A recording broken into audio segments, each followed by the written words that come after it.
Really, y'all don't know this, y'all in danger, I'm a threat. I'm a gamble with your life, cause you know that it's a bet. You know I ain't letting up, my foot is on your neck. Take my word for it, it's a promise and a threat. Really, y'all don't know this, y'all in danger, I'm a threat. I'm a gamble with your life, cause you know that it's a bet. You know I ain't letting up, my foot is on your neck. Take my word for it, it's a promise and a threat. I ain't never really wanna flex my gifts, but I think it's my time, let me check my wrist. You can never dim my shine, I'ma keep on grinding till I reach the top. When it's just in my jeans and I ain't looking back, cause I'm feeling like Chris Cross. They can never slow me down, but they need to hate me, now I'm feeling like Chris. Rock with the team, cause you know that we winning, we with it, we going, we flowing again.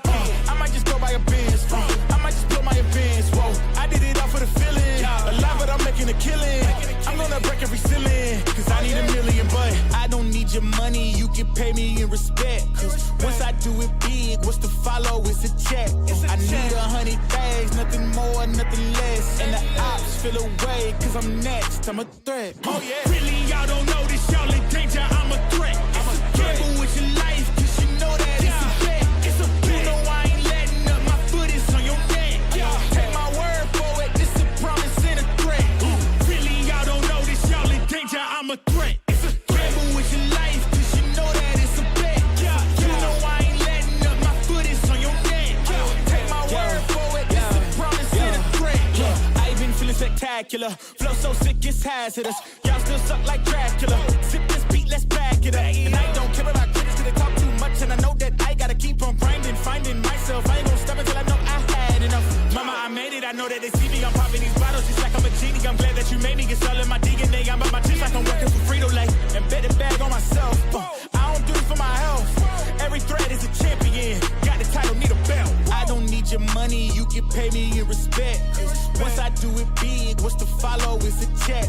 I need 100 bags, nothing more, nothing less. And the ops feel away, cause I'm next, I'm a threat. Oh yeah. Really, y'all don't know this, y'all in danger, I'm a threat. It's a gamble with your life, cause you know that it's a bet. You know I ain't letting up, my foot is on your neck. Take my word for it, it's a promise and a threat. Really, y'all don't know this, y'all in danger, I'm a threat. Gamble with your life, cause you know that it's a bet. You know I ain't letting up, my foot is on your neck. Take my word for it, it's a promise and a threat. Still young spits, but you call me young boss. Eating real good, so a man's gon' floss. Got my weight up and my view real posh. You a frisbee man, so that mean you get tossed. Bought a new crib, studio in the back. Numbers ran up, had to spit it with the chaps. Realest in the city, my record a fact. But your man's only chat when he do it in the raps like Squad go lost and don't really care what it cost them. You don't wanna cost them. My lifestyle awesome, couldn't decide if my gal want it too, so I bought them. Don't run track, but I run up a check. Run, do it real big, gotta one up the next. Point to the sky with the one up, I'm blessed. I'm young, rich and black, so you know I'm a threat.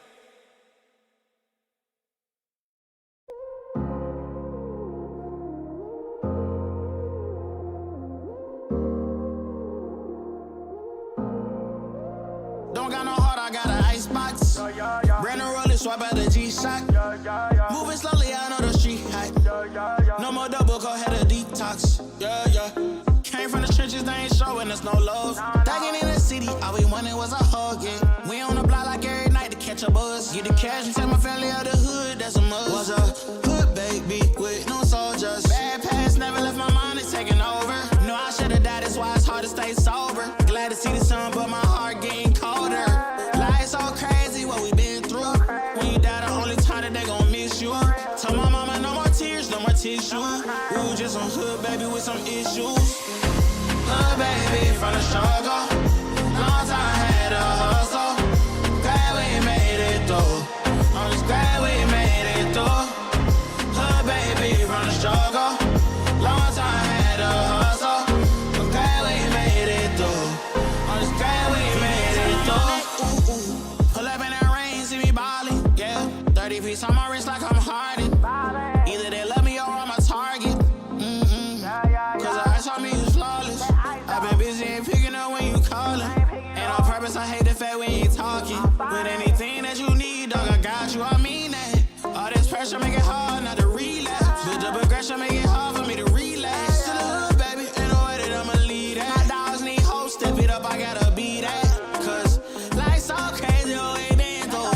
I'ma love you way before I gotta miss you. Hold this mama by my side, gave her some tissue. We were just a hood, baby, with some issues. Hood, baby, from the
got the time today. I'm looking for all of the fades, want all of the smoke. All of my goals inside of the scope. I'm taking it healed and coming for more. Woke up, didn't even stretch. I'm placing my bets on myself. I be doing the most. Why you always talk like you wanted to go? I ain't gotta speak cause I already know. This ain't been new to me, a news to me. I came out the womb unique.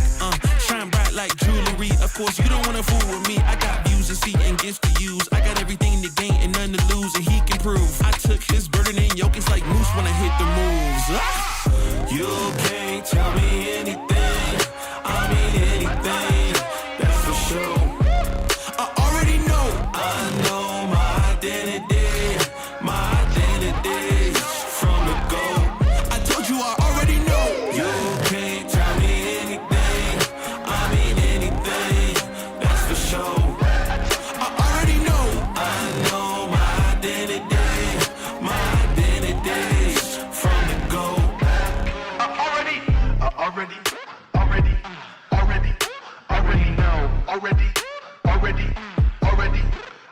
know.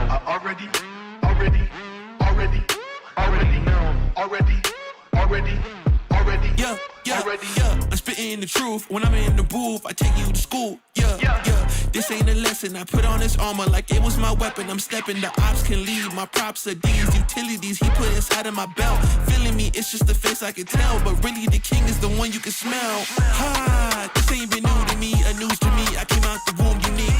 Shine bright like jewelry. Of course, you don't wanna fool with me. I got views to see and gifts to use. I got everything to gain and none to lose, and he can prove. I took his burden and yoke. It's like moose when I hit the moves. Yeah. You can't tell me anything. I mean anything. That's for sure. I already know. I know my identity. My identity from the go. I told you I already know. You can't tell me anything. I mean anything. That's for sure. I already know. I know my identity. My identity from the go. I already know.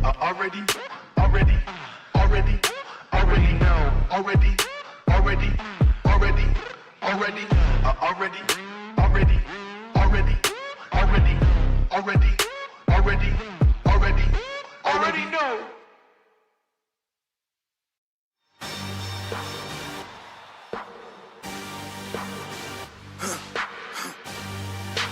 For the victory lap though. Whoa.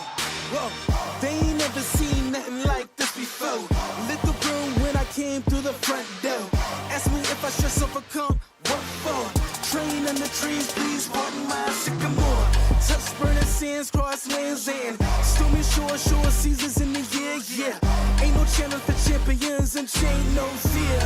Yup, the champ is here, switch gears. We keeping haters in the rear.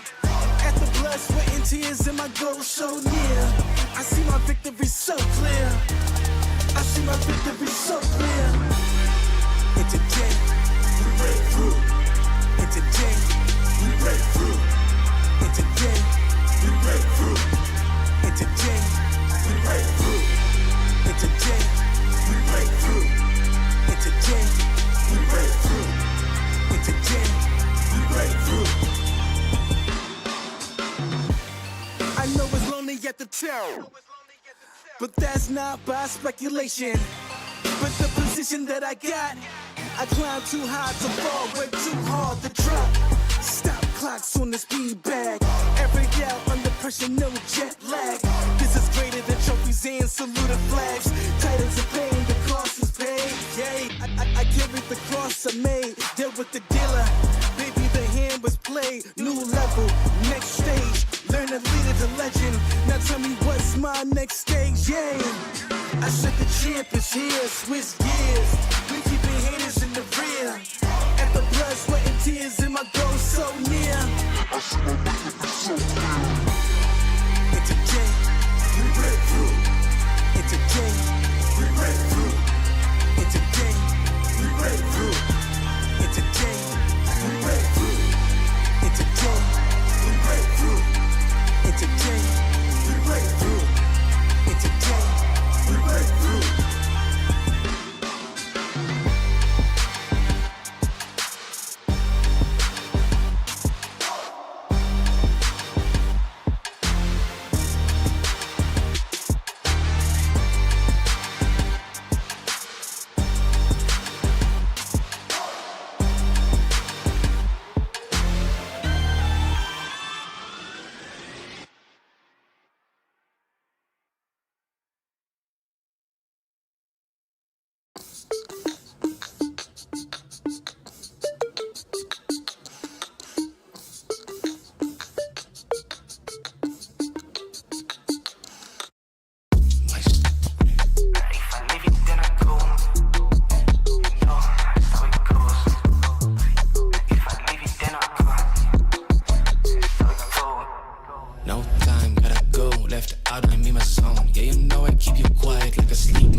King Ray Jr.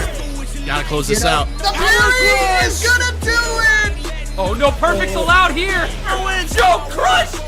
Will the Titan of Time strikes again? Oh my goodness, P-Ling!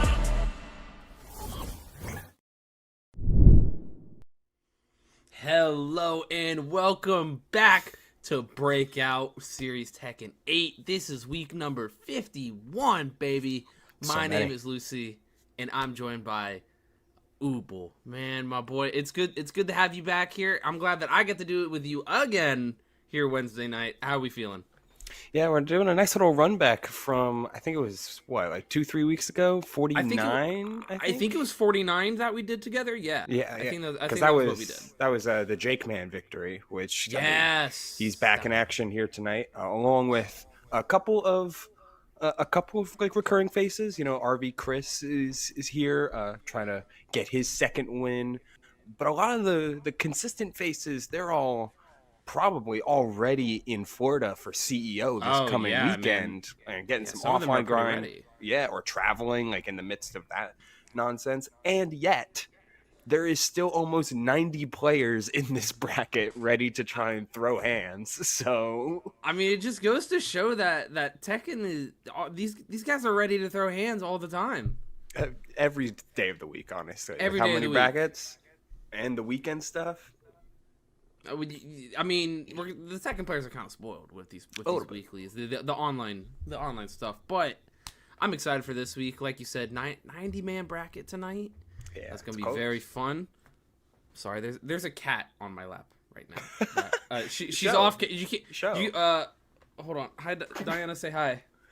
Oh my God, this made the best stream. Yeah, she's my elderly cat. She's my old lady. Oh, she's perfect. Yeah, no, she's awesome. You ready for Tekken tonight, Diana? No, she's not ready. She doesn't know. She has got no thoughts behind those behind those eyes. By the way, no thoughts. Well, that's okay. She's here to vibe. And now she's got to get off my lap because I don't know what she's doing now. She's just like confused. It's like I don't know what I'm sitting in her chair right now. Which is that's correct. My that's chair. how it goes. I'm sitting in her chair and she's like, "You're the second spot." So. But yeah, so shout out Diana. Everyone say hi to Diana. And I should get a cat. Hello, Diana. I love this cat. And as we get into this next match, we got Shadow Lotus and Mist. Ooh, the Asuka and the Lee. Oscar Nation rise up because I know we got a couple of those. Oh, they're everywhere now. And you know, for a way to start at round one, this is kind of the two characters that represent a lot of the opposite side of what a lot of Tekken has been, especially in the Season 2 update, where a lot of players, well, I guess players are still trying to do it, but these two characters are typically really hard to press into with Asuka's parries and Lee's counter hit potential. But we're just representing offense right now for Mist. Like, we're pressing 1-1-1, we're making things happen, getting the wall splat. Oh my God. No finish. Okay. Yeah, just gonna spend the heat down. Check right there to end off the round. Shadow Lotus dying with heat. I'm not a fan of that. I usually get pretty anxious when players do that. I got a down 4-2 launch there from Mist. Gonna get this full combo here, going to the wall now. Oh, I like that kind of Oki setup. What is that side swap? The side swap was awkward, but utilizing Lee's a lot of Lee's ground spikes in order to get some guaranteed follow-ups off the floor, unscaled damage. You know how that can taste. Getting low, looking for the running 3-4, and then the 1-1-1 again. Just easy frame traps, tornadoes on the wall, guaranteed finishing off round 2. Yes, sir. Mist is looking strong right now. 2 rounds straight, trying to make it a third. Mist is going in. I just realized, is this Lee? This is Lee as a McDonald's employee. I just noticed the M on that hat. I didn't see that. I didn't even register. I didn't even register that. That is amazing. Oh, and the floor splat from Shadow Lotus. Charge up the unblockable to get hit by it. Oh, we're swinging the running everything 1+2. Forward, oh, yeah. The 1+2, and then the down 2 into the forward 2, getting another chance. Looking for the wall standing 1+2 just to track everything. Oh, the 1-1-1 again. Big heal. Lee and Heat does have big access to a lot of these extra properties on a lot of his just frame inputs, but we're getting the Heat dash. Threatening slide. Oh, I like that. I like that option. These boards are swinging right now. Good low there from Shadow Lotus. Guaranteed follow-up afterwards. Rising forward. Blocked. And the low barrier there on the sweep! He just goes That's tornado just wall. I was expecting... Okay. He had a setup there with the wall rising attack and the setups there. Wow. But I was thinking, like, dude, he got the wall splat, rage art. Honestly, I was in the same spot. I think Mist was expecting, you know, the guaranteed floor setup after that wall splat would work or would kill. But yeah, Mist is gonna get that first game here, 3 rounds straight, and a counter hit need start off there for Shadow Lotus, starting that offense. Good sidewall saving lives right now there for Shadow. Wall rising forward. Again, it's the same frame trap that Shadow Lotus keeps getting hit by. It's running 3-4 and it's an instant mash jab, and you can't interrupt it. Not the infinite kicks. Oh, We're seeing everything come out. Another low parry. These down twos are just getting shut down. Another opportunity. Yeah. Oh, the Heat dash. That is 4 rounds straight there for Mist. Forward 3. Massive input for Lee, who can play at a lot of ranges pretty effectively. Honestly, and I might be a little bit biased here, because I think Lee, the only thing holding Lee back from a metagame potential is his consistency on some of his hits. But in terms of an actual like game design and like character design from a competitive standpoint, he's in a pretty devastating spot. Yeah, you know, everything just needs to work. Yeah, it just needs to work out for the player. That's all. Oh, good guaranteed setup there. Shadow Lotus, good blocks. Not gonna be able to punish it. Ooh, full crouch down forward 2. And Shadow Lotus. Yeah, they're gonna end that dry run there of rounds. Finally catching up the Mist now. Gonna get these heavy aerial tailspins to the wall too. I like it. 83 damage. Make him work inner string. Another block on those, and that's the type of punish that might be a little bit better for Mist, getting the block on those down twos as opposed to the low parries with all that damage scaling. Another wall running 3-4, threatening slide, stepping, forcing she canceled it. It would have been stepped anyway, I believe, but we're not finishing out the string. The opportunity's still there, trying to block through everything. Can! And the last Coke and Pepsi. But the low wall splat. The low wall splat messed up the combo. Couldn't get into Rage Art in time, and it's he's going for 10 hits. 10 hits. Running 2, dude. Oh, the question mark kick faked out. Yo, if you just did like a regular kick there, if you didn't do a lead question mark kick, you would have killed. Oh man, Lee, you throw her. Just a little bit missed.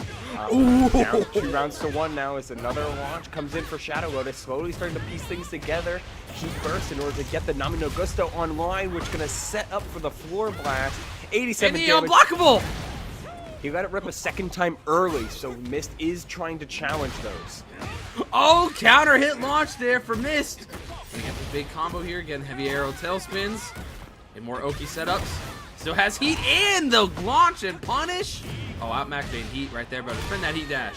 Yes, sir. That's a good cash out there. Just keeping it simple, making sure you're getting all the way through. Oh, the slide counter hits. Yeah, Mist has been threatening with that slide the whole game and kind of countering along with the slide, mixing in the mid mix up from that stance. Yeah, the full crouch it's exceedingly powerful. Oh man, gets the counter hit launching low, and now it's time to go. Has the Nami no Gusto, spends the Heat Smash, so only one more use of that big buff. Oh, the fake out! Gets the flip out of full crouch. We are faint. As you were saying, Lucy, we're getting fainting after fainting, all of these slides and all of the wall rising mids that come out of it. Then finally, after Shadow Lotus decides in the last moment to respect the slide, that's when the huge launcher comes out. And whether he needed the launcher to kill maybe wasn't exactly needed, but hey, if you get a launch, you're not gonna take it. Yeah, exactly. If I get a hop knee out of nowhere, out of a situation I wasn't expecting to get out of, I'm gonna do my best to cash out with an 80 damage combo there. I'm like, I don't care how, like I'm gonna cash out, brother. But And don't Mist let Lee Mains fool you. Lee has good damage. The moves agree. just need to work. That's the only problem. just need to piece it together. So we saw a lot of good stuff coming here from Mist. Kind of just, you know, that 1-1-1 was putting in the miles for him, and you know the wall setups as well were doing really good for Mist as well. Yeah, it looked solid. If anything, it was much more aggressive into Asuka than I thought was going to be coming in. But that's because Asuka usually represents parries, cans, and the massive plus frames off of the Nami no Gusto buff so reliably. But we only saw one of those big swings in neutral, and it was a running 1+2. Yeah. And that was it. Like, those are the type of moves that you really need to flex more as Asuka, especially in her current form, because running 1+2, forward 1+2, like all of these big swings are not only homing but massively plus and allow you to continue to play your game after that. Yeah, they let you really play your game, you know. So with Asuka like that, who is previously in my eyes a pretty defensive character, but Tekken 8 has made her a pretty offense heavy, I believe. Yeah, it's like a different style of defense. She doesn't have a problem anymore at like initiating, which I think she kind of did, what she did in previous Tekkens, absolutely. But now she can initiate and looks to counterpunch the response to her initiation, which compared to the other Kazama in June is a lot less. June is looking to like poke and whiff punish and then explode with a massive combo off of that, rather than start a combo off of a frame trap. Yes. So just slightly different, but still the same like general theory, and with a lot of similar moves. So it's pretty cool. Same base, different structure. Yeah. Which is it's a lot of fun when you have a lot of characters sharing fighting styles like that. Yeah, but as y'all saw, Mist is gonna take that one 2-0. I really did like I was trying to mention the slides, man. They were, the slides are dangerous. The crouches were working. So now we are getting Ize and Damagama. That is a Dragunov I've ever seen. Oh, Nezuko. Okay, so it's Nezuko against like a Mad Max Dragunov. Yeah, that's how you expect it. Oh, okay. I mean, you were talking about full crouch. Dragunov in Season 2 represents the full crouch state insanely well. Not only getting there with things like down 2, which you could do already, but pigeon roll, tackle setups, and of course that wall rising. I think it's like wall rising 1+2. The shoulder that is not only a heat engager, but is a full heat dash launcher when in heat. Whoa, okay. Ize, you know, he had the right idea there, but Xiaoyu had other plans, you know, did not stay back turn to get fully punished by that heat smash. 1-1-1-2-1 does not go down to, and the hop kick for Dama. Okay. Oh, and Xiaoyu is so dangerous once she starts going. Spending the heat burst early to try and force the corner. We're going to heat burst this well. In response, gets the side swapping throw. Trying for some more plus frames. He backflip out there. Oh, on the crouch throw. They caught him ducking. Catching every position, every wrong space. Not the snake edge. Man. That backwards combo is nasty. Oh, the Cali roll! Oh my god. Damn it, Gamma trying to push to the wall. They dropped the combo! Never mind. Doesn't matter. They still got it. Meant to do that. Just a drop and then a pickup. And once again, Ize starting with buttons. And these kind of instant presses are dangerous to go into Xiaoyu because of her just raw evasiveness. At case in point, tries to set up for a throw, and she's an AOP. 50 damage off the heat burst, or heat smash rather, and we're getting a wall rising 4, trying to set up control of the match like Dragunov can do, but the sidestep into hypnotist, into the heat engager. Gonna catch out of midair though. Good down 2 there from Ize, and the ignition switch. Ooh, I like it. Yeah, huge power crush. Ize does not want to spend a lot of time blocking. Instead, we're pressing all the strings and another power crush. Operating Pigeon roll into wall rising 2! Oh my god. Yeah, the I full like it, crouch just- mix-ups, and pigeon roll especially is so devastating. Once damage, the hatchet kick is huge, keeping her stuck in the corner. Damn Gamma being shut down again. And they're answering right back, my man. Getting thrown for their troubles.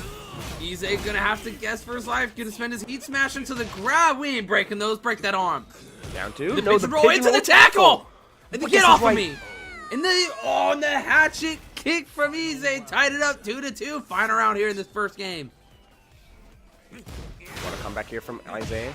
Trying for the sidestep down forward two, and we're getting to the wall. Do we want to take him down? Nope. No, we're not going down a floor. The dimensions on this stage are typically really good for a character who likes the wall and Dragunov. You can spend out that wall break a little later. Looks for another throw. Looking to just represent with more strings, more mids, then the down hop kick from Damma Gamma. Getting all the way to the corner. Yeah, damn it, Gamma gonna put on some big damage here. Ize fighting back with his heat smash, and grab good break from Gamma on the heat smash for his own. You eat that? Oh, that's not gonna reach. Represents forward throw into the snake edge on the tech roll, and that's just gonna do it. That full crouch counter hit, that full crouch launcher is normally just, it's already so slow that if you're worried about everything else that Zhao Yu can hit you with when she's ducking or when in AOP, you just, sometimes you miss those options, or you already commit to the tech roll and get caught. Nice patience from Isaiah though on the start of these rounds, trying to find a block and a check rather than instantly trying to represent, but you can only check so much before a hop kick comes out. Oh my god, I didn't even realize he had Tornado up until that point. I thought he'd used it already, but good down forward too. Punish there from Ize. Not gonna extend the combo, they're gonna drop it sadly. Oh my god, get that out of here. Damn it, Gamma with the big whip punish, pushing to the wall, activating the heat. Bop bop. Oh, not gonna. Goes into hypnotist? Oh, I thought that snake edge was gonna hit. Heat smash. Yeah. Oh, at the wall, and that's gonna end that round. Damn it, Gamma up 1 already. Damma Gamma always fast and looking for a launch. Exactly that. So Isaiah is really trying to represent these down twos and these low checks as often as possible.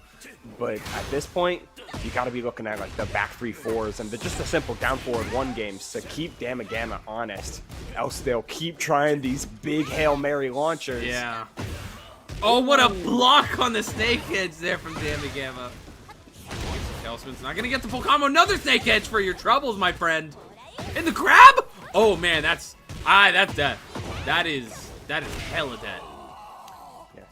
Relaunch for relaunch, man. Damma Gamma is like, their eyes are on the fences and beyond. They're trying to hit this. Oh my god, what a the clutch country. Cali roll right there. That was Out nuts. of the continent, even, Lucy. Yeah, no, that wasn't like from. Run.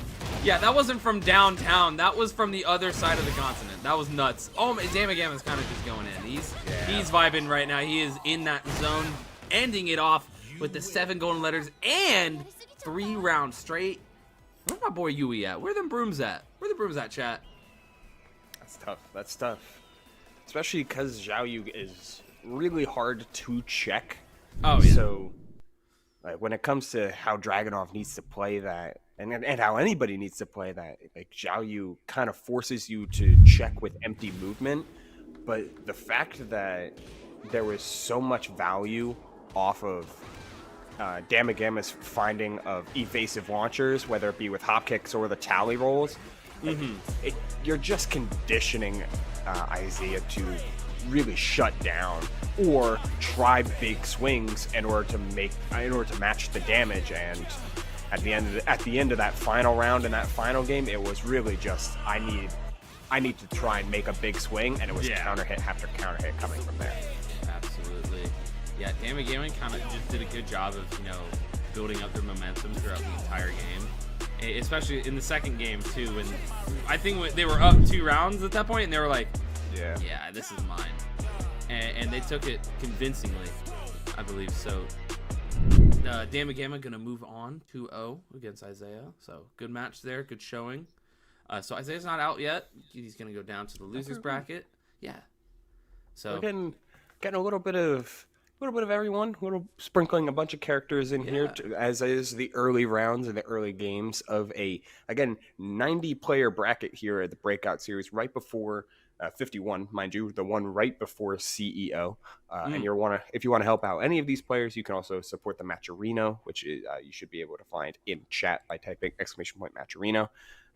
Donate your set up for your codes, get that all set up, make sure that the winner of this has a little extra coin going into Florida. Oh, all the codes are already claimed. That's crazy. Before we even started, I saw DJ, I think he said in chat that he was like, he said in one of our channels, he's like, yep, all codes have been claimed. I'm like, okay, I didn't even have my chance. Like they were too quick with it. Shout out y'all. We can't even shill. There's nothing more to shill. That's crazy. Well, there's always more to shill. But there's always. Never forget, there's always more to shill. Always sell. Always sell. Always high. sell. CEO mindset. It is. Hey, I mean it's literally what I do at my job. So it's like that's all I do. So yeah, invest. Wake up early. Check the stock market with a black coffee and a cigarette. Exactly. My type of morning. So the cause for my initial surprise, before going off on a little bit of a tangent, was seeing a second Lee. Like that is. Oh that yeah, is a I little see that bit. now. Now it's a little bit surprising, but not like ridiculously so, because Lee did get a bunch of nice touches in the 2.02 update, which the primary purpose was to reduce the tracking on heat smashes and do some slight balance adjustments.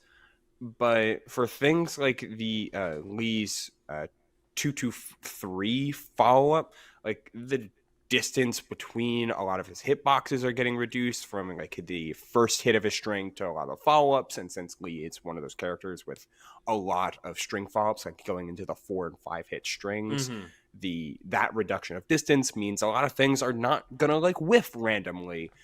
Is it a complete overhaul of all the characters' inconsistencies? No. Is it greatly improved to a lot of them? Absolutely. Oh, yeah. On top of some extra damage buffs, too, on things like back 3-3, which just generally are going to help anybody. Yeah, no, so, I mean, I like Lee right now. I kind of like what I'm seeing. Really but Hwoarang is, I mean, my boy Graham has shown me the sauce with Hwoarang. I still don't understand this character. This character is like insane. Yeah, every time I see a good Hwoarang, no matter where he is, there's Edge in the in Korea. I think it's Korea. Yes, there's Edge in Korea. Yes, Edge is Korean. There's 1009 in the East Coast in Connecticut. Even here tonight, there's other Hwoarangs like Deceasy who are just like super, super good. And once you see them pop off, you're like, man, how does this, like, once you're caught in the blender, or once you see that initial hit and you get 100 damage off it, it's like, man, this is kind of absurd, Yeah. isn't it? Get ready for the next battle. Yeah, it's a devastating character for sure. And you know what? Justin Huga's going to lock in. You're exactly right, DJ. I see you in chat. He's absolutely cooking to a 4th place finish, I think. A top 8, excellent top 8 run. And you know what? Justin Huga's going to try and run in the footsteps, but again, Lee is a harder character to press into spontaneously. Things like down 3 and a bevy of different counter hit strings are potentially quite dangerous. Peacemaker's not going to find it, but we are sidestepping, finding the back and getting a huge conversion. Back turn conversions are devastating, and we find the wall, detonating it. At the end of this round, there will be a scene transition, but we're forcing him back into the corner. Justin Huga with an excellent spacing, trying to keep things together. Infinite kicks following up. No knee again. These sidewalks are keeping Justin Huga in perfect position to find massive damage. Keep it down. Guess for game. Get up. Justin Huga with the first round. And Phoenix comes in to blow the world up as Ifrit's fight in the background. I don't know. I haven't played Final Fantasy 16, but I really want to. Ooh, kip up. 4 Blast is online for all sides. Supaku trying to play a little bit slower here. finds a counter hit. Down 3, nothing crazy, backflip away. Forcing Justin Huga to chase. Oh, had the duck, but didn't have the check. Needed it if something evasive and had it right there with the Hitman launcher. Huge aerial terror spin. Finds the spike into the floor blast, continues the string. Gets the wall, chooses to heat dash to keep things safe, but the throw break is exactly what Justin Huga needs. Opportunity, you have everything you need here if you can get up. That was greedy. That Peacemaker was greedy because he didn't spend the heat already, and the heat was the health was so low. But it might just pay off here with this opportunity. Double duck, but doesn't find the right punish, and Justin Huga walks with it. Sometimes it's worth it just to be a little greedy and to look for these Peacemakers, to look for these skyrockets, plasma blades, and everything in between. Throw break. Justin Huga playing off. Supaku goes for the heat engager, but again, these plus frame sidewalks. Justin's just gotta beat on when Supaku wants to play into the string and wants to try and challenge. Supaku, though, finds a big launcher. Smashes for the damage. That is 80 damage.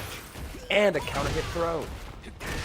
Heat still online, just goes for the running mid in order to get the finish.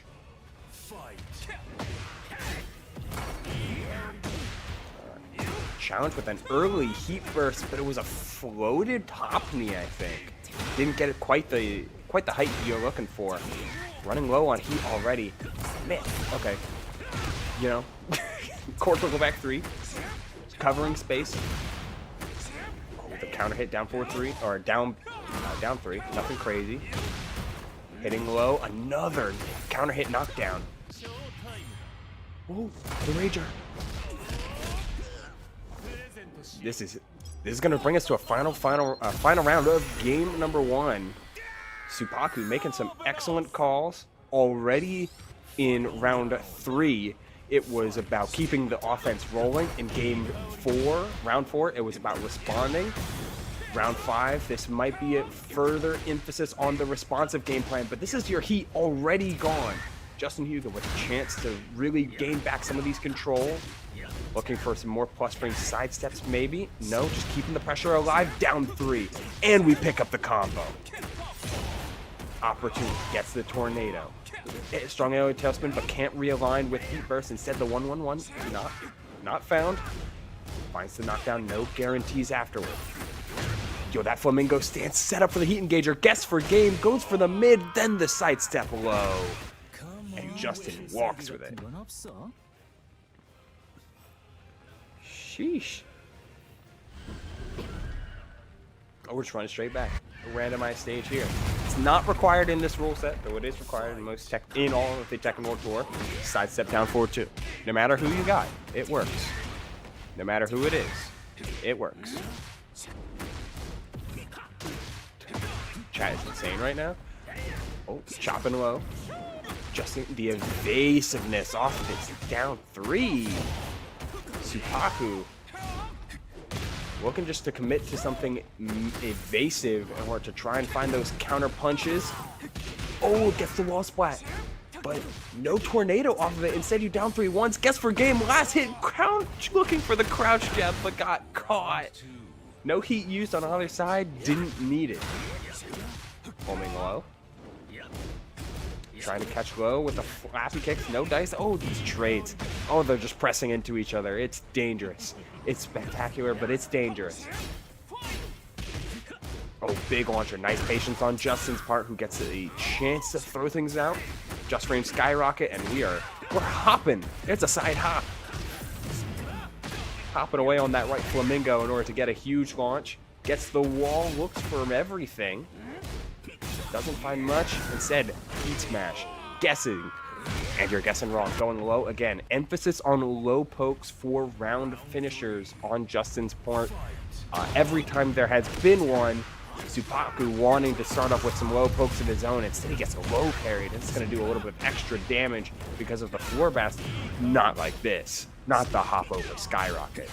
Luckily, Supaku didn't fall for that, but he does get caught for that. Right flamingo hell sweep into the heat smash. Last opportunity to survive. Peacemaker into the power crush to call out the kip up. And 3 rounds just like that. Justin on point and in control after a very, very tight first game.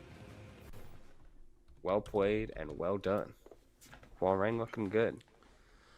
And it kind of goes into what Lucy and I were talking about. Who's back now? I'm so sorry I had to miss a little. I am so sorry I had to miss that match there. Yeah, I'll go catch some in the replays, but it was going into what we were setting up in the beginning of the rounds, before the set, is Huarang's representation on offense is so devastating because he comes at you from all angles. While we didn't see it at the time, Huarang has a complete throw game.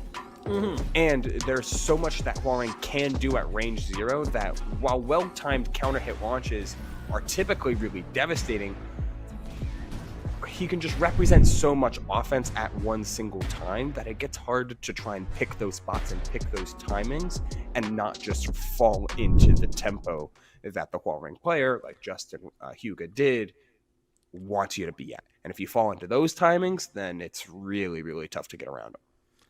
Yeah, no, Huarang is one of those characters, like you mentioned, Ubel, is that if you fall into how they, like their rhythm, if you start playing at their speed, it's kind of donezo from there. Yeah. It is, might as well call it wraps because the players got you locked down at that point because you're inviting them to continue to play at that level.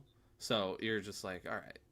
Yeah, it's super, super tough to try and match like APM and tempo with a Huarang player. You're trying to wrestle control from that away from them, like I just did. Like, give me your phone.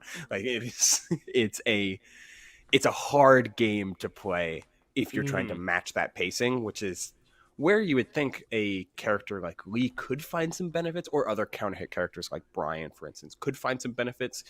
But Lee's more evasive counter hits only offer like follow-ups and not full launches, where other counter hit characters are like, yeah, I counter hit you with,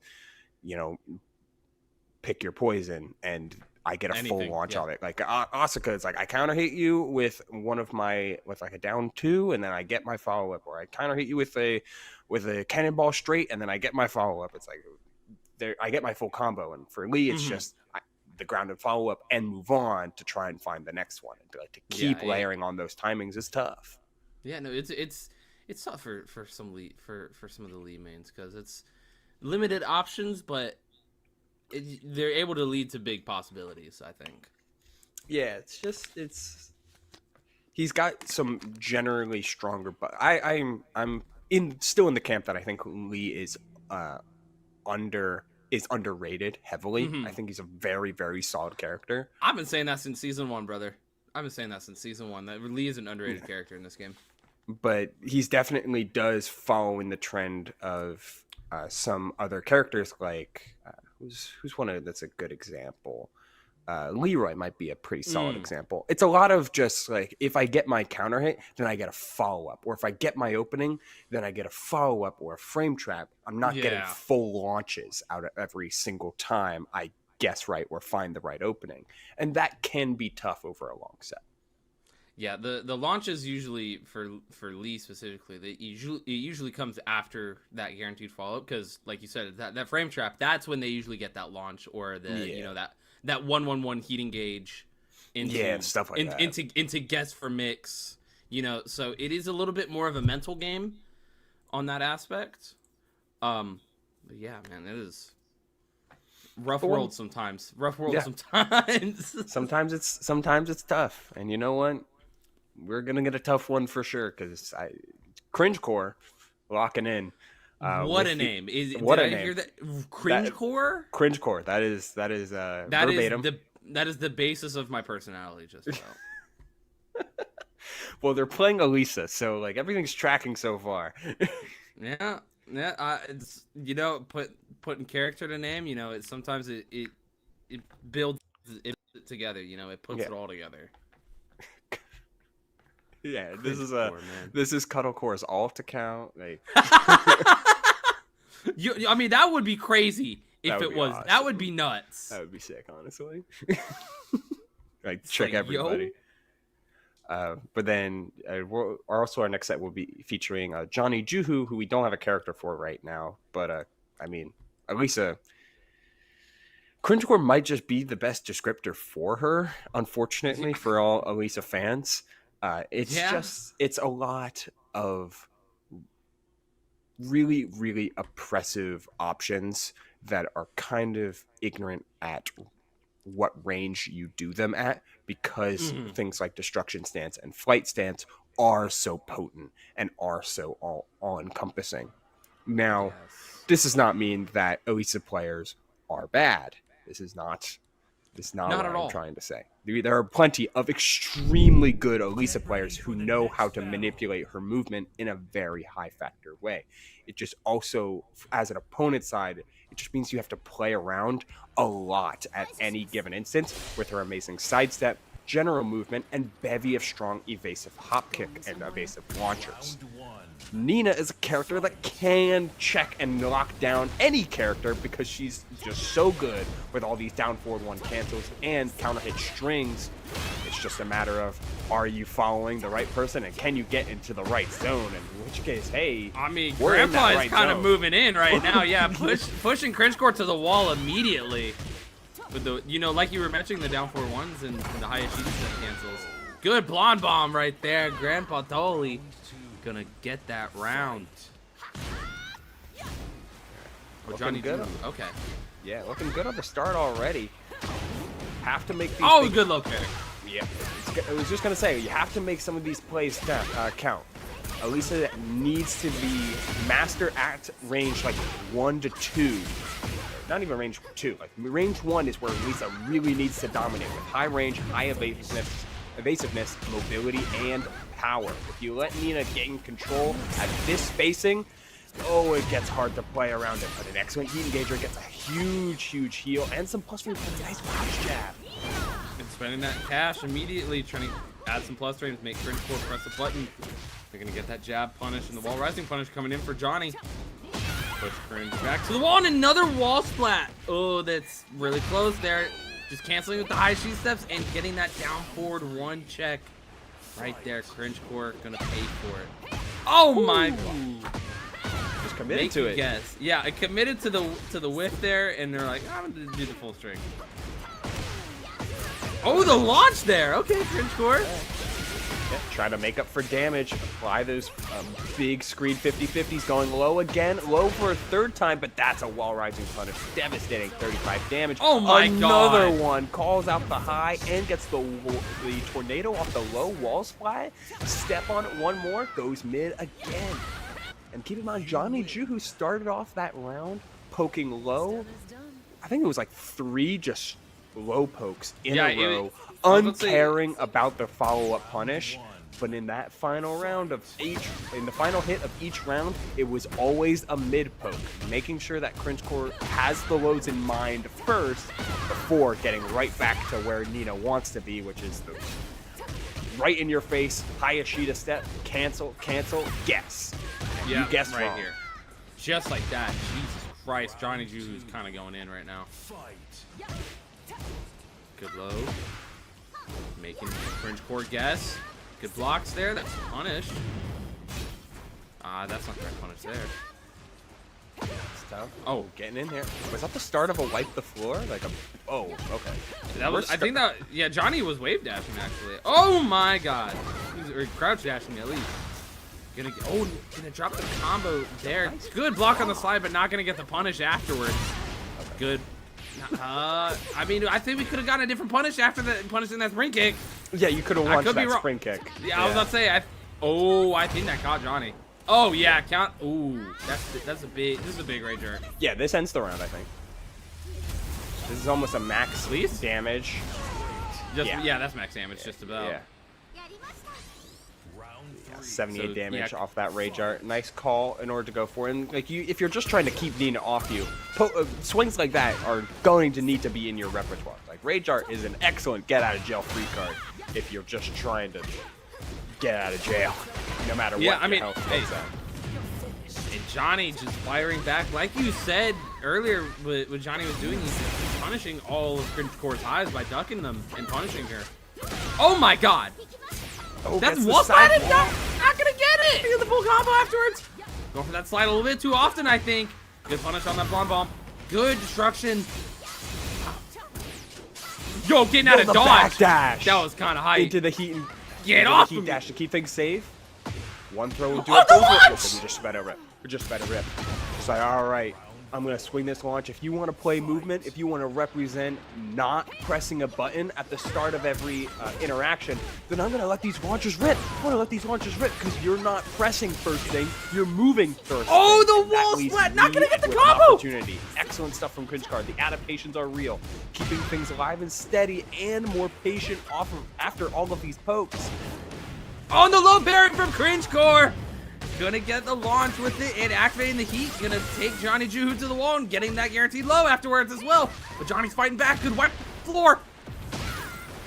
Oh, and the blonde bomb after. Yeah. It's the last hit. Trying to keep this round alive. Going for a huge mid. Heat engaged. Poking now with heat fully available. Spends it on a heat smash. One more opportunity. Oh, He's they didn't blocking. press. Yeah, he's block faked him out there with the plus frames. Oh man, yo, Johnny really tricked Cringe Core into thinking that he's gonna push the button there. After last round, he's like, you have rage, you might be mashing that, and he was right. Yeah, that excellent adaptation. You saw it once, not again. Looks for a down 4-2 on a potentially a big engagement or some sort of approach. Looking for any hits on these approaches. trade. Johnny trying to play at an extra step backwards, but especially because of these side steps from Cringe Core, who has seen a lot more success off of the wall! mobility. Look at this. Look at the full combo off of it too. Not gonna get the Damn tornado it. there. There it Reset, is. Pick up and Not gonna round. kill. Yes, he There. will off Okay. the low. He Well went done. for the setup afterwards. Yeah, it's tough off of that sidewall spot, so I understand wanting to go for a extra pickup instead of trying to manipulate what was already going to be a weird combo that like Tornado already spent, no heat burst type stuff. So makes sense. Understand what you can and can't do. Sometimes just looking for the next situation is the best thing to look for. Absolutely good low block there from Johnny. Getting a wipe the floor and guaranteed setups. Good block there from Cringe, but Johnny's answering right back with the crouch and launch punish. Get into the wall, activating the heat, and do some Tum Nina stuff. Oh man, that's a big 75 damage. Good wipe the floor again. Wipe it. Be cleaning that floor now. I think that's a really clean floor now. Yeah, hey dude, stop cleaning Hey it. man, hey, these low pokes go crazy. We're not getting any of these. There's. Oh, there it is. So I just had to like pause because my entire thought just got cut off because I was wrong. We saw instantly like, oh, we're not getting a lot of those counter hit launches. There's one. There's one right there. One. Excellent There we stuff go. from Johnny, who is just looking to regain and reassert Bop, that bop, bop. control. Clutch ducks, and they're not even like hard read ducks or hard reactive ducks. They're just like they are hard read ducks. They're not reactive ducks. Excuse me. Yeah. It's just I'm gonna duck because I think you're gonna jab here, and I'm gonna punish you with one of my wall rising options. And you know what? Or block one of these massive destruction stance lows that are pretty punishable on. Oh, blonde bomb. Whoa! What a way to get through that, but we committed to the back two. Oh, counter hit, gonna let it rip. That full string, gonna get the heavy aerial tailspin. Wow, this push to the wall? Shoot him! Oh no, just blonde bomb. Completing the string and into the heat smash. One more hit ought to do it. Goes mid, then There it goes is. low with that simple strings. Sometimes you just gotta keep it simple. You just gotta keep it simple there. It's like, just return the basics at the wall there. It's like, okay, high, low. That's the string I'll do, because they're gonna be expecting the highs.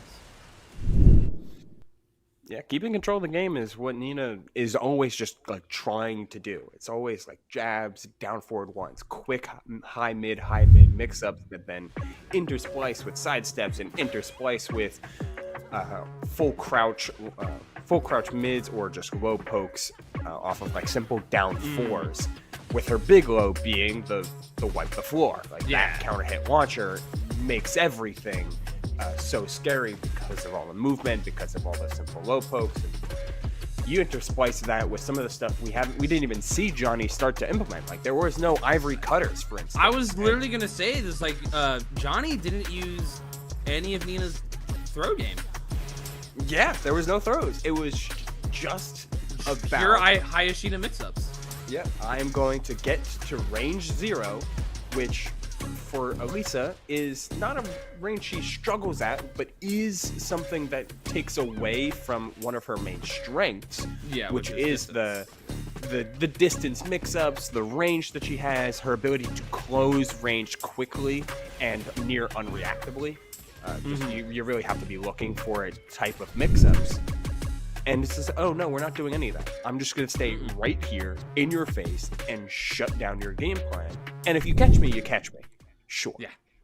But this is what's happening. This is what game we're gonna be playing. And if you beat me at my game, then you got it.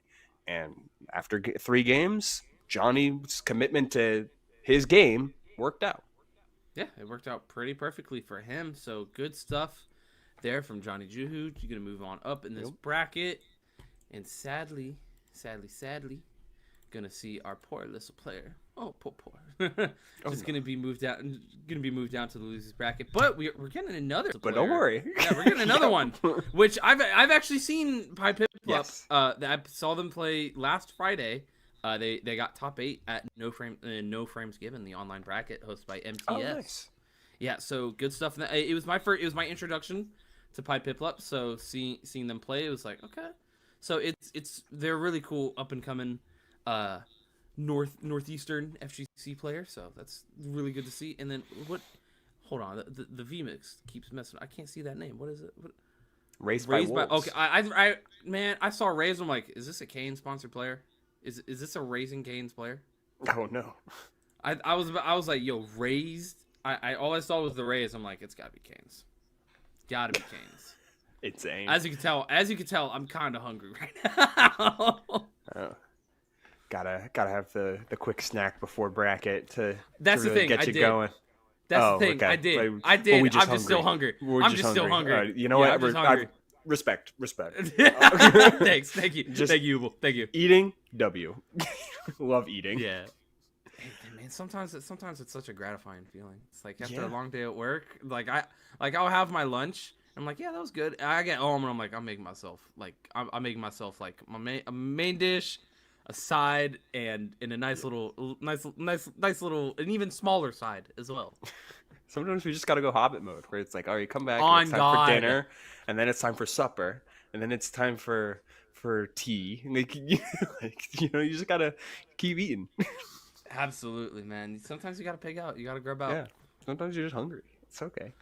Dude, I mean, hey, speaking of eating, I'm about to make some of chat hungry. Maybe you too. I could be convinced to be hungry. My girlfriend, I don't know what season it was, but she got salmon today. She got on North Atlantic salmon. Good start. And cooked it with asparagus and potatoes today. Ooh. I have to ask because it smelled. I don't eat fish like that, but damn, that fish it smelled good. I don't know what it was. It would depend. You can make salmon a lot of ways, but all of it's good. Salmon's good. It's just good food. With asparagus and potatoes. Love that. All right, we have got our character locked in. The Pi Piplup locking in the Elisa as Saw, but it is on the other side. A Lily. Raised by Wolves on the Lily. Interesting. Feisty Rabbit raised by Wolves. All things in between, but kind of in a hard spot to go with right now. Is okay. 1-1-3, keeping things steady into the counter hit. Throw. Okay, yeah. Counter hit throw too, because Pi Piplup went for a power crush there. And Raised by Wolves gonna close up that round by seamlessly coming from behind there. They were at the wall and they were not looking good. Came back there. Pi Piplup answering back instantly, getting that wall. Yes, sir. Oh, what? Not gonna get the follow up afterwards? Yeah. Oh, man, that's unlucky. One too many wall hits. The splat wasn't a high splat. I think it was just like normal. So couldn't commit to the full wall extension. Oh, and then Heats got caught with a heat smash. But it was scaled. It's caught in midair, but gonna get the big slide after Feisty Rabbit. Not gonna tech the throw though. Look at all that gray life you got to build up. Pi Piplup. Yeah, all of this is get recoverable though, so everything, no matter how much hits you put out, yes, it was imperative that Pi Piplup keep up the offense, because even if they didn't land a hit and if it was blocked, you are still gaining health back from all of it. Nice stuff. Yeah, good charge up low there from Pi Piplup. Rocking that Dawn skin, the classic. Gen 4, Gen 4 homies, shout out. Oh, yeah, Oh, you're did not not gonna have be able enough to health to power crush eat through it. Yeah, that Power Crush not gonna be able to eat all of it. that. Raised by Wolves not looking too bad, but a little bit. There's just not been a lot of like sidestepping. It's a lot of raw, feisty rabbit stuff. Yeah. Not taking advantage of Lily's like really imperative movement. Oh, and looking for a Matador, like it is, or Matterhorn rather, like insane. There you go. Oh, and the up forward 4-4 and getting the floor splat into Tornado. Oh, gonna drop the combo sadly. The back turn, this is for Wolves. What? Oh, they're just waiting it. You know, sometimes the tech of like standing still, it's like, okay, their controller DC'd. Nope, I'm waiting on you. Oh, the whip punish! Yeah, that backdash was crazy. Trying to get the Edie Cup in, and no dice. High Piplup. After a round one that did not go their way, I think Raised by Wolves showed off just how willing they were to try and like counter swing, and even counter swing with wall rising launchers after being on the ground. Like just purely playing into some of Lily's best attributes in the fact that, hey, they're really evasive and have a lot of mobility. So High Piplup standing still and not playing a lot of evasion around more evasion means they're actually finding a lot more stability in this matchup thus far. Instant 90 coming from that as a result. Yeah. Oh my God, what a launch there from Wolves. And I wanted to point out about that combo that how far Pied Piplup was able to reach out on that. That was like tip range for at least 3 of those moves. Oh, no punish there on that map. Fake. And a heating gauge to answer right back. Gonna go with the chopping of the leg. The butchering high. Oh, and the slide. That's also dangerous. You go plus frames with the Hello World and you just keep going with Destruction Stance, playing high putts for plus frames and then low to finish off the round. Oh, I thought they were gonna go. Yeah, no, Like, yeah, Pied Piplup was like, oh wait, I have that move. Yeah. Digging into the tool set a little bit. Oh no. Oh no. Oh no. Oh no. Oh, that's not good. That's really not good. I was about to say, Okay. pull out the photo mode. I was about to say, pull out the photo mode. Just pause. We'll go perfectly snapshot there. by snapshot. Yep. Yeah. So We'll see it from. yeah, little technical difficulties. I believe with the game itself. So I'm not placing the blame on anyone there. I think that's just Tekken 8 being a little buggy. I hope it was just with the streamer, just with the viewer, just with us, rather than with the 2 players, so that their match isn't interrupted. They don't have to like reload and reset their games and just keep going right into it. No, because that is a top 32 qualifier. Yes, that is correct. I mean, it's even crazy because I was a part of. It's not the first time this has ever happened to me commentating online. CFGC top 8. CFGC top 8 this season. The grand final matchup, the final game between the 2 players. We could not get the 5th game loaded for some reason, and we ended up missing the entire last game. We were just like, oh, just because Tekken 8 crapped out there. Just that sucks. Like, yeah, no, final game and everything. Times. 2-2. I believe it was 2. It was either 2-2 or 2-0. Even worse, like the set had already begun. Yeah, it was well on its way. Like it didn't just start. It was. I think we were in final game situations. Tragedy. So yeah, and you don't get to finish it. You just have to split at that point. Yeah, which, no, we literally. I remember because the stream runners like they sent me a text and like, hey, so they completed it, so just close out. I'm like, okay. Okay. But shout out to the people that were working that event. It was still truly, it was awesome. I got to do it with Captain No Fun, so that super fun. Aside from what Tekken 8 did to our last game, that was a super fun event. I'm not crapping on CFGC for that. Disclaimer: I love CFGC, so I love them. Yeah, not their fault, not at all. Not their fault at all. Just comes with the territory of online events. I mean, even the games that have like the best netcode, or even netcode made by the community, like Melee, for instance. Yeah. Like, with its like Slippy system, and that's just like made by the fans for the game, and it's rollback netcode that I've heard literally nothing but pleasant things about. You will still see shit happen.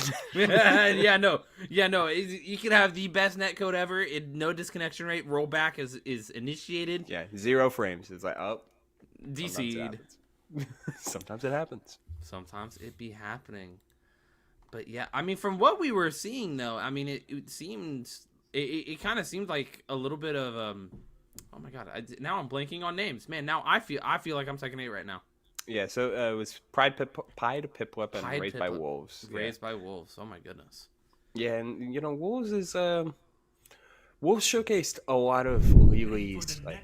Oh, it was a disconnect on all fronts. I guess. I think yeah. So I believe we're restarting the second game. That it seems like that what we're doing. Awesome, cool. It saves us the trouble of figuring out. It's like, oh man, there could have been a winner. But no, we're gonna get a deciding factor right now. Oh my god, we're moving around the whole screen.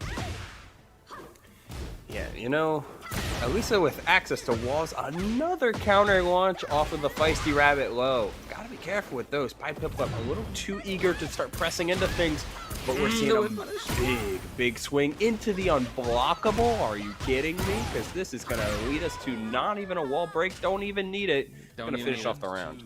Yeah, that was a bigger swing than Shohei Ohtani right there. That was bigger than the Japanese jackhammer. Okay. Hey, you gotta make it all happen. Oh, hello. This is a no throw break. Just a generic throw too. They got the pickup from that? That is nuts. Oh my god, Piplup is moving around, but Raised by Wolves is not letting it happen. No, whoa. Barely not in range for the whip punish. Good read on that low heat smash there.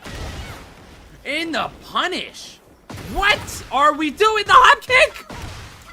That's what I was saying at this before the intermission, that quick little break. Sometimes Pied Piplup, and in these matchups where everything's just so evasive, flying around the screen, like moving up and down and all around, sometimes you need to play a little stagnant so you can find that right block and align things a little bit better with movement, or just make even more callouts, because Elisa does not care about standing still sometimes either. Oh, the unblockable! Oh my god, Pied Piplup! No. That seemed like that was an intentional disconnect. The first game is like, no, I want a different map. I want a different stage. The Play cancel me on this one. The cancel of it too. Just like I'm gonna back sway. I'm like, oh, back sway, shoot you, kill you. It's like, Jesus. All right, Pied Piplup confirmed that. Hey, I'm actually goated, and we're gonna be moving on to the top 32 with a 3-0 and a handshake. Yeah, it's like, hey, yep, shake my hand there. That was kind of just like Alyssa shenanigans. That was like, it was that situation was like, did they know? Did they know? It's hard. It's a lot to know. This is a character with a lot of stuff going for her. And, yeah, most definitely. Yeah, there's a lot of stuff that Alyssa can do. I mean, no Tekken character can move in like her. I mean, other than Lars, kind of, but I mean, Alyssa moves in from like, I swear to God, like she comes in from Los Angeles to New York. Yeah, it's those big spontaneous bursts. Like nobody moves like Alyssa in the way that nobody moves like Lars, and the way nobody moves even like Lily rather, or even like many characters. But they all move differently from each other, and Elisa is just so unique in that regard, and it makes it a very, very temperamental matchup to play into. It's why everyone complains about it so much, is that she's really hard to contain. She can swing at you with very evasive, low crushing and high crushing moves. Her sidestep is really good, and sometimes she's just in your face with a +8 mid that says, yep, and now you have to deal with me and my chainsaws. Yeah, sometimes you just gotta hold it. Yeah, sometimes you just she forces that hold this type of mentality. Yes. So and I mean, if that is your play style, play Alyssa, but I don't encourage anyone to play that character. This is coming from a King player, by the way. This is coming from a King player. Man, so, I mean, I can't defend my character much longer. So, You can't at all I anymore. can't Zero. defend. I like that. My character is great. He's in a great spot. Not the character I want to see, though. Like, he's in a weird spot. Like, he's got... I mean, I'm going on my King tangent like I always do. Go for it. But he's got... He finally has wall carry, but he... Why? Why does he have good wall carry? Why would he need it? Ah! He doesn't need but we're it. gonna get That's Hey correct. Broken and Sly Tiger in this matchup. Hey Broken is a Texan, just like me. So and from the DFW era. So I've seen them a couple times locally. Oh my God, is there Xiaoyu cosplaying Panda? I love that. That's adorable. That's and I love the all white fit on Zafina too. That's great. Yo, this is like so true. Ooh, oh, like Whoa! yeah. Xiaoyu's got her Kigu on, and she's like, "What the hell is going on?" Oh, we are representing offense right now. Sheesh. Azazel wants nothing to do with this. Heat smash, swinging, spending, and crushing. Now, I talked a little earlier about characters that got a little love in the 2.02 patch. You know, just leave with some changes. You got like Paul got some changes. No character got more love than Zafina did because she got oh some my crazy God, stuff. Look it at wasn't. this. It wasn't even, as we see, the running 2 into stance mix up. It wasn't even anything related to her moves like damage wise. Simply everything just deals less self damage. Yeah. Which means going for all those big Azazel haymakers in Scarecrow or down forward 4-1. Oh, any of the forward 1+2s. None of them take as much health as they did before, encouraging more use of all of these crazy inputs. Now, Xiaoyu's not far behind. Sly Tiger. Yeah, Sly Tiger fighting back that last round, catching Hey Broken at the wall, you know, catching them high crushing or mid crushing with that Cali roll. The wall. What Hey Broken? I mean, this is the playstyle that I am used to seeing from Hey Broken, making you press a dumb button at a range that you shouldn't be pressing a button. But they're also really good at staying up close. It's like Tiger's making them guess there, going to the Scarecrow. Oh, and the wall splat! Gonna get the tornado! Yeah, block on that low from Tarantula Stance, finally getting a chance to poke. Oh, the heat dash! Scarecrow heat stat launcher. This should end the round with this is a game. Yeah, this is absolutely sealing the round. Azazel gonna do a little bit of crushing. Gotta crush the onions a little bit, crush the garlic, make sure it's ready for cooking, and then seal out for game number 1. Yes, sir. Yes, sir. So, Hey Broken is gonna go up 1 game. So, I mean, it's been a minute since I've seen Hey Broken play. I remember he did take a little bit of I believe it was like a mental break that he took from this game. And it was after, I believe it was a little bit before Season 2 that he came back. So, seeing him with the Season 2 Zafina or version 2.02 Zafina is kind of refreshing to see. I like it. Yeah, just having the ability to say, hey, all of my character's good stuff that had a weakness, that weakness is now way less. Yeah, the risk reward is low. So much is now just back into her favor because the anathema buff is just so powerful already, and she's basically dealing more chip damage to you than she's doing damage to herself. Like, everything just is flowing in her favor when she gets going. Now, her other weaknesses are still present that Sly Tiger is trying to exploit. The fact that she doesn't really close space well, except for with running, while running 1+2, which is a little bit committal, is a lot linear, so closing that space is a little bit... sidesteppable. Yeah, it's a little pretty scary to do, but once the ball gets rolling, oh, it's tough. Yeah, it's tough. I did want to point out that last round that we saw, Hey Broken was dancing around the screen a little bit, and I kind of let that round slip by him, I believe. And I mean, he was kind of looking like this. Sly Tiger moving on up in this round so far, trying to get this damage in the clutch hop kick. Still has heat to spend. You can use this towards a wall carry. Oh, we don't need that. Okay, there we go. My God. Guaranteed, yeah. What did I say? It seemed like Hey Broken was kind of playing with their food. No disrespect, but Sly Tiger picking up a lot on the offense of Hey Broken right now. Yeah, Sly Tiger's picking up very, very clutch sidesteps and hop kicks and just de-incentivizing stance play from Hey Broken. Big pickup here in order to get the anathema online. Wall running 2 again, and then a huge swing. Keep that install online again, cutting down the sidestep. Big damage. No heat online for Sly Tiger, who tries for the hop kick, but no, we're heat dash launching, picking up, finding the wall, gets the tornado. One more wall finisher will do it. Clean combo from Hey Broken, gets on the board with a round. Needs 2 more to wrap up this set and make his way into top 32, but Sly Tiger's trying to bring this to another game. Good offense coming in from Hey Broken, making Sly Tiger guess. Getting that one. Man, that was far. He got that wall splat from. Gonna get another wall splat, but this time up close. Gonna get a launch as well.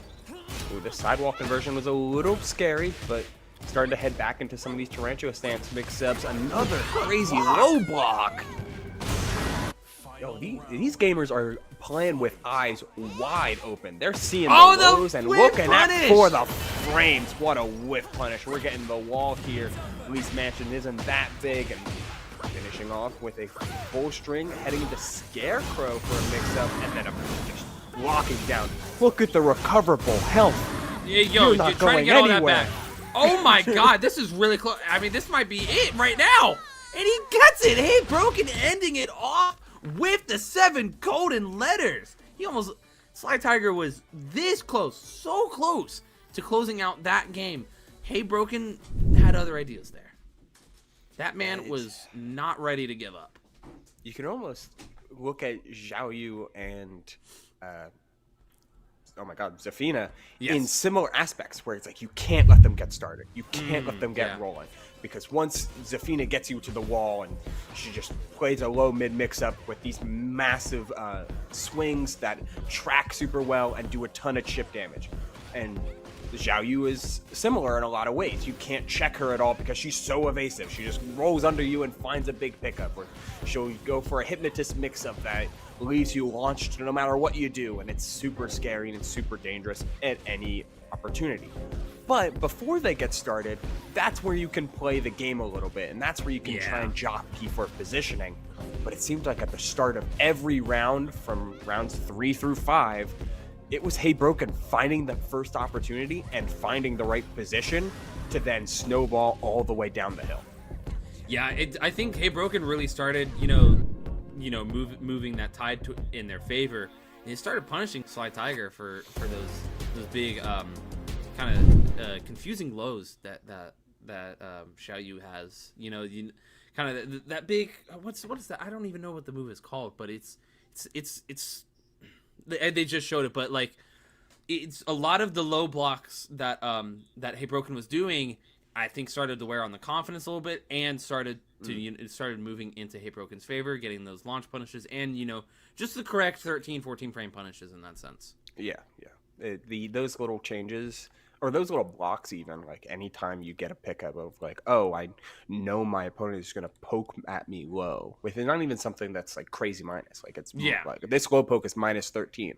But hey, I'm going to block it and then find a wall rising punish. And like, hey, now your turn's over. Now it's my turn to get going. And that can really throw off two heavy momentum-based characters like Xiao Yu and Zafina are. And they were there on both sides, but Hey Broken got the ones that mattered at the end of those key rounds to win more of them.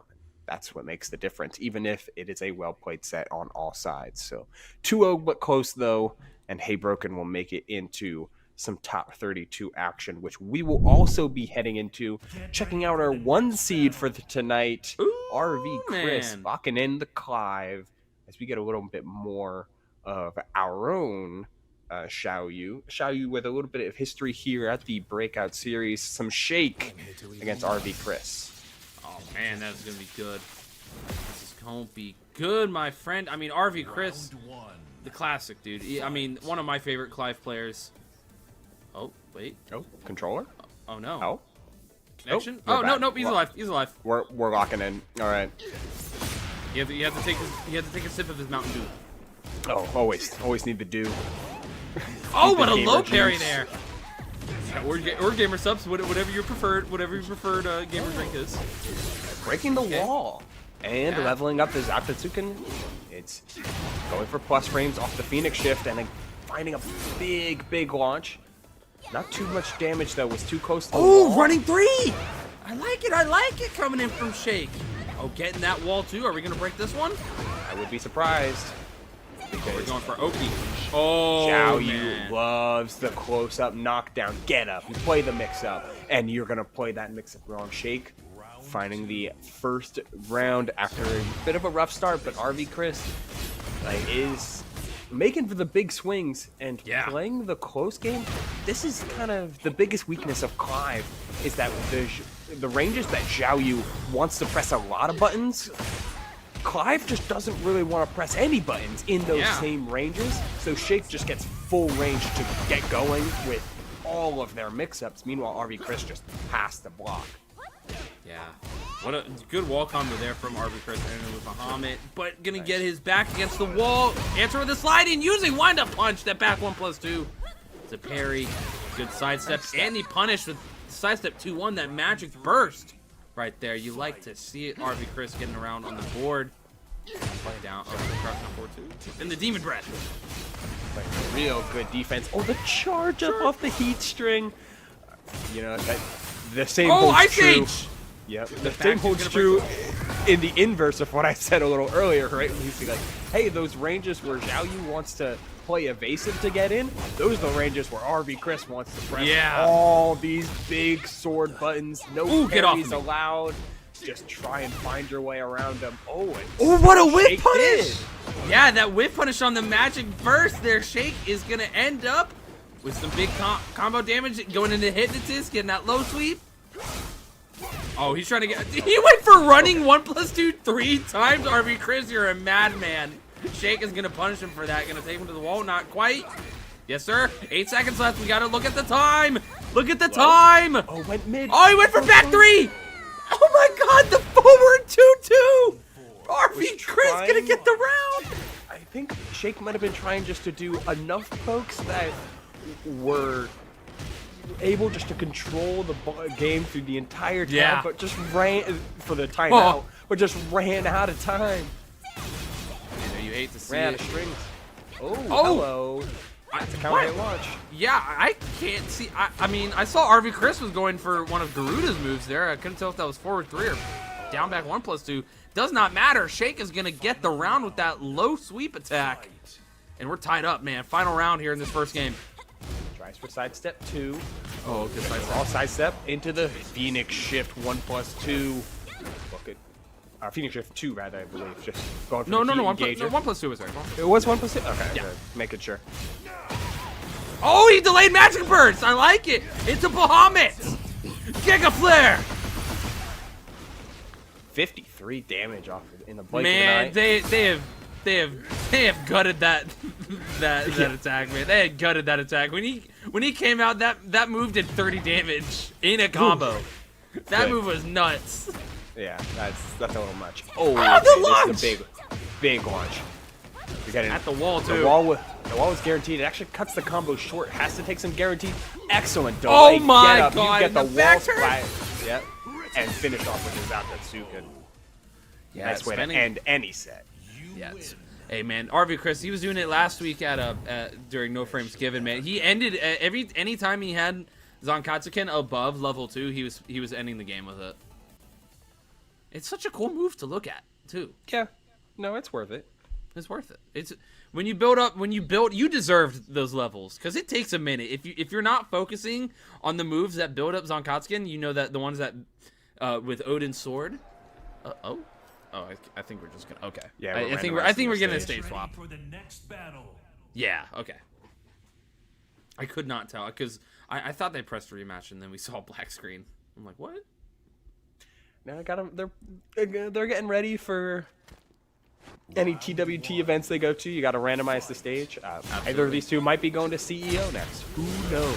Hard That would to be. say. I Hard would to love to see RV Chris in America. I don't think I've seen. I him. really agree. I don't. I think I've only seen him play in the online brackets. But yeah, no, I'd love to see him travel more. I mean, he's sponsored now, so we might see it more. And starting off this game, Shake is gonna break the balcony. We're already going downstairs, folks. We got 2 more hazards to deal with now. Yeah, trading the damage. You know, we got to the wall anyway. Oh, So what a punish on the kip up! And Shake gonna take the round there. Yep. Didn't need to keep one wall, could just maximize the damage on the combo and get to the next one. All the same to everyone. Hello! Oh. Not the empty jump low. No, Shake not What gonna are we get the playing? combo after it. Oh, Garvey Chris didn't charge up the heat combo. Pole dance. Yeah, Good, going down- for the bolt down boot. Trying to keep the plus frames going, but this close range is where Clive is kind of just has good safe buttons, but doesn't have a lot of them. So Xiaoyu can really take her turn. Now this is where RB Chris wants to stay. Ice Age and into the running 3, bolt boot for the plus Oh, frames, Shiva into the sweep! down back 4. Yeah, I like it. Ending that combo off with Demon's Breath. Shake gonna activate the heat. It's gonna hit. Gonna spend it immediately. Get the plus frames. Hypnotist. Gonna go through. Mid-low gets blocked. And the throw does not get broken. Ooh, man. Ends that game. Shadow Giga Flare. Giga Flare might put luck. Oh, this punish on the sidestep 2-1. Yeah, I love it.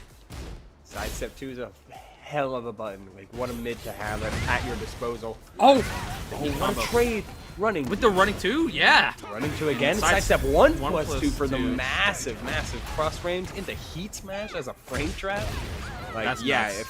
if you're gonna be trying to play Desperation Launcher in the corner, well, a big old sword is gonna be really hard to try and launch through. Tries for the 4-4-2. That's crazy. Back 2 is gonna hit. Oh, the Ice Age is gonna hit at the wall. Back 1+2 to get the wall explosion. Oh, the heat enhanced combo here. Oh, no, Leviathan sweep. Oh, no punish. Oh, the Flames of Rebirth. And no the throw break. Torgal! In the perfect. That was just on the generic. Yeah, like you were saying, no break on that generic throw there. Well done, Torgal.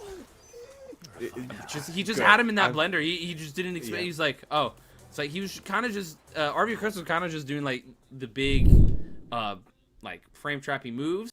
Just ended off with generic. Not gonna see it coming. Get out here, puppy. Yeah, You know, when you have so much stock in, hey, you really need to stop pressing on Wake Up because I have these giant sword moves in back 2 and sidestep 2 and it's forward 2 and also forward 1+2. Yes. Like these just giant moves that shut you down and say, hey, I am playing at a range that you can't contest on Wake Up. So block. And then you instantly shift that up with not only heat smashes, which again, I am playing at a range you can't contest, just block. You also mix that in with just a couple throws. Eventually you might catch someone locked in their own mental stack and they're not pressing any buttons because they're trying to block. Yeah. It's certainly tough, but hey, Torgal's there when you need him, so make sure to be there. And we got the Torgal windscreen too. Shout out that dog. I love that Good dog. That's a good dog. Good dog.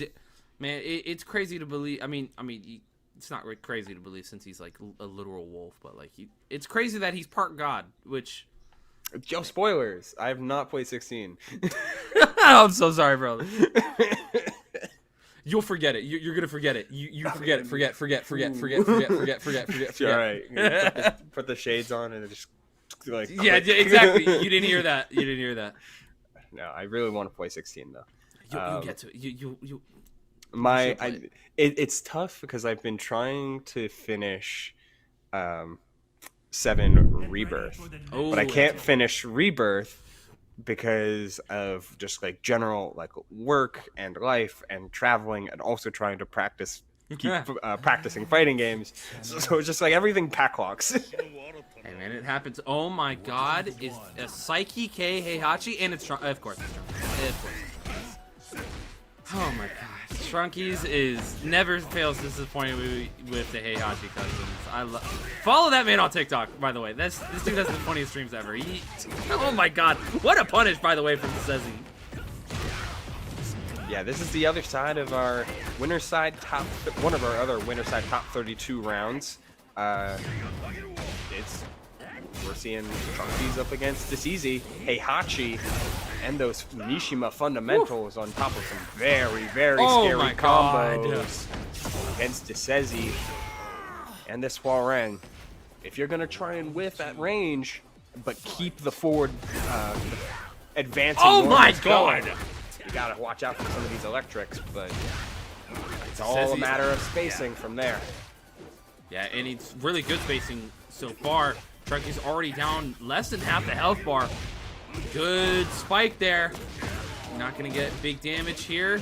We are gonna get the wall. Oh my god. Make him guess with the stance mix-ups. Good sidestep. Nice That's gonna punish it in the electrics. Gonna give him the combo. This heavy aerial tailspin gonna realign with the heat dash. Oh my god, Trunkies. My god. Yo, can you not? That combo was nasty, and then you went for a Heihachi low and lost for it. No, for real. Oh my god, this says he's gonna close out the round with the mid check. We saw the strengths and weaknesses of the character in about 5 seconds flat. You love to see it. You love to see it, honestly. Oh, the launch there. Stance transition into the. He does it again. Man, Psyche K is reading his mind right now. Has got the fighting spirit online for whenever he gets the round deciding game, the game deciding round. Always flips those words. Hey, sometimes shifting to the mid. Good Back charge to up there. Yep. And Oh, he got the full thing. He got the full counter hit on the hell sweep. That's nuts. huge. Yeah, just trying to shut things down. Even force crouch. Looking for some big counter hit launches. Oh no, we're just actually going for electrics. Missing out on the third. Could have converted into even more. Probably going to be saving the fighting spirit for the final round. Yeah, possibly. Or if he's confident that he can end it right here, which I'm not spending that. Oh, No, get no, off no. of me. Not right now, but it is a commitment to activate. And we're not going to do it here. Chopping no. low twice over. Deceasy bringing us to a final round of this game number 1. And we're There it activating. is. Where's Instinct? Coming in. Counter hit forward 4. Omen guaranteed on the ground there. Dragon uppercut in devastating position. Missing into stance. No sidestep that time. Gonna get caught with the homing attack there from the Sezzy. And the launch and punish right there from Trunkies. Gonna push the Sezzy to the wall. Now this is where we see true Heihachi right there. Getting rid of that gray health. Oh, he went for it again? Heat smash. And he gets the kill with the Omen. Trunkies gonna go up 1-0. Oh, man. It's a brutal, brutal game to play against Warrior Instinct Heihachi, especially when he's pivoting into this enhanced stance that is so hard to deal with already. You get more parry properties. Everything deletes gray health. Like, it's just a lot. Oh, what a duck. Yeah, Trunkies not gonna the delay. get anything. Oh, the power bomb. Oh, good Has to heat there. At minimum, that heat burst does trigger the first step for the Warrior Instinct install. So absolutely huge that he picked up. Whoa, 1 back 2-2. That's a string, but as an excellent punish. Looking for 4. Ooh, what a punish on the hell sweep! Oh my god! You know, because I was about to say, like, one of my favorite things about Trunky's playstyle is his constant cancels of the automatic switch to stance. Because he will go right into Raijin or something, and he's immediately he's holding back to get out of stance. To, you know, mix up a little bit. Good sidestep, the 1-1-2, not gonna get the wall splat.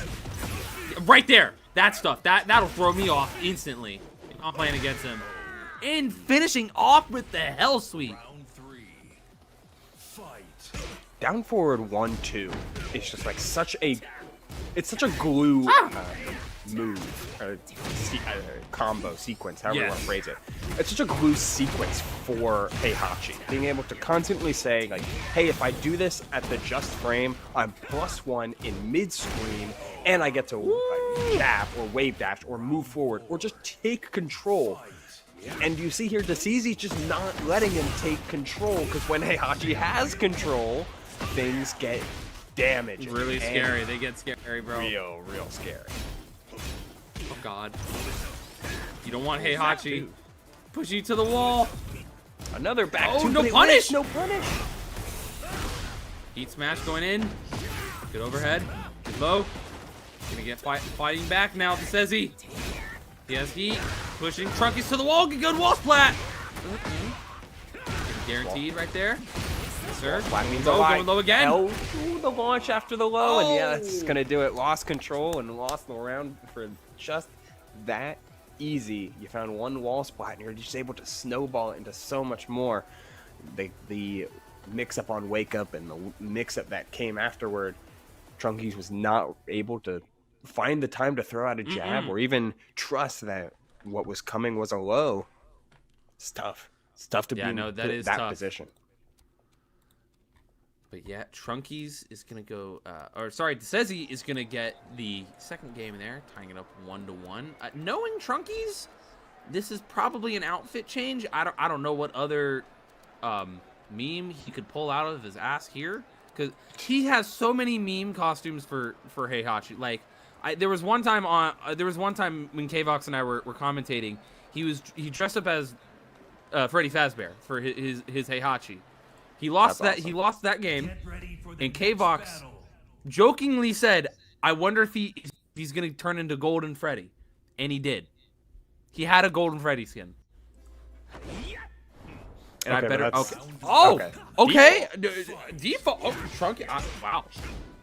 I always expect the customs coming from Trunkies, but here we go. We're getting offline right here. We're getting the basic costumes. I like it. I kind of like it when players pick that.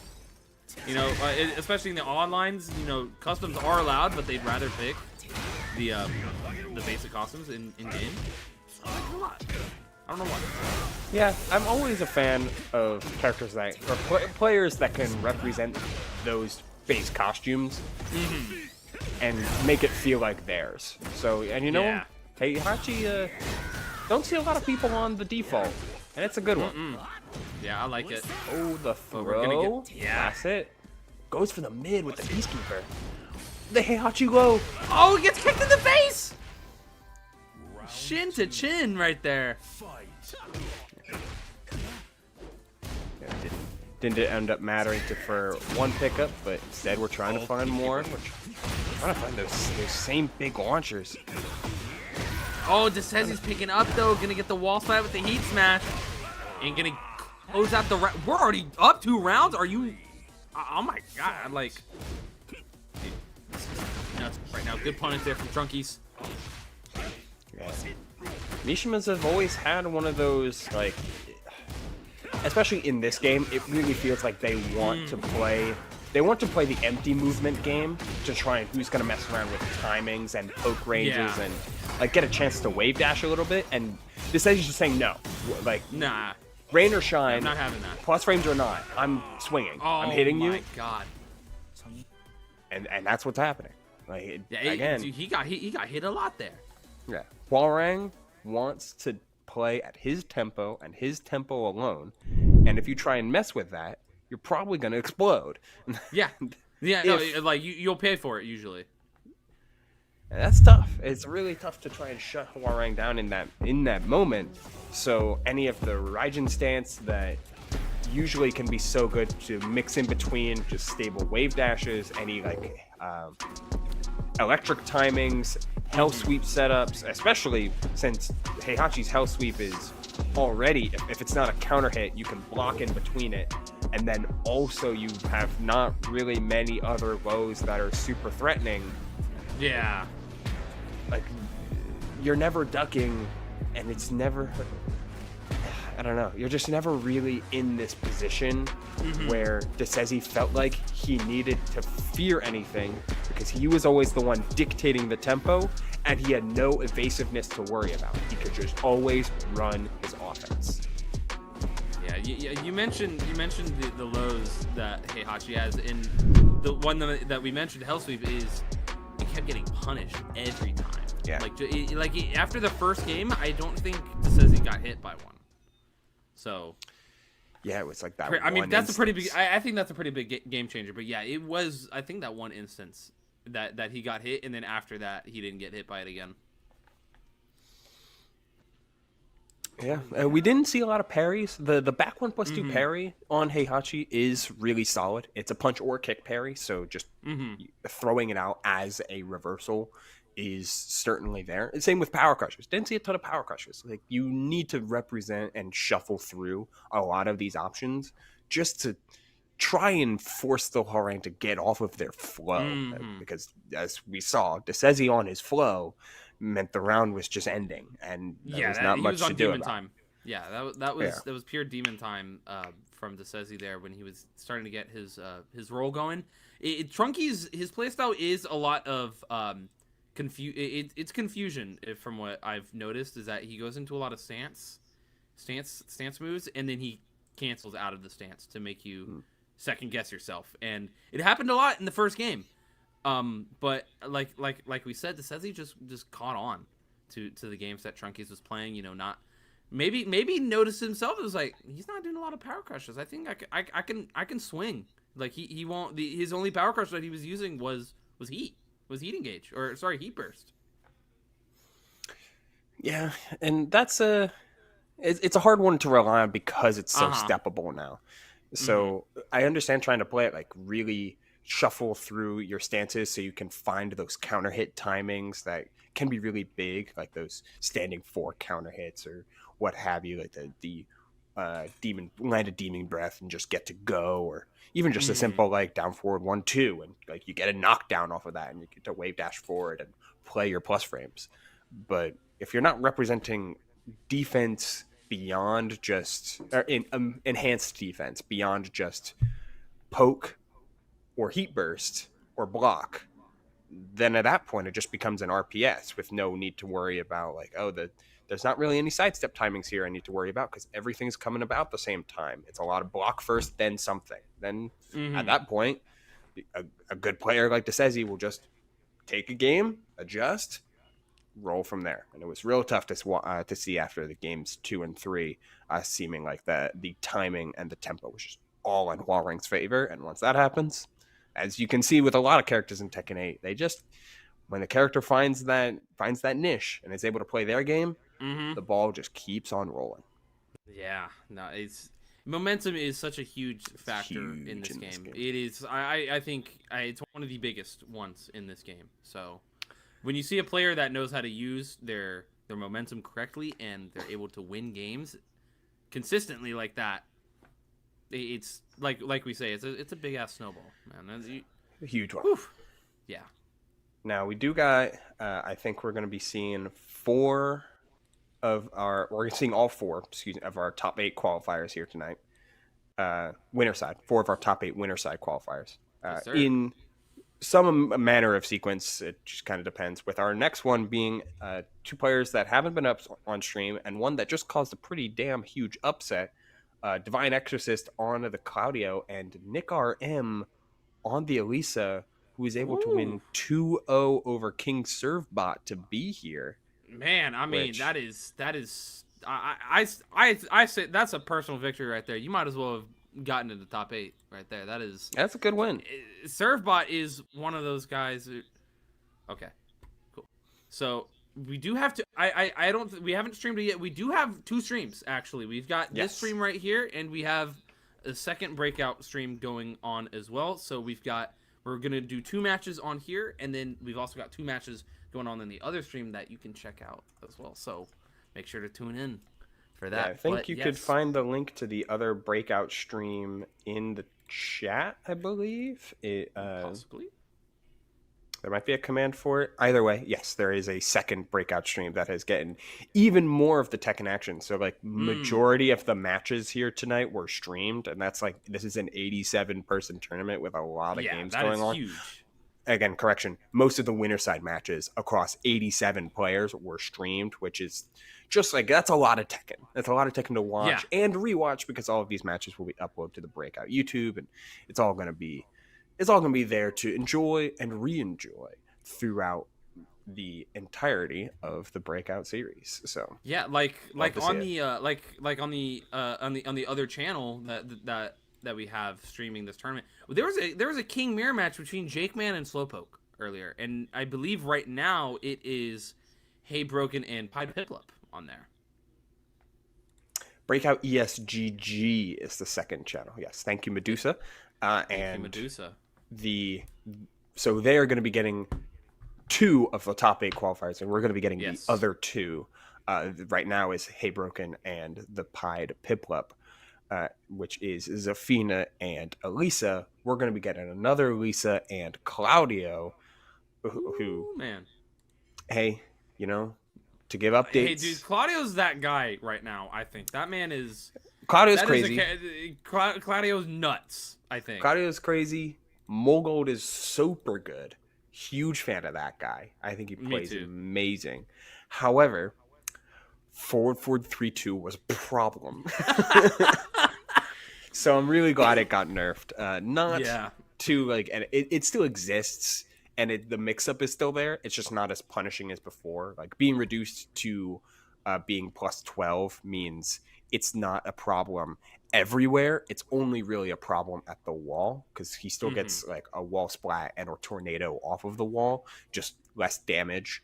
But in mid-screen, it's nothing. You're not getting like anything immaculate off of it. You're kind of just, oh, I break the guard, I get the follow-up, but I don't get a combo. It's like, I believe that's like with the 2 frames that it lost, like that's the major changes.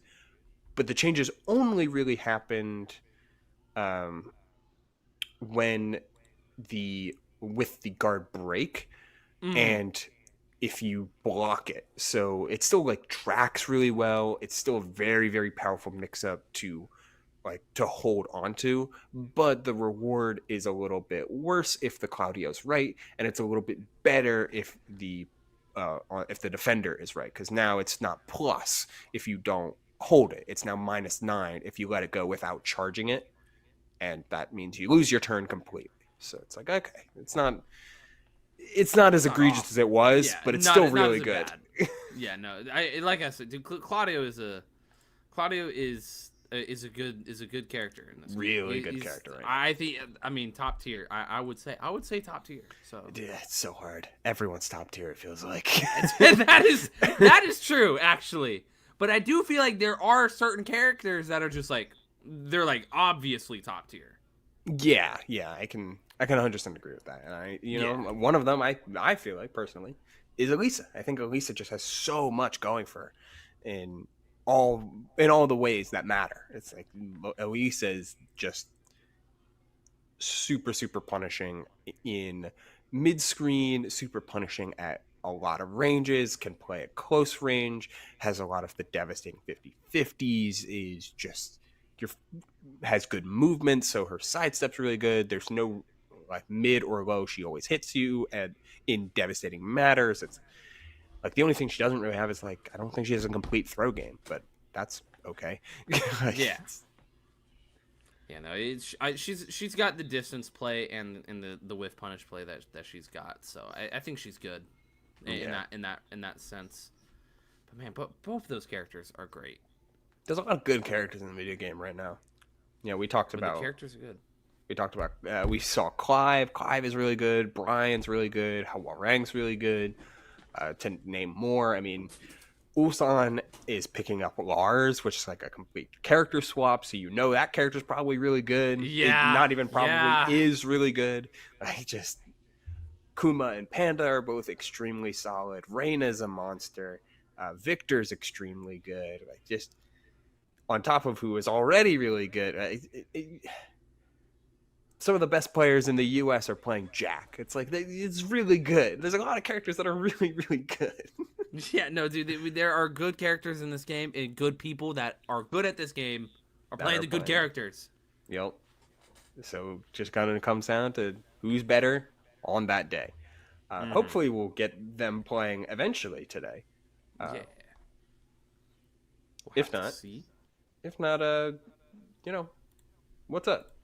How's it going? What's up? How's Yeah, everyone what's up? doing in We've chat got time. today? We've got time. How's We got everyone time. doing? We got time. Me when I got time. Me when I got time? Yeah. What? I don't know what that is. Okay, update from the other stream. Hey Broken did take it 2-0 over the Pied Piplup, so that's our first member in top 8. Hey Broken.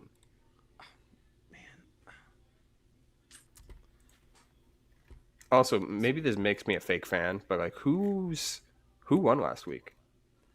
Ooh. Oh, That's a...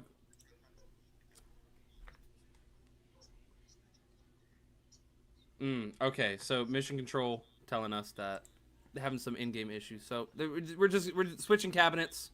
So we'll get that. We'll get this game setting up shortly. The game was auto disconnecting them for some reason. Is what we were hearing. So we're trying to get that situated. just booting them out every single time is not where you want to see, but hopefully a change of cabinets, a change of servers maybe ought to help out. See if you can lock in for... Oh, excuse me. I just randomly have the hiccups. It happens. It happens, bro. It happens. Huh? Yeah, well. What? Wait, my asthma. Why are you trying to... Wait, whoa. Why is my asthma trying to fight me? Why is my asthma trying to fight me? Whoa, I don't want that smoke. I do not want that smoke, bro. It's over for you. I've seen the Anna in June. I don't want it. Oh, not the Anna. That's another character who's really good. Yeah. Oh, dude, Anna's great right now. And it's crazy. I can't. You would never catch me playing that character. But damn. What do you mean? Gotta keep the... I'm not playing you right now. Nor am I gonna fight you. You are on the other side of the country. Thug finals right now. Thug finals right now. Lock in. Oh, just win. Yo, these people about to make me run away real quick. I'm getting scared. Toma, dude. Who? Joe Budden. So the other. Claude. I think also playing Claudio. Also? I could be wrong. I think also plays Claudio. Yeah, maybe I can find it on doing a little bit of digging. Yeah. If there's any character reporting, which it doesn't seem like it. Yeah, no. But if that's Claudio, makes sense. Claudio's really good. Also, Joe Budden has been entering a ton of stuff. He's the other side of the one of the other top 8 matches for us tonight. So just to kind of go down the list, it's RV, Chris, DeCeasy, Hey Broken already won against the Pied Piplup, Dr. the Jake Man against Joe Budden. That's who the character I was asking about. My next battle is absolutely the Claudio that we're seeing right here. Against Nick RM.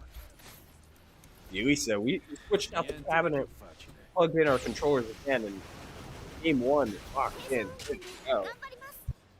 Round 1. Fight. Game number 1. Oh, hello. Goodbye. Duck instantly on the wall running 2 is a statement to make at the start. And get 80 damage into mix. Got hell sweep into hello world going low again. Gotta be careful with that repetition. Sidestep 4. Oh man, the power crush too. Like Nick RM just instantly playing with a different level of information, going mid again. All right, these full screen type of options are powerful, forcing some big reversals from Divine Exorcist, and you know what? A hop kick ought to do it. Get into the wall. Claudio's wall carry is quite insane, but the tech roll out shuts down Divine Exorcist's instant offense, trying for the back 2. Forward 3, nothing crazy. These side steps are insane for Nick RM, and Divine Exorcist unable to really lock down the movement. Gets her out of destruction stance though. Nick on the back foot again, tries for the 4-4-3, no dice. Back 2. Holding things steady, and there's the running 2. Finally able to start the offense, and there's the wall splat. Gets the full combo, sidestep 4. Looking for the mid that time instead of the low. Keeps going with these mids. Not trying to let Nick get away with a quick sidestep, but oh man, 10 seconds left. This is a float combo, but converting into the Rage Art. If this doesn't take the round, I would be mighty surprised. This is float and tornado, very scaled, but it doesn't matter. Round 2. Going to Nick RM on the verge of making a second upset of the night over the 4 seed here, or at least for a game. But this throw on the Power Crush is huge. Divine Exorcist a little early on the running 2, mind you. Hasn't really been able to lock in Starburst for a long period of time. Finally gets the Heat Burst going. But these sidesteps are insane. It's forcing very high delays, but we're keeping the steps going. Nick RM trying for a 3-0 sweep. Hello World, keeping the plus rooms going. Locking down with Destruction Stance and going for another huge range mid. Cutting things down and locking down game number 1. Nick RM moving. No worse for wear, and we're going into game 2 right off the bat. And instantly a heat engage. Tries for a throw. Slight miss, and that's a launch. These quick sidesteps and sidewalks from Nick are still so potent. Season 2 sidestep is devastating. Nice low block. Keeping the poke steady as we find the back again. These advancing normals from Cloudy are kind of getting stepped and blown up. Heat dash. Keep the combo simple. Finds the tornado. Finds the follow-up to the wall finish. 4 rounds straight for Nick RM. I was expecting this to go insanely close, real back and forth, but instead, Divine Exorcist just on the back foot constantly. The pickup with the Power Crush is brutal. A nice throw break, trying to set up for a long-standing neutral interaction, and instead we find the float. Gets the string to the wall, finishes with the wall combo, sidestep 4, into back 2. Anything to lock down movement, lets the delay in the string to track. Nice stuff from Divine Exorcist to keep the movement down. Still poking, attempts for the Shoryuken, but no dice. 1 hit for game on both sides, and the counter hit slide, oh, doesn't finish. The low hit of the wall combo doesn't matter. Excellent pickup. Round 5. Hello, counter hit, picks up the Starburst. Trying to play heavy offense now. Ooh, the counter guarantees the heat engager. And Nick finally drops a round. Divine Exorcist playing at more immediate timings in that round. Shut things down. Shut down the movement, shut down the tempo. Trying to gain some semblance of control. Instead, we're chopping low. Another throw. Grabbed it. Yeah, no, I like it. Oh, yeah. Welcome back. Nick RM is putting on a show and making man, I see it. known. Man, Divine Exorcist has got to fight back. You getting counter hit. All right. You got punished for that Power Crush there. Oh, good ducky. I am not taking that. The Destruction Stance is devastating. Sidestep. Oh, the sidestep. God, Nick RM, you're nuts. That's 6 rounds to 1 off the course. That is nuts. Dude, shut down, closed the book, and locked it away. That was a statement. I mean, Divine Exorcist. Divine Exorcist is a former TWT finalist. You gotta give it up. You gotta give it up. I mean, that is good stuff from Nick RM there. So, I mean, I'm about to see what I missed here. See the dominant that I missed. Wait, most of the insane plays, I don't think might have been round-ending plays, as we see a clutch Rage Art there. It was just pure and simple, excellent offensive timing. Like, Cloudy is a character whose best pokes are often, like, sidestep-oriented. So, like, with things like sidestep 4. So it was purely just, I know when you're trying to move, and I know when you're trying to swing. And seemingly, because there was perfect sidewalks to get launches on the back hits, perfect swings to catch any sort of steps and coverage. And hey, Elise is already at applying excellent coverage with her massive swings of tracking to both sides with the Destruction Stance. So once the chainsaws were out, there was so much of Divine Exorcist's main game plan that was shut down. Hell, the first interaction that happened, round 1, game 1, Divine Exorcist tries for a running 2 to get the party started and like keep things locked in his corner, ducked and launched. It was literally 1 second into the match. That is crazy. I'm gonna have to see that clip. That is nuts. I'm gonna have to see that. Just pure and simple, whether it be preparation, reaction, or some sort of mix in between. It was a dissection on how to shut down Claudio. And you know what? That is Nick RM locking the second person to be in our winner side top 8. Other being third now. Third, yeah. Hey, Broken. Yeah, Nick RM is going against Dr. Jake Man in his top 8 match. Right. Understandable. So now we got to get the 4th. Who's 4 out of 4 for the winners semifinals? And this I would hope is also gonna be a bit of a doozy. DeSezzi up against RV Chris. Again, very polar opposite style of characters. Oh yeah. Oh yeah, very different. See how it goes. Instant. Oh, okay. Quick jab. Get the party started. Both of them going for jabs. Yeah. Good block on the slide there from DeSezzi. Building up the pressure, you know. Making Chris block all this when they trade. Oh, he catches in midair. I think he says he was going for. What the hell? I didn't know that wall blast. Apparently. All right, that's great to know. Not only does it give some plus frames, it also wall splats. It's a tracking mid. Bolt boot, everybody. Oh my God! Speaking of boots, coming right out. Yeah, speaking of boots, we got a lot of them here. That hit sidewall, dude. This stage is crazy. No wonder TCC calls this the evil stage. Yeah, I mean this is the party popper. Are you? Was that wall a freaking wall, dude? Oh, RV yeah. Chris, you got to be stopped. Oh, that the down was 2? Huge. Yeah, that was nuts. Oh, he gets tried caught with a heat smash. Look at the time. Look at the time. The Peacekeeper closed it out. DeSezzi, the Canadian, is gonna get the round there. That was sick. What a comeback round there. And Demon Breath to answer back. RV Chris wants it back in blood.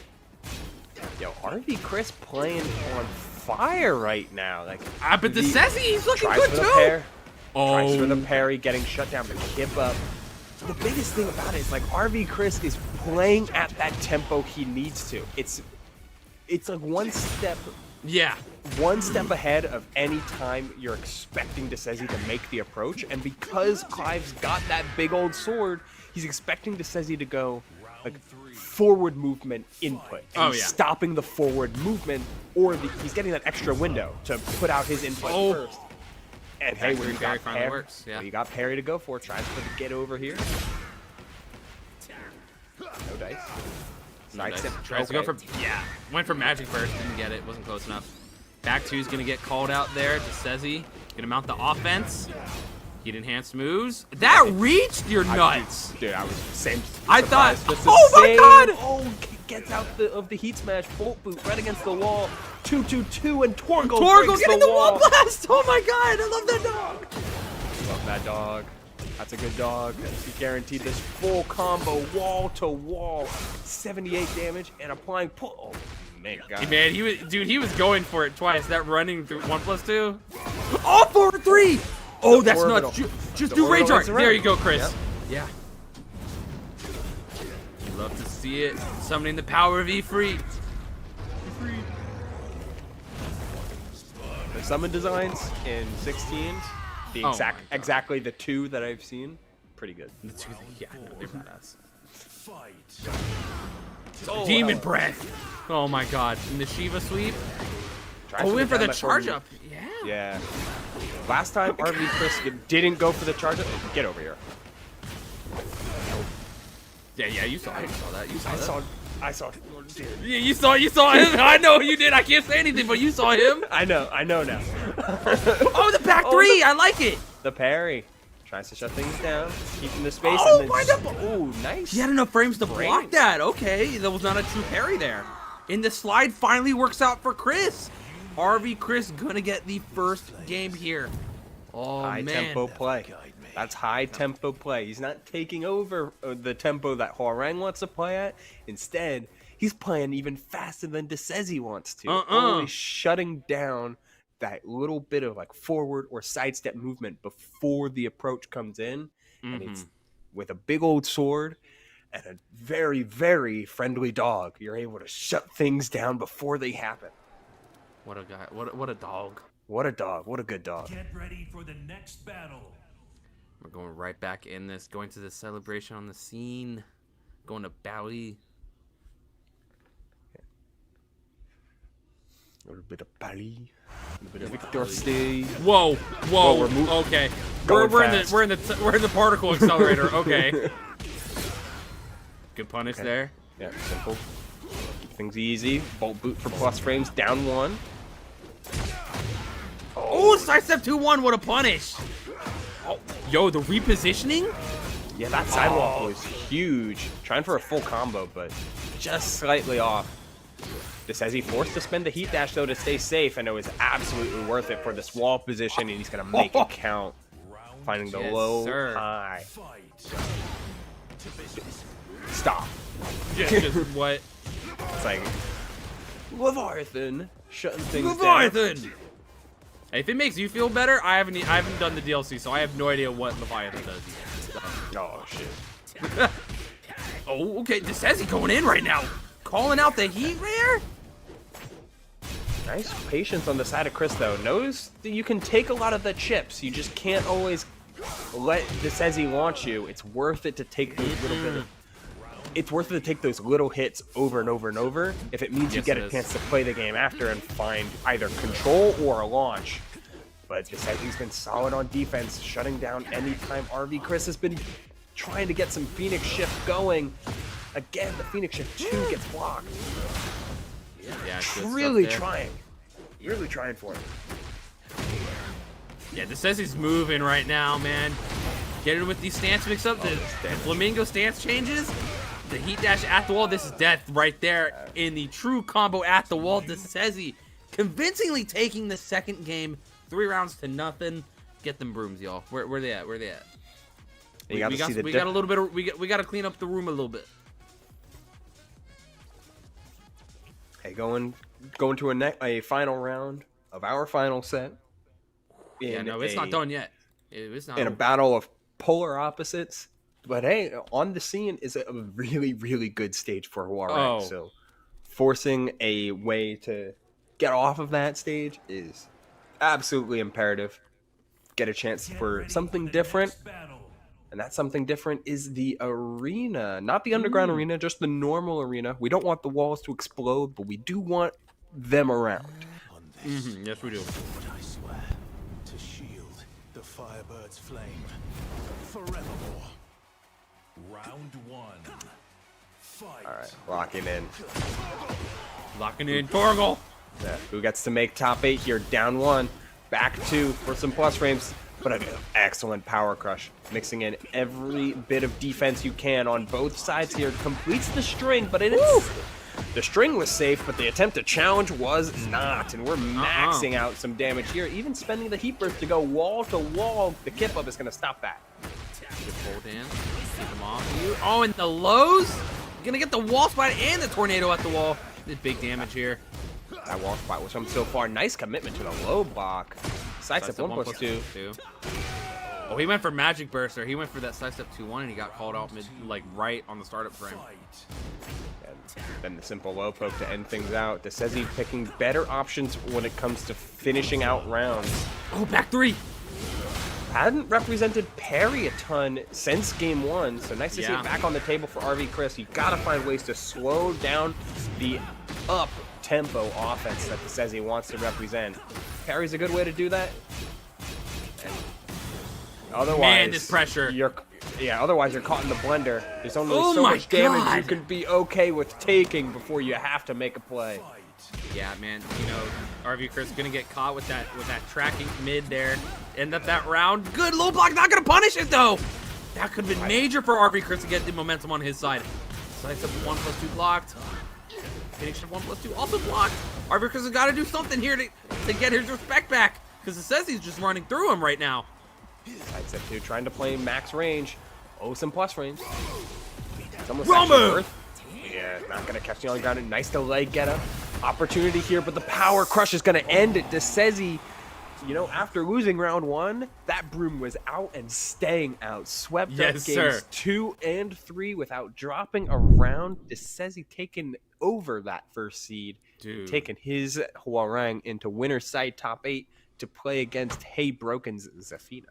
Man, I mean, that is a matchup. I That's I didn't think I was gonna get to see that. You know. Yeah, that's an interesting one. Yeah. So, I mean, great first game there from Arvid Chris. A lot of clutch moments, you know, with the forward 3 and that good get over here button, and my boy Torgal coming on out. So, but this games 2 and 3 all DeSezzi.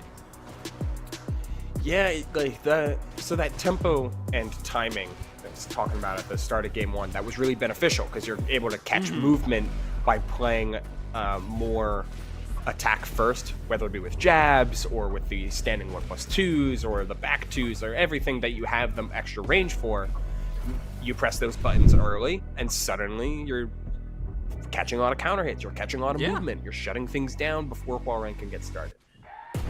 The response to that from DeSezzi was pretty simple. Hey, I'm gonna just find these power crushes first, because if I can get one knockdown or something evasive like the new low that Hwoarang has that I still don't remember the input for. But I don't either. Graham would be able to tell me. Is he in chat? Graham, yell at us if you can. Yeah. Tell me at once, and I'm sure it'll stick in my head. I promise. But it's a high crushing low that on counter hit, it knocks down, it gets you started, it gets you right into a Hwoarang's go mode. And once you get to Hwoarang's go mode, then everything can fall apart from there. Where Chris was playing so well was stopping the go mode, but in the games 2 and 3, he was really, really having trouble stopping the go mode, and the entire game, the entire set turned on its head from there.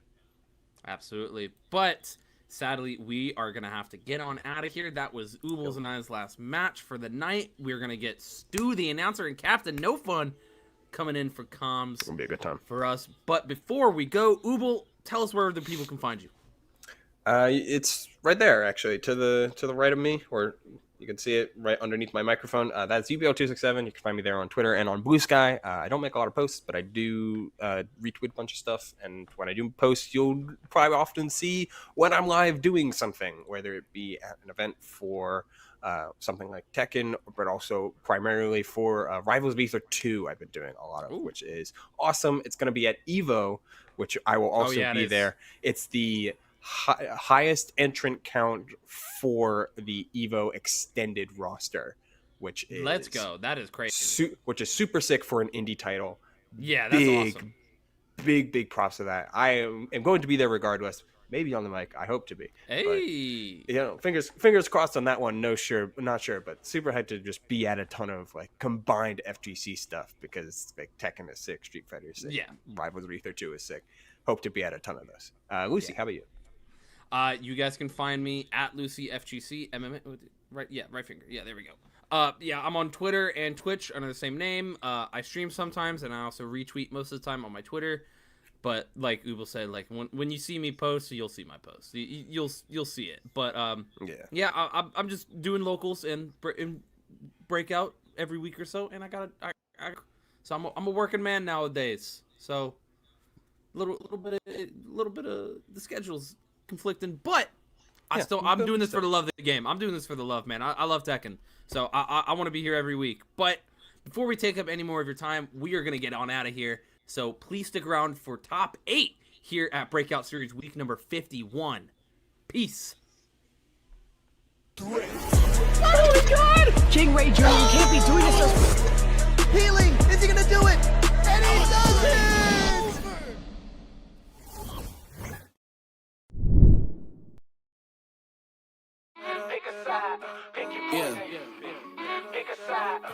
Whoa. Giant to a maggot, big boss status. Ain't gon' lie, I really wish they would like a cabin. I ain't do no front and get my money on the back end. Yesterday's price ain't today, now we taxing. Way out the fear, ain't no way out for me. They always told me I'm the wave, like I'm way out. And see, I know some real ones almost turned state. Ain't no way I could be out here living like a villain, only way up for me. Moving out the purges, I give time if it was worth it. If you coming from my fam, then you know I take it personal. Say that you the GOAT, I asked around, I never heard of you. Rocky road ahead, and there's some things I had to hurt of.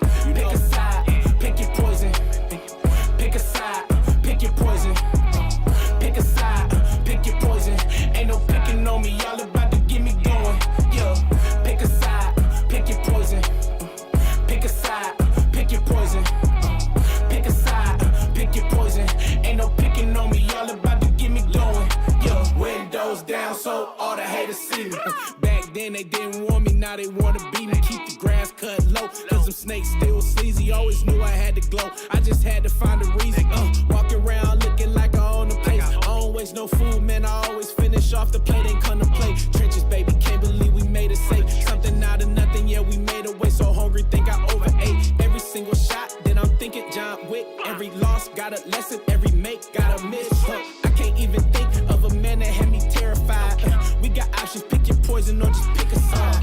Pick a side, pick your poison. Pick a side, pick your poison. Pick a side, pick your poison.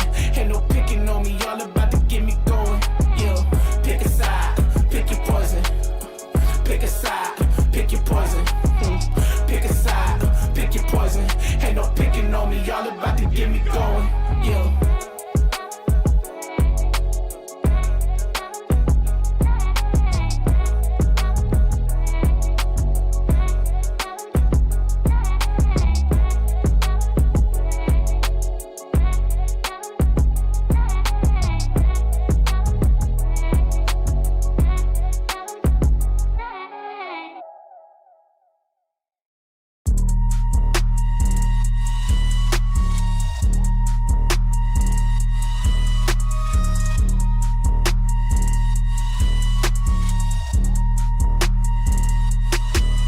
We got it next. That's how you finesse. We come for they next. We come to collect. Did it all on my own, yeah. When it brought it back home, yeah. Now they calling my phone, yeah. But I'm all in my zone. They not a threat. Tell them reset. When they at their best, we still not impressed. Did it all on my own, yeah. When it brought it back home, yeah. Bought a watch with the stones, yeah. Caught them watching my throne, yeah. Ain't no one doing the shit that we doing. Ain't nobody moving the way that we moving. Hop out the Sprinter and shoot us a movie. We pull up the packs and then get us some jewelry. Rocking the newest, but that shit ain't new to me. Watch how I do it, you think that it's two of me. They just be fluffing and that shit is foolery. Coolin', but that shit ain't cool to me. I'm as hot as it gets, yeah, they not on the list. Took a shot of success, hit nothing but net, yeah. So they hit the rim, changed up my number and took out the SIM. I'm on my hustle, I'm back in the gym. I can be humble or I could go in. I go for the win. We got it next. That's how you finesse. We come for they next. We come to collect. Did it all on my own, yeah. When it brought it back home, yeah. Now they calling my phone, yeah. But I'm all in my zone. They not a threat. Tell them reset. When they at their best, we still not impressed. Did it all on my own, yeah. When it brought it back home, yeah. Bought a watch with the stones, yeah. Caught them watching my throne, yeah. Yeah, bitch, I'm young and I'm turning. If you play with my money, then your ass get burnt. I done came off the bench, I just waited my turn. I done jumped out the gym like MJ in the third. If you want it, I said you can get it confirmed. We done packed the whole stadium like we the one. Ain't in no run, this shit is done. Ball on these niggas here just for the fun. Got a dance, I won't try it. If I furnish the drink, they gon' buy it. Yeah, we 50 something, like it right. If I said it, then I be lying. Yeah, I know niggas hate all the time. Had to change up my routes, niggas stealing my song. And I know bitches ain't worth the dime. Had to change up my line, they be wasting my time. Yeah, we got it next. That's how you finesse. We come for they next. We come to collect. Did it all on my own, yeah. When it brought it back home, yeah. Now they calling my phone, yeah. But I'm all in my zone. They not a threat. Tell them reset. When they at their best, we still not impressed. Did it all on my own, yeah. When it brought it back home, yeah. Bought a watch with the stones, yeah. Caught them watching my throne, yeah.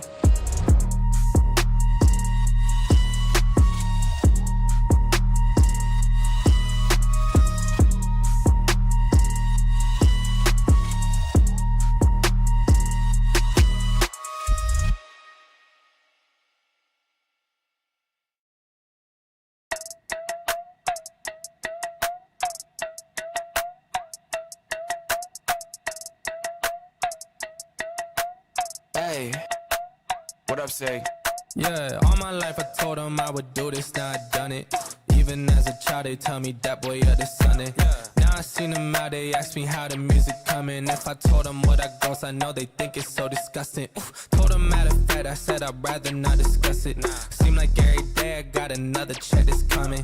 Training for a marathon, I'm building another pace, but I ain't have to train for this shit. Always knew that I would run it. I came too far for a grown man to tell me how to get mine. How y'all still talking, I don't listen, I swear we never align. Y'all ain't never done it, still give advice, I don't take directions from the blind. Just stayed on my job, but y'all unemployed, I told them go and apply. That's some real facts, but they won't listen, don't take opinions, y'all only give them. They crash on the road now, but I stay my line, I was always driven. Had to get it out, tunnel vision. Steph Curry, man, I'm never missing. Back in the day, I was in the office, now I'm getting paper like it's done to Mifflin. All my life I told them I would do this, now I done it. Even as a child, they tell me that boy, you're the Sunday.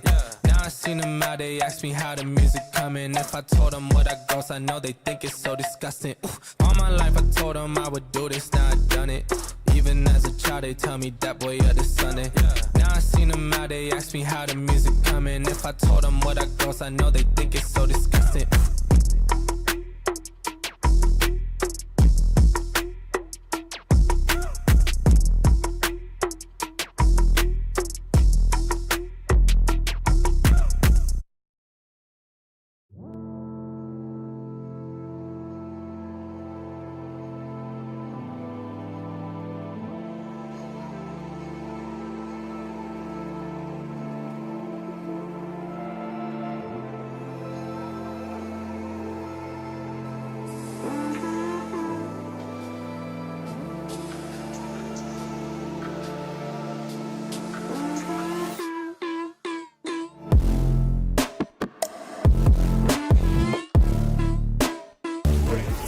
Gotta close this out. The Peeling is gonna do it! Will it tighten the time strikes again? Oh my goodness, Peeling!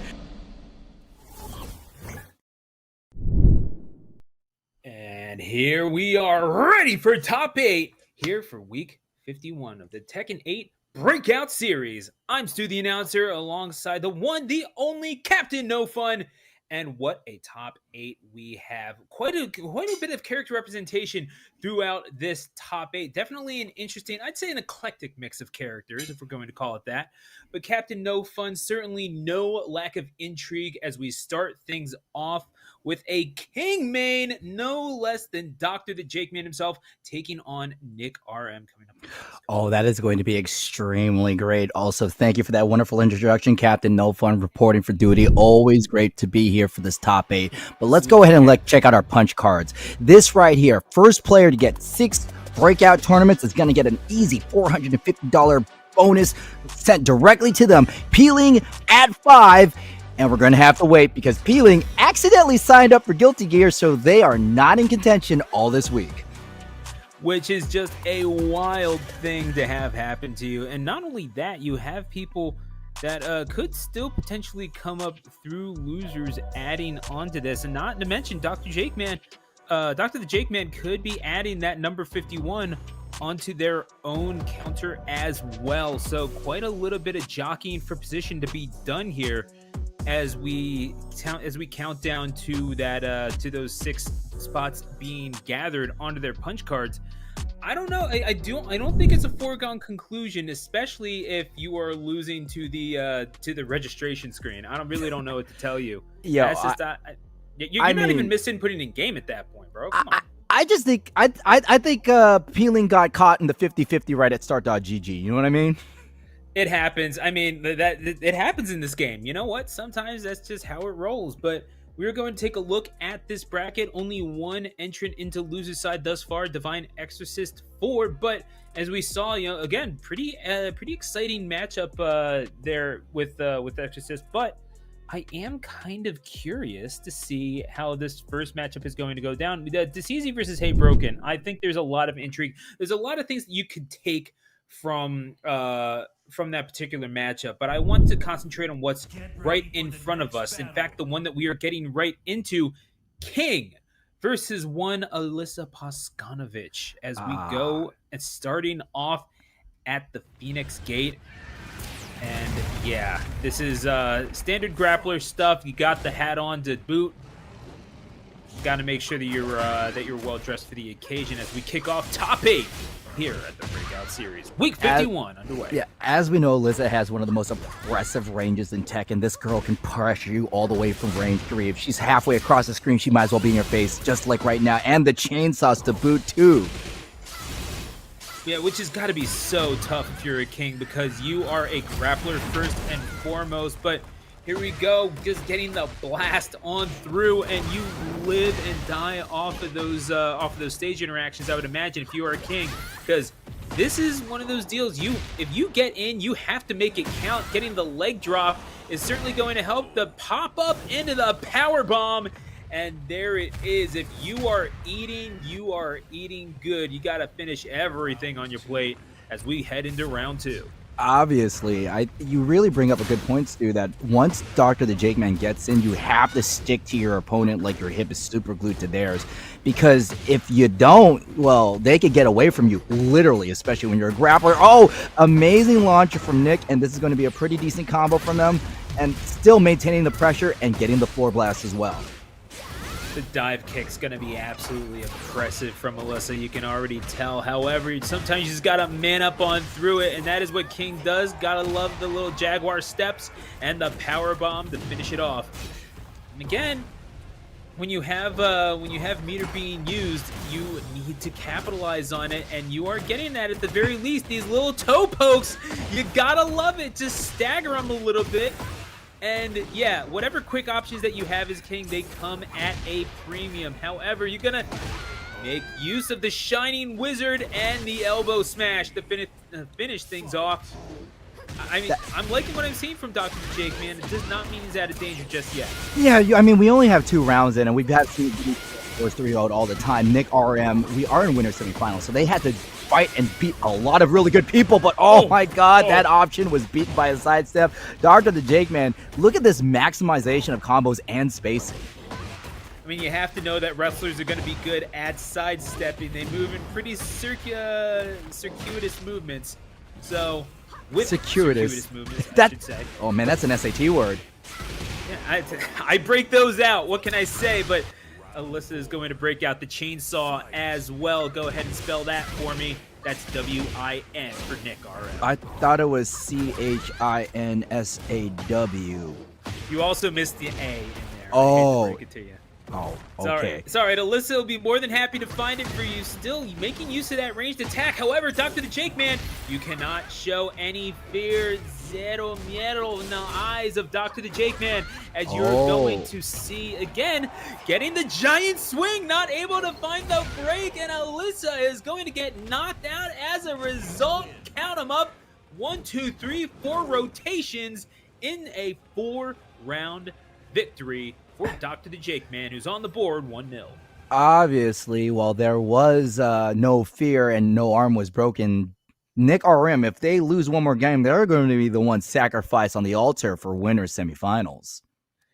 That is a rough predicament to be in. However, Nick RM, you have to think that there is a process here, right? And when you're talking about someone who is I think we're going to get some changes in stratagem going here. Of course. And in the meantime, I have to say, Nick RM not exactly doing badly, but you just saw Dr. the Jake Man was nothing was happening for Jake Man to hesitate. Always felt like they were ready to present their options, that they were ready to put their strings even farther forward than you perhaps could have really been tasked to do. I'm kind of curious what you need to do in order to put the fear of God into Dr. the Jake Man at this point. Well, it's going to be very hard to put the fear of God into a King main because they're not afraid of anything. But if you were to ask my humble opinion, Nick RM needs to do either annoying fast options or has to go ahead and go for some high crush attacks. Just something that makes Dr. the Jake Man hesitate to hit a button. In Street Fighter, when somebody does an ODDP, even if they never do it again, that option's in the back of their brain. And right now, Dr. the Jake Man is running their offense unperturbed because Nick RM hasn't been introducing these options. You're absolutely right, and that is one of those things that I kind of wonder if you are to make a king hesitate, you need to do so by okay. There's ways to annoy a grappler, and that one of them is to play at range and to be untouchable. Most of your offense is going to come through command grab. So how do you disrupt that through quick buttons or just make yourself or just lame them out? I feel like there is a way for Alyssa to do that, but also have to say the stage I think worked in Dr. the Jake Man's favor. This could be won and lost on the stage select screen, and I kind of wonder if this is one of those changes in stratagem that Nick RM is going to have to consider here. You did bring up a really good point about playing at range, and we saw that whenever Nick RM had the distance and did the approach, sidestep did beat a lot of their options. So this could be that either their offense is one-dimensional or that they need to introduce another layer. Because, yeah, if there's anybody who could play at range that's not Anna or Victor, it's definitely Alyssa.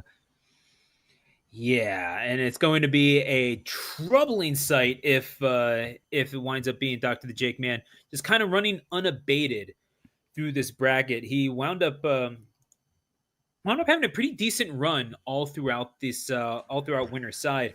I think only dropping a single game. Yeah, Dr. Thus Jake far? Man's running pretty well. Also, chat, just to let you know, the reason why Stu and I are doing a bit of a stalling Jiu-Jitsu is that currently the TOs are doing a little bit of a connection test. So that's one of the reasons why we haven't jumped right back into it. Or it could be that our faces are just that good looking. So yeah, it's a connection test. Anyway, we are going to see. That's look, man. I'm honest about myself. I'll just say that.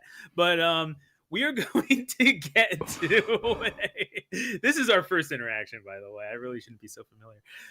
I will say the loser's side. Yes. Divine Exorcist 4 qualifying through loser's side was the first person to do so. One person on there does have a punch on their card. I believe two, actually. Someone by the name of RV Chris, who could become the last qualificant in top 8 in loser's side. It's dependent on the results of Naisu versus Toto. The winner of that will be RV Chris. We do have an update. Toto winning that one by a score of 2-1. So it's Toto versus RV Chris for the last spot in top 8. The other spots in top 8 being taken up by Real Nasty Beetle, Divine Exorcist 4, and Shake on loser's side. Now, Stu, this is a very interesting shakeup. Remember how we said that the wins could be determined or lost by stage select? Well, now we're in the Coliseum. No gimmicks, no walls, essentially. Yeah, more or less, right? Because this is you want a big open space where you're not going to be pushed up against nothing. And that's what you're benefiting from if you are Alyssa. It's like, I mean, the thing that you did not do in last game was let King go to a place with breakaway floors, because there is always an immediate counter pick for a King. That Lost Temple with the 4 breakaway floors, and it was just such a great time. And now that oh my gosh, look at this stuff. Now that you don't have those gimmicks to lean on, this is what's going to happen. Even then, you're eating damage, but Nick RM is perfectly content with utilizing Rage Art to finish off the job to get round 1. Also, it was round 1. Remember, it took Nick RM 2 rounds to get the first win. So to get a round win off the start of the second game really shows that whatever adjustments they made are pretty good. But I guess they're going to be need to be readjusted right now. And with the heat engage, they got it, but the big boot with the armor. Oh my goodness. And now just continuing on, the chainsaws to the gut and the slight little pokes, everything that you can do to annoy him, but you got that red jacket glowing, and you know it's dangerous, so you got to fish him off real quick. The little bit of a pop-up, catch him, and hit him with the power bomb. Oh man, sit out power bomb to be exact as well. Dr. Jake Man's conversions off of every single float is so good. That means that Nick RM can only make so many mistakes because Dr. Jake Man gets all that damage. They got the prescription for pain. Okay, nice little mix up by Nick RM. The button did not come out fast enough for Dr. the Jake Man. He's going to be made to pay for it. Elbow smashes, sit out powerbomb, as you mentioned, and gotta. Oh no! Here we go. All right. With the half Boston. No, wait, the STF. Yo, love that. I knew you were a mark when you said Cerdo Miedo, but you're actually calling out STF. I like you, Stu. Just like how Nick is going to like the results of this Rage Art at this life, and without any other extra hits, this is going to be a pure KO on their part. 2-1, the first time that Nick RM is ahead in this game. Yeah, no, hey, look, if nothing else, I know my my grappling maneuvers, so don't worry, I got you there. But we do have a couple of bows being thrown by King. Maybe a heel at heart, you never know. But Alyssa, oh no. What does everybody want? Yeah, I didn't want to say it, but we're going to get, again, those, okay, the stomp in the shin. Give them a splint or two. See if you can debilitate them just a little bit. But again, these buttons, these quick buttons by King are the key through which the rest of the offensive maneuvers are opened up. Sometimes you just gotta hit them with those buttons until the bar goes down. There's no room for gimmicks, no room for grapples. You gotta get it done the old-fashioned way. That is what man, that is certainly minus. Now, Nick has been using that ankle kick a lot more for Alyssa right there, and Dr. the Jake Man starting to need to guard low. Oh, and that sidestep, that's what killed him in the last game. Yeah, see now. Okay, missing with the open palm, and now is going to be made to pay for it. However, this is just enough room for Nick RM to make something happen, and dashing forward, clearing across the screen. That is Jake Man's nightmare. Oh, yeah, Jake Man tried to armor right through, but Nick RM, the chainsaws are too oppressive. All of that chip damage, that gray be here to stay unless Nick RM really wants to put him away. Red jackets alight for both, and we're going to get it. Beautiful, the Widowmaker, and then into the suplex. And yet another one. You gotta love that from Dr. the Jake Man. And oh my gosh, we just missed the promo of a lifetime from the man. Dr. the Jake Man hitting us with the 2-0. Oh my God. Finishing off with the inverted atomic drop, though I do think with a name like Dr. the Jake Man, I would have loved if they finished that game with a DDT, because then I could call him Jake the Snake Roberts. That is true. Jake Man the Snake Man, not a bad Dude, Jake Man the Snake Man, that's pretty good. Also you. be a great name for a Brian player. You know what? I'm liking that. But what I will say, Nick RM did not make this a foregone conclusion. There were some opportunities to get this done, although round one, we said, might have been done in by the stage just a little bit. But if you're not doing enough to make the grappler respect your range, then ultimately you are not playing to your win condition. Dr. the Jake Man has probably not, this is not the only Alyssa that they have seen. The fact that you're willing to go in, charging in, get these initial little pokes, and then set it up. And yeah, like you said, inverted atomic drop to finish things off. I was about to call the first one, I think, okay, no, the first one would have been a vertebreaker, and then the next one, I think, not a fisherman suplex. But No. Fisherman suplex is the perfect plex. That's the one where they kind of Julia and Michelle do fisherman suplexes. You're right. You're absolutely right. No, okay, wait. There is a difference between a fisherman suplex and a Northern Lights suplex. It's the hook. It's hooking the leg. You're right. Yeah. And finishing out with the hook. Yeah, the suplex into the bridge, into the pin. You're right. No, I respect that. And honestly, any man who knows graps has my respect. So, well, I used to train in pro wrestling, so I have given and taken a fisherman suplex. So yeah, no, that's it's fun, right? Yeah, no, I was fun. Yeah, I mean, it's okay, fun in the moment of being dropped 5 feet onto your back. Oh, I mean, it's the thrill of it, you know? So it's all good. I can talk all I want because I was in pro wrestling, but I was a ring announcer, so I can't. Hence, Stu the announcer. Exactly. This was never meant to be a gaming tag. This was always meant to just promote for wrestling bookings. But enough about the lore of me. Let's talk about the lore of these two individuals. Desezi, who we saw I think take down Divine Exorcist in winner's side with that Huarong. And yeah, this guy is nothing short of impressive. I could see Huarong taking this bracket one way or another. Let me go ahead and double check the. It looks like Divine Exorcist lost to Nick RM. Oh yeah, you're right. Goodness gracious, yeah, that's right. So, and that's what I'm saying is like Nick RM is a danger down in that bracket, and no, it was a Clive that says he wound up taking out. So we are going to see Huarong. And I do apologize for the error. What I will say is DeSezzi is going to make sure that we remember his name.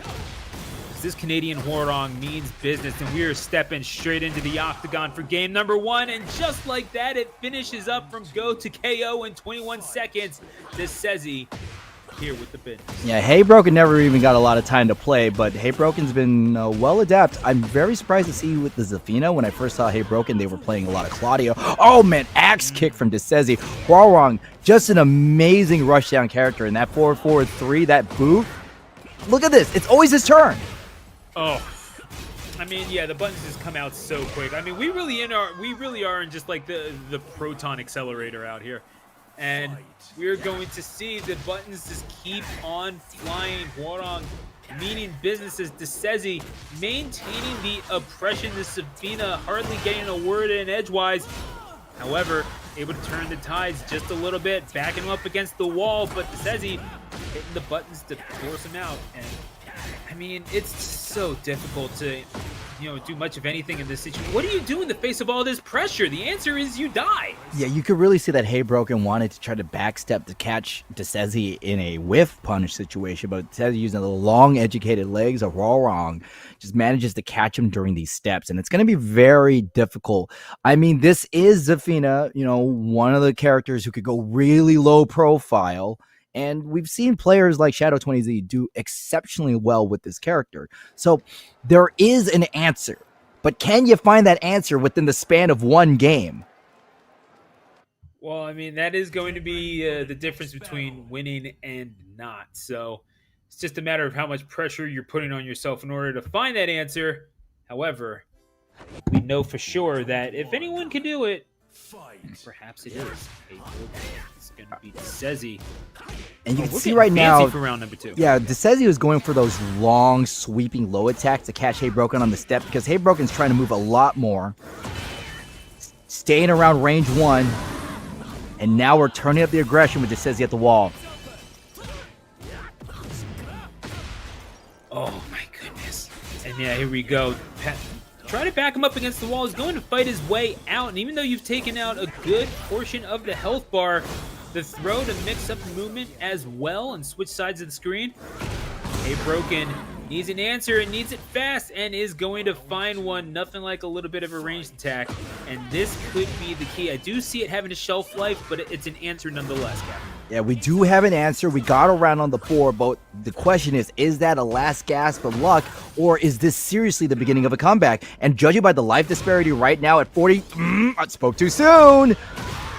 I don't know about that. We see the claws being sharpened and utilized. Hey Broken with 2 rounds on the board, and DeSezzi just having so much trouble coping all of a sudden.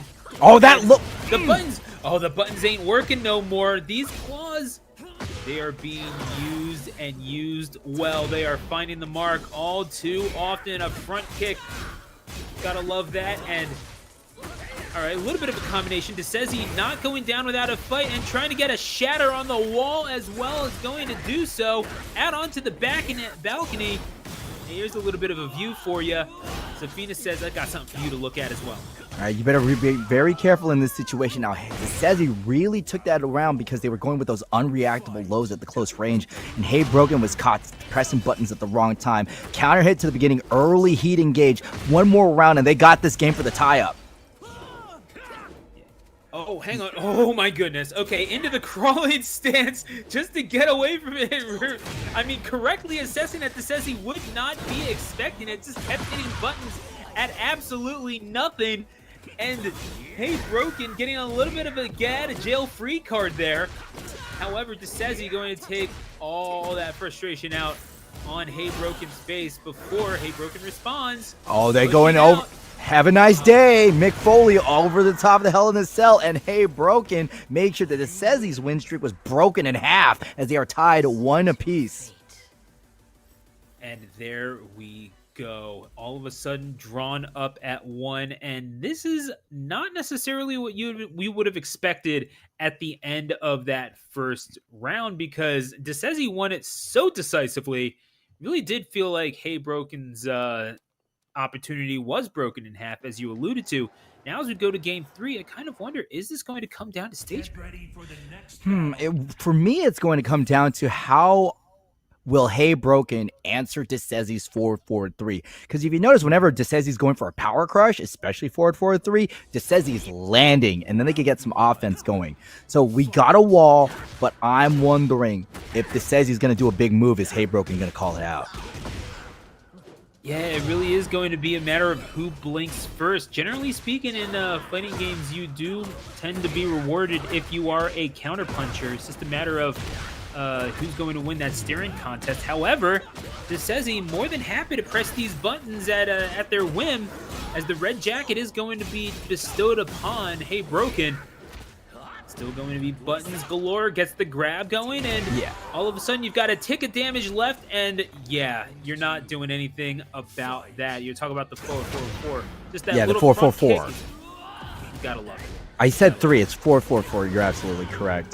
That is a really good button for Horong. And now Hey Broken, once they get their Okazami, oh my god, Plasma Sword. Plasma Blade, my bad.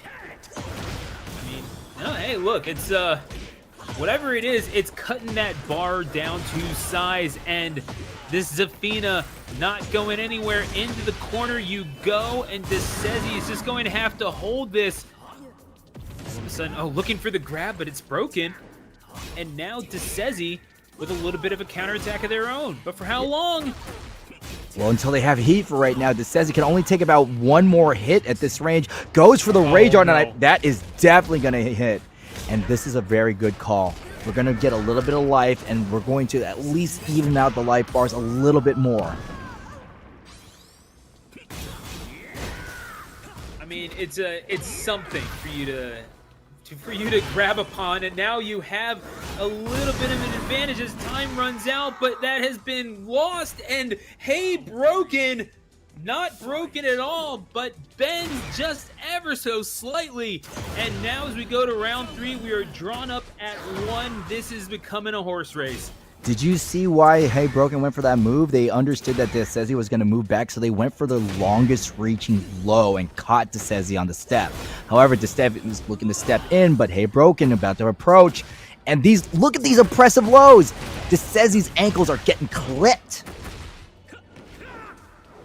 And continuing on. Okay, just catching him with, oh my gosh, call him a DJ the way he's touching on these 1s and 2s.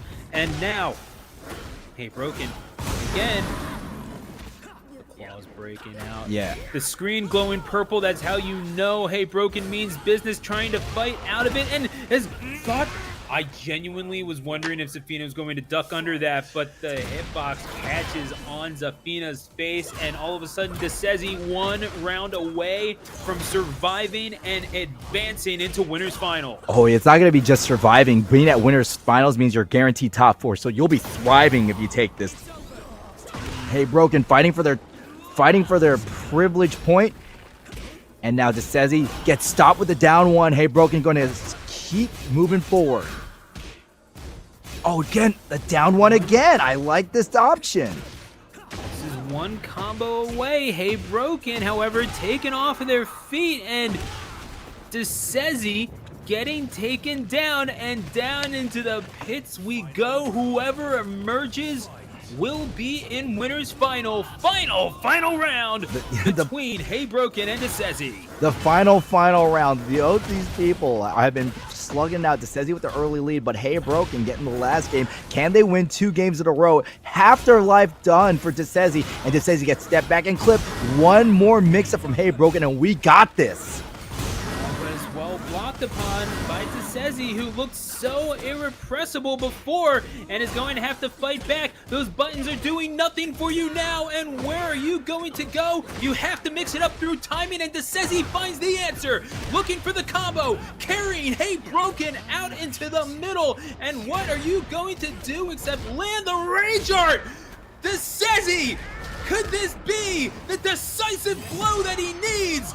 Hey Broken is going to survive, but you still need to build up a little bit more damage. DeSezzi survives! Whew, that was really scary, but absolutely, that Rage Art turned the tide, turned the momentum, and turned DeSezzi into a winner's finalist. What an amazing, I mean, you have everything going against you if you are DeSezzi. Those buttons that you were relying upon no longer working, and that was the message that Hey Broken was trying to implant into your brain all throughout that game too, because we see how effective it is inside the octagon. Clean sweep for DeSezzi from go to KO in game 1, but game 2 we see it's not so simple, is it, Captain?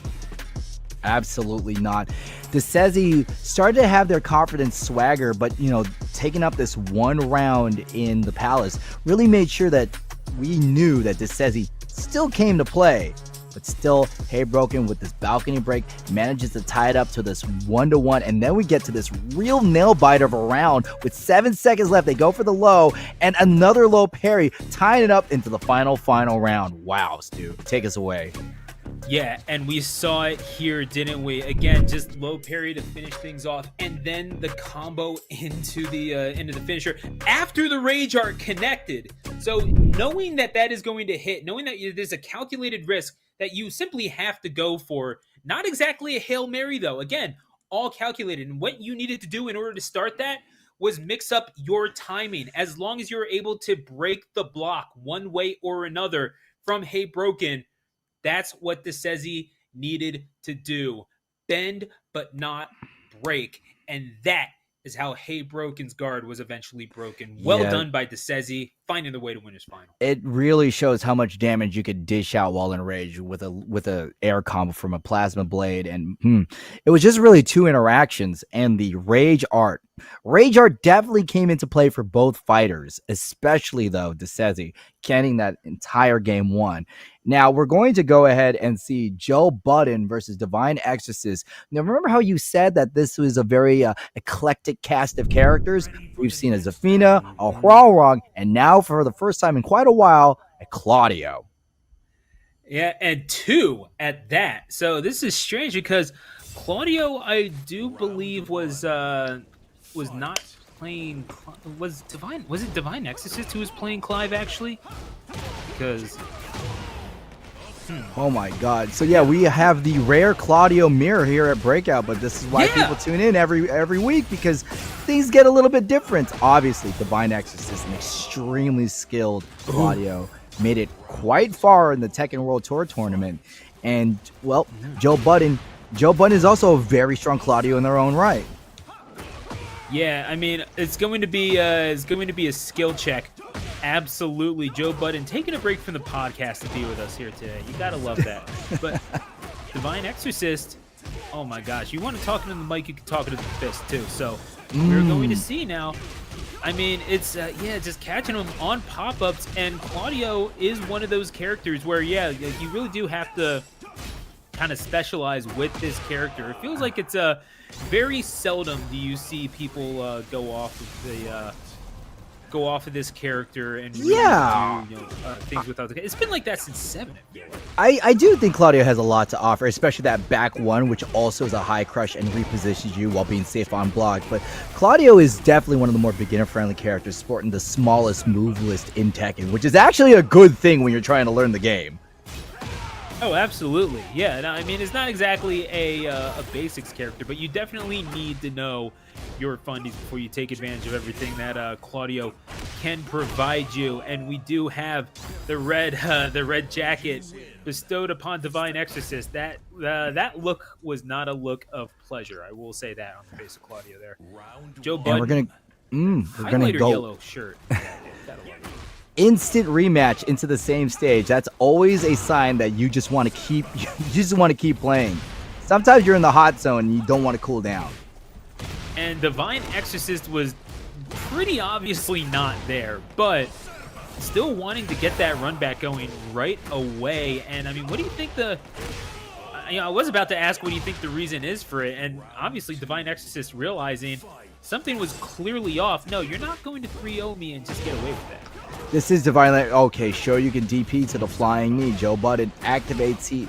That's going to go ahead and give him a lot more options, and more importantly, gets him a starburst, because that's really going to open up Claudio's combo opportunities.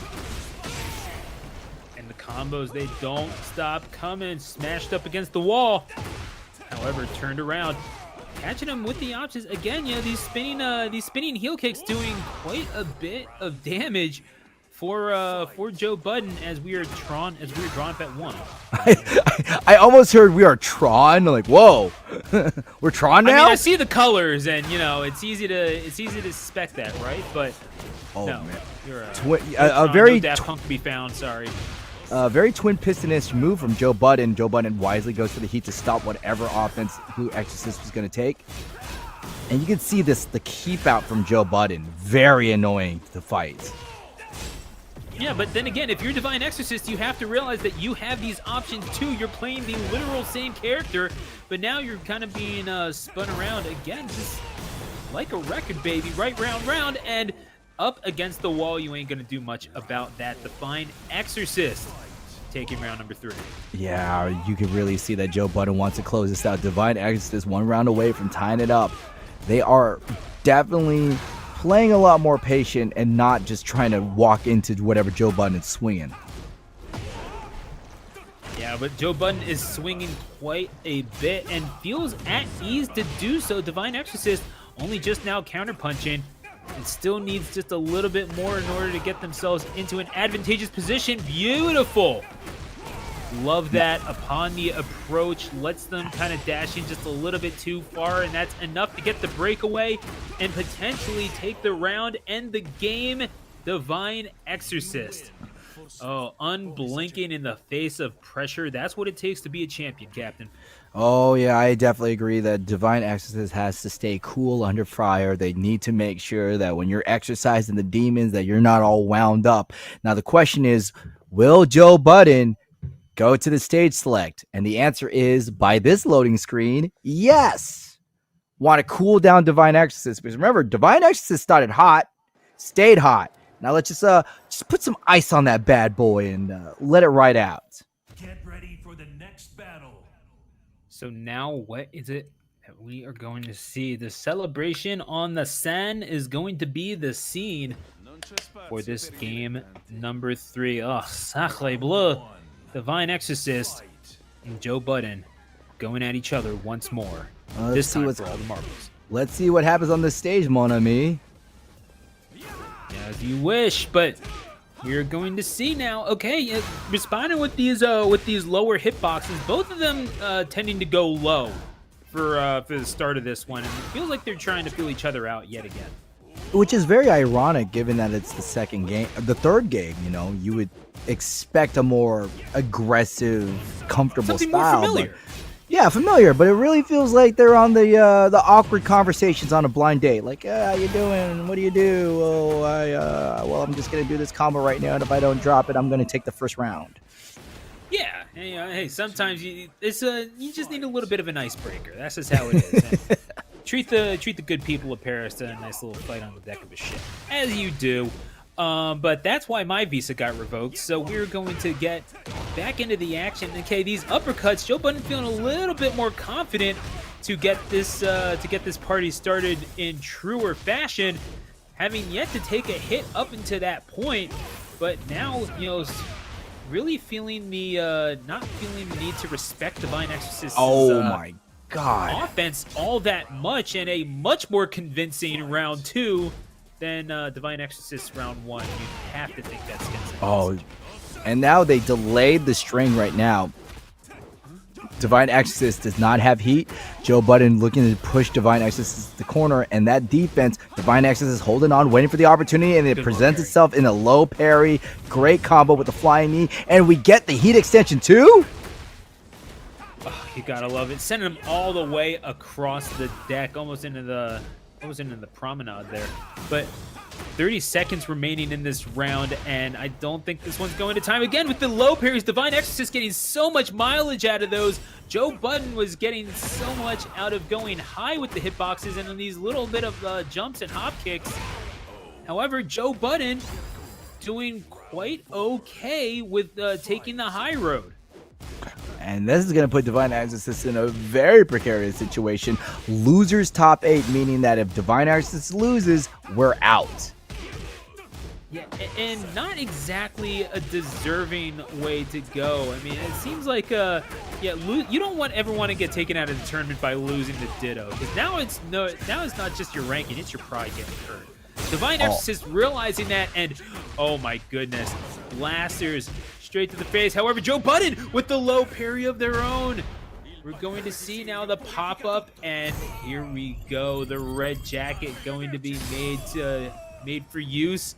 Taking aim and firing the shot, but Joe Budden has a ways to go to make this happen. Swinging at invisible demons at first. Oh no. Okay. Armored right through Divine Exorcist, crushes through that blow, and we have seen this before. Final game, final round.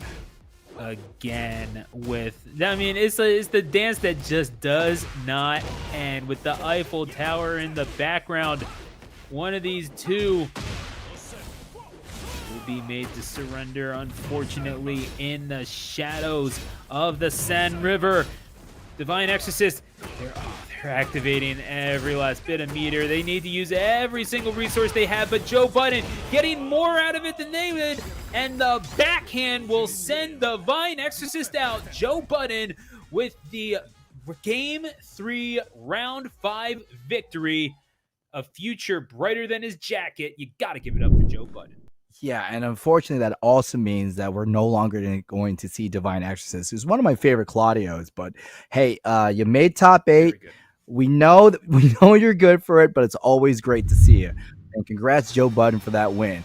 Let's take it right back to the tape. This is the opening round, the opening game, and Joe Budden really showed that they know their Claudio, but more than Divine knows to hit theirs. Yeah, and I mean, it's one of those weird things, right? Because you're talking about a Ditto with the character mirror match, I should say. You're talking about a matchup where it is so unique. You know, Claudio mains are definitely a breed in of themselves, but it's not just the fact that, okay, well, I know how to play my character, but I don't know how you play my character, and you have to refamiliarize yourself. It is a very different way of thinking, so you can kind of see how this would go. You know, this would go the distance across 3 games, is because you are having to counteract, okay, well, what would I do versus what are they going to do? We saw this clash of styles until eventually Joe Budden not going away from really what Joe Budden was doing this entire time. You know, setting up with these quick little buttons and just hammering away high hitboxes to the face and chest, and really just kind of making your money off of the more the occasional low parry rather than relying on it to really start anything. I agree. Like, Joe Budden was just the more consistent Claudio that day. Divine Exorcist tried to use moves like the charge up to really break the guard and break up their timing. But you know, Joe Budden won the Ditto match. And next we're going to go see RV Chris versus Real Nasty Beetle. Jin versus Clive. Mr. Gimmick versus Mr. Fundamental.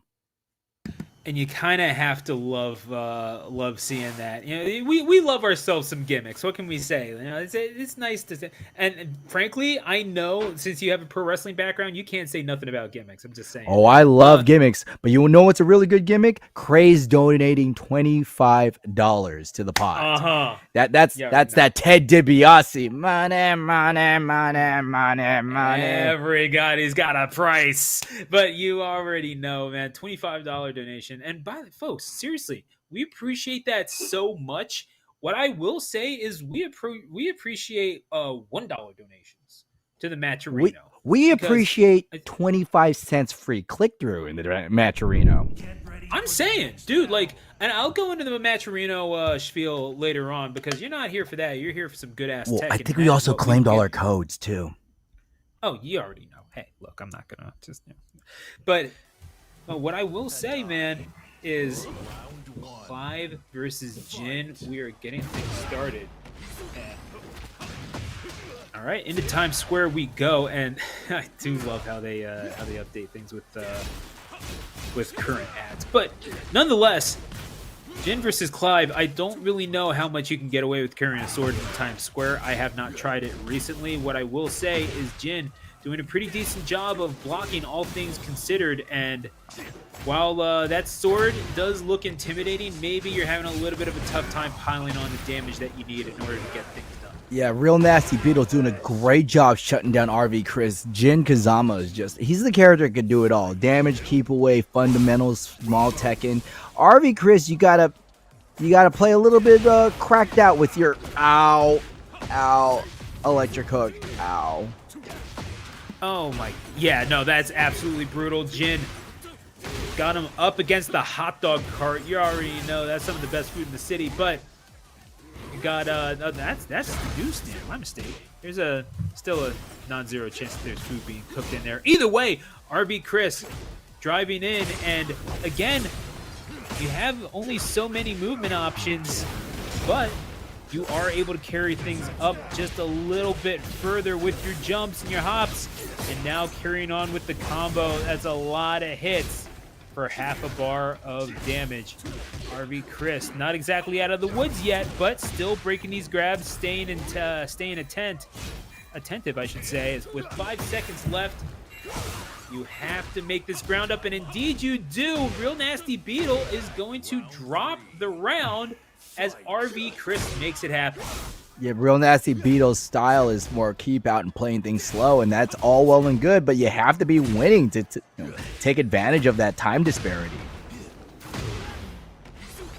And now, Real Nasty Beetle getting things started with a low parry as well and carrying on over to some bigger damage, but RV Chris, again, you just piling it on. It's almost like death by 1,000 cuts. Pun very much intended given the sword. And what an ignomous death to die up against the hot dog cart. I think there are worse ways to die. At least you're up against food. You want to die hungry? I don't think you're eating the hot dogs, man. If anything, the hot dogs are eating you. But we're going to see now. It's, I don't know, it hits different from when you're from that part of the world. Shout out Philadelphia. We are going to see now. The uppercuts swinging a little bit wildly. RV Chris swinging right back. But again, you sometimes just got to go with all reliable, and these blades are finding the mark just a little too often for Real Nasty Beetle to really be comfortable with. Beam that's going to fire. Keep him at range. And I don't think RV Chris pressed. That's minus 14. Easily goes for the throw. Flying doggy goes and ties it up. RV Chris has been on the back foot a lot of these rounds. However, RV Chris is one of those people on that breakout stamp card for a reason. Yes, absolutely. It is a tough thing to have to deal with, and when you are someone the caliber of Real Nasty Beetle, who is not a bad player in themselves, just because you didn't see them on that win screen doesn't mean that they're not doesn't mean that they ain't worth the salt. But yeah, when you're getting again, you're kind of getting gimmicked. You just lost to a dude throwing a dog at you, ostensibly, but throwing more than dogs in that round of one. Let's put it that way. I was about to say, Clive has a little bit more than a dog. The guy fights with a sword. Yeah, I mean, I wasn't gonna mention that, but I figured that was. I figured the people could see that. You know what I mean? Round two. That's just me. I don't know. We're gonna go into round two. Whatever you say, man. I can feel your eyes just boring into me. Which is saying a lot because this is on a webcam. Yeah, I know, but which is wild that I could feel that, right? But we're going to see now. Oh, that's because I've been watching Paddington, so I've been practicing my hard stare. Oh my goodness, what a thing to reference during a Tekken set. We're going to go on. Paddington is always it's always time to reference Paddington. Look, right now, that combo was just as sweet as Marmalade, but there's some really strong fuzzy distance, and Real Nasty Beetle got to make sure he puts his paws on RV Chris. So anyway, good Raw standing floor. Way to no-sell my reference, brother. I got you, dog. Red jacket on Clyde. I'm not gonna go Paddington. I'm not gonna like go duel for you on Paddington references. You just got that one. I'm gonna have to eat that. Real Nasty Beetle though, with a significant change between games 1 and 2. Most notably that he's up in terms of rounds right now and really just getting the most out of being able to combo and just more significant chunks out of the health bar of 5. Yeah, it's definitely a lot more of a staccato offense for Real Nasty Beetle, not so gung-ho, not pressing at the expected time. And RV Chris getting the worst of that trade. You got hit, but you got hit in the air. And look how Nasty Beetle manages to call it the hop kick and sidesteps it down 4. Holy cow. That's some nasty work right there. Yeah, real nasty indeed. RV Chris is going to need an answer and need one fast. But yeah, we were talking about the difference. Having to stare down a guy with a sword is not exactly nothing. But what are we seeing now when Jin is taking you on and not really fearing what you've got? It just feels like, is this going to come down to not to who can deal out the most damage, but to who can avoid it, seemingly? Well, it's also going to be who maintains the range, because Real Nasty Beetle's staying real tight because RV Chris wants to be fighting around. Oh my god. Beautiful. Beautiful. Excellent. That was perfectly spaced, and it was a counter hit. And now you get to finish your food. That's why you're up against the hot dog cart, my guy. Go ahead and order a little extra relish for that round 1 victory. Real Nasty. All right. Oh, beautiful opening. But still, I think RV Chris with that combo is starting to catch up on the damage. A little bit, but then again, it seems like for everything that RV Chris is able to do, Jin is able to make up in about 2 or 3 hits. That is absolutely true, and that power crush is going to be so fortuitous to Nasty Beetle because it gets a wall split and damage. And you see how Nasty Beetle, they're the ones always dashing forward. Yeah, but it is a matter of RV Chris being able to catch that and at least take advantage of the fact that if you are going to charge forward, then you are going to be charging into my blade's range. RV Chris now looking to do a little bit of fencing, but they're the ones on the attack. Real Nasty Beetle is going to have to charge in. Could risk getting knocked out. It has to risk the Rage Art. It's going to get blocked on, and the last second knockout, RV Chris evens it up at 1. Yeah, you can understand the mentality behind that. Nasty Beetle with only a few seconds left. It was either die by timeout or die by block Rage Art, and the Rage Art has at least this partial amount of success of landing. Well, frankly, if you don't want to have to win a game in the last 5 seconds, win it in the first 55. That's just what it is. Like, sometimes you just run out of time. What's better than winning later? Winning sooner. Yep. It's but then again, sometimes it's a war of attrition. I just don't think you want to be going up against a soldier in that regard. Clive is going to win that very much sooner. And that was beating from pillar to post in that round 3. And now Real Nasty Beetle needs to take 2 straight if you want to move on in this tournament and avoid going out in 7th place. Yeah, this is the time where things get dangerous. Idom, I spoke with him, loves actually to play in the loser side because, he's still feeling okay while the opponents are all shaken mentally. And you can't get your mental shaken when you're in the loser's top 8. Exactly. I mean, what got you here needs to be good enough to carry you on. That's what it is. It's like you cannot be shirking under the spotlights, and Real Nasty Beetle is standing center stage now. Final round between Real Nasty Beetle and RV Chris. Yeah, RV Chris being a lot more aggressive this time than Real Nasty Beetle. The spacing, electric hook. You can see that RV Chris is committing the buttons that Real Nasty Beetle knows their distance to. An absolute revelation what we have seen from Real Nasty Beetle in terms of their spacing. Your sword means nothing to me. You'll have to make it mean something. RV Chris, however, able to pick up at least something on the health bar, but not before Real Nasty Beetle charges back in, trying to press buttons in the face of it, but RV Chris more than happy to punish him. But you get the pop-up and the knockout. Beautifully done, Real Nasty Beetle. All you needed was that one hop kick, and that's how you get things done. The blade falls flat upon the ground of Times Square, and Real Nasty Beetle moves on into losers' quarters. Yeah, man, that fight was the only thing tougher than that fight was trying to get Broadway tickets to Hamilton, my friend. That was nasty. Did you ever try to enter the lottery? Have you tried it? Have you tried it? Yeah, I did have a girlfriend at that time. So, yeah. No, it's either way, we are going to get into it. And I will say Book of Mormon, great show on Broadway. Definitely recommend it. Okay.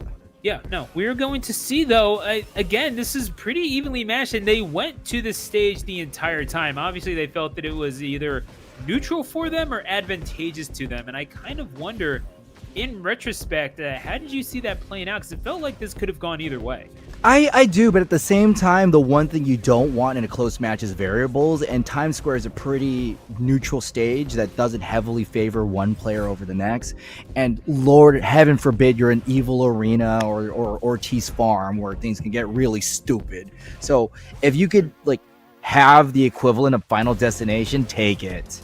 Yeah, and you did eventually get that pop-up that won you the match, and it's so strange because Real Nasty Beetle, it felt like they were overextending just a little bit, sticking their neck out, and that, what do you know about sword fighting from watching Highlander? At least what do I know? If you overextend, that is how you lose your head. Which ironically was how RV Chris was losing a lot of the matches, catching those electric fist. True. I really want to commend Nasty Beetle's spacing. They knew not only the spacing needed for their normals, they knew the Clive spacing. They knew that sword spacing. Absolutely. And you got to love that. You got to love what we were able to see from Real Nasty Beetle, just because, like, being able to do that, like, to avoid the tip of the sword and then be able to dash back in. I mean, Jin was the perfect character with which to do that. Get that dash back, that reworked fighting style. You already know it's. I mean, maybe you're sacrificing a little bit of power, but still, you got the electric fists. You got the means to get it done, and you had to do some pretty sketchy things in range of Clive's sword. However, when you're able to get things done, you're able to at the very least pile up some big damage, which I maintain was the difference, because again, you're getting more off of 5 hits than Clive is, so thus you're able to put the fear of God in him just a little bit more effectively. Now we're on to the losers run. Joe Budden, we've seen him take out Divine Exorcist versus, well, Hey Broken. This is going to be an interesting one. I believe Hey Broken used to play Claudio. I do believe that is true. We can definitely get that fact checked. And by that, I mean someone's going to say that in Twitch chat. But going for the low parry, Joe Budden not finding anything off of it. Zafina trying to dissuade that from being an option. And trying to dissuade Claudio from doing much of anything, it feels like. Trying to get something off his sidestep. But, oh, okay. Now you're finding a little bit of a rhythm. Up against the wall. Limit the movement options of Zafina, and you're generally doing good. However, Claudio... Oh, no. Mr. Serafino, that is just whiffing on these low parries and getting punished for it. That was the story of round number 1. Also, Medusa has confirmed that Hey Broken did used to play Claudio back in Season 1, but went, you know what? I'm going to play Zafina. A lot of top-level players are picking up Zafina. She was definitely underutilized in Season 1, and either maybe everybody just got wised up to it or just wanted to spice up their food. Oh my god, went for the launcher, but Joe Budden with a launcher there will show Yukin, and of course, thanks to Starburst, we can really pile on more damage. And again, you're talking about spacing. Hey Broken spacing has been on point thus far because there has been ample opportunity for Joe Budden to get that knockout far sooner than that. But Joe Budden is going to take that round again, just putting out so many high damage options that Hey Broken simply was not ready for. Still, that match could have been over, I feel like, in 15 seconds, just considering what we were seeing Joe Budden throw out.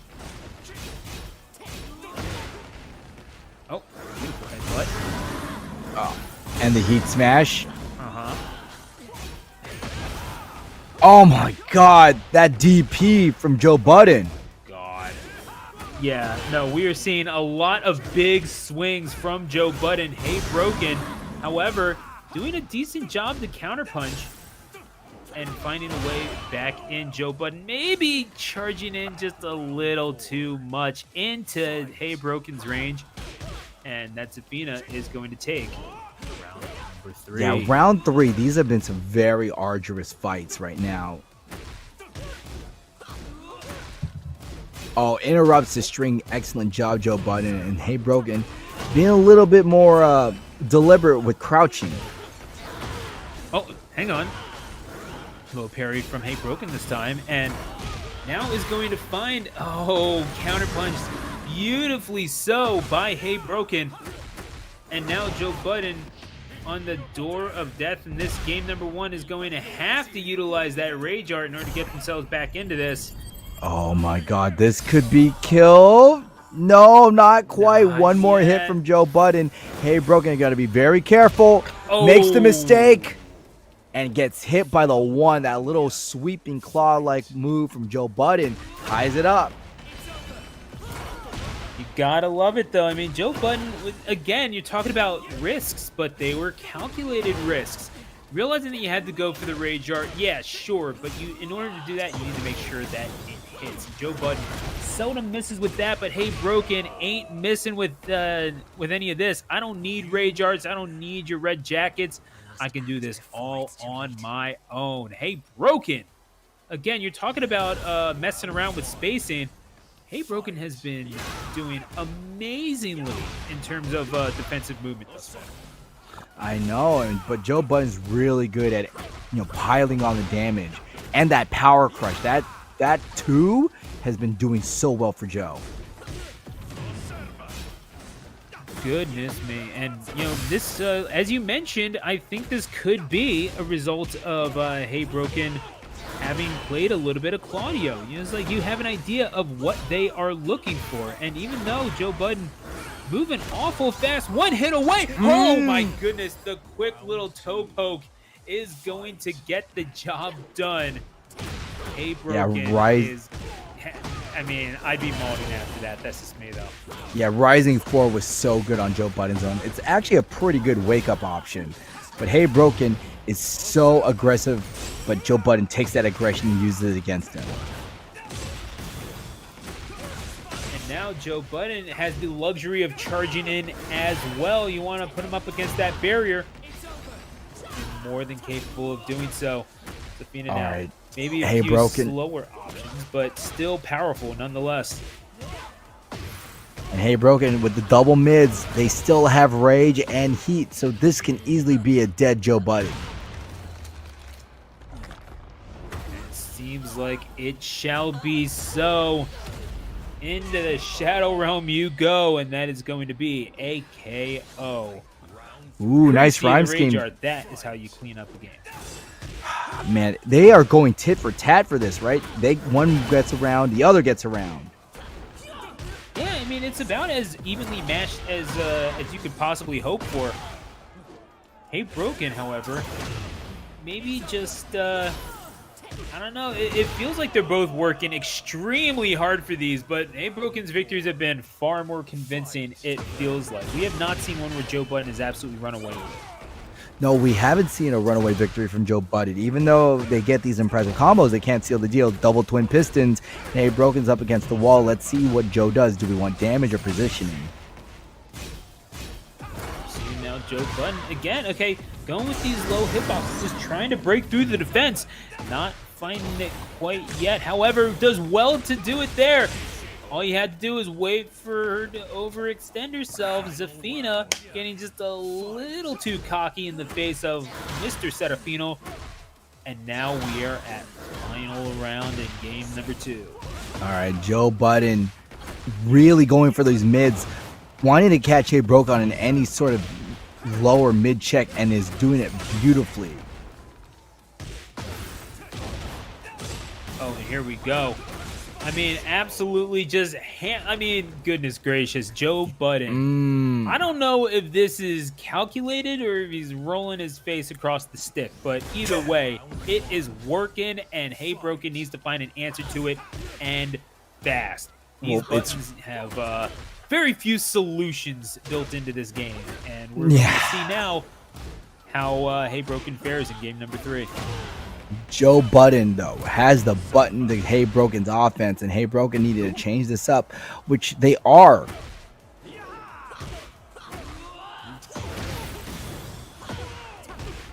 Oh my goodness, and still carrying forward, having to dash in order to get that done.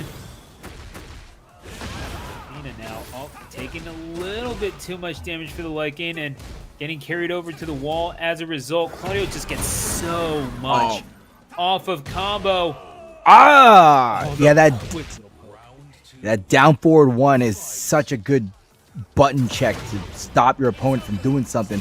And now Hey Broken actually has an early level heat for his Zafina. Looking for the knees, not quite finding them, but again, good counterpunching here from Hey Broken, trying to find the range, but Joe Budden dashing back just a little bit and able to stop the progress of Hey Broken just a little bit, and now you have an entire stage to play with, carrying him all the way from coast to coast. Joe Budden doing the most! All the way up against the barrier, and now it's Hey Broken back up against the wall, and the ankle's getting shattered as well with drawn up at once. Those long reaching kicks are very important. Even though you can kind of react to them, it's more so to catch your opponent and to sidestep any other direction.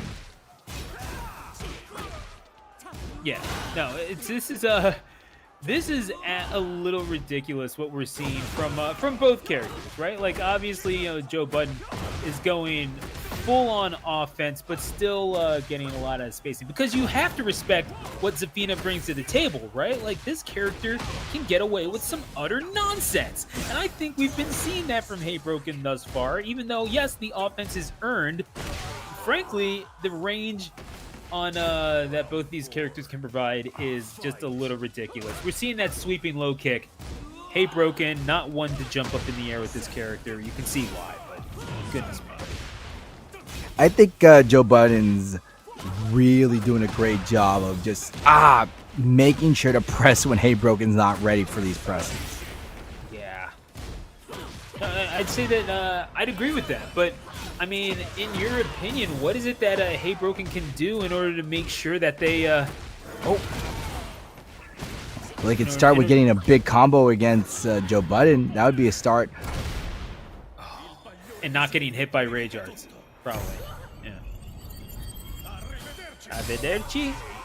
That's going to do it. Goodness me, Joe Budden. Hey Broken.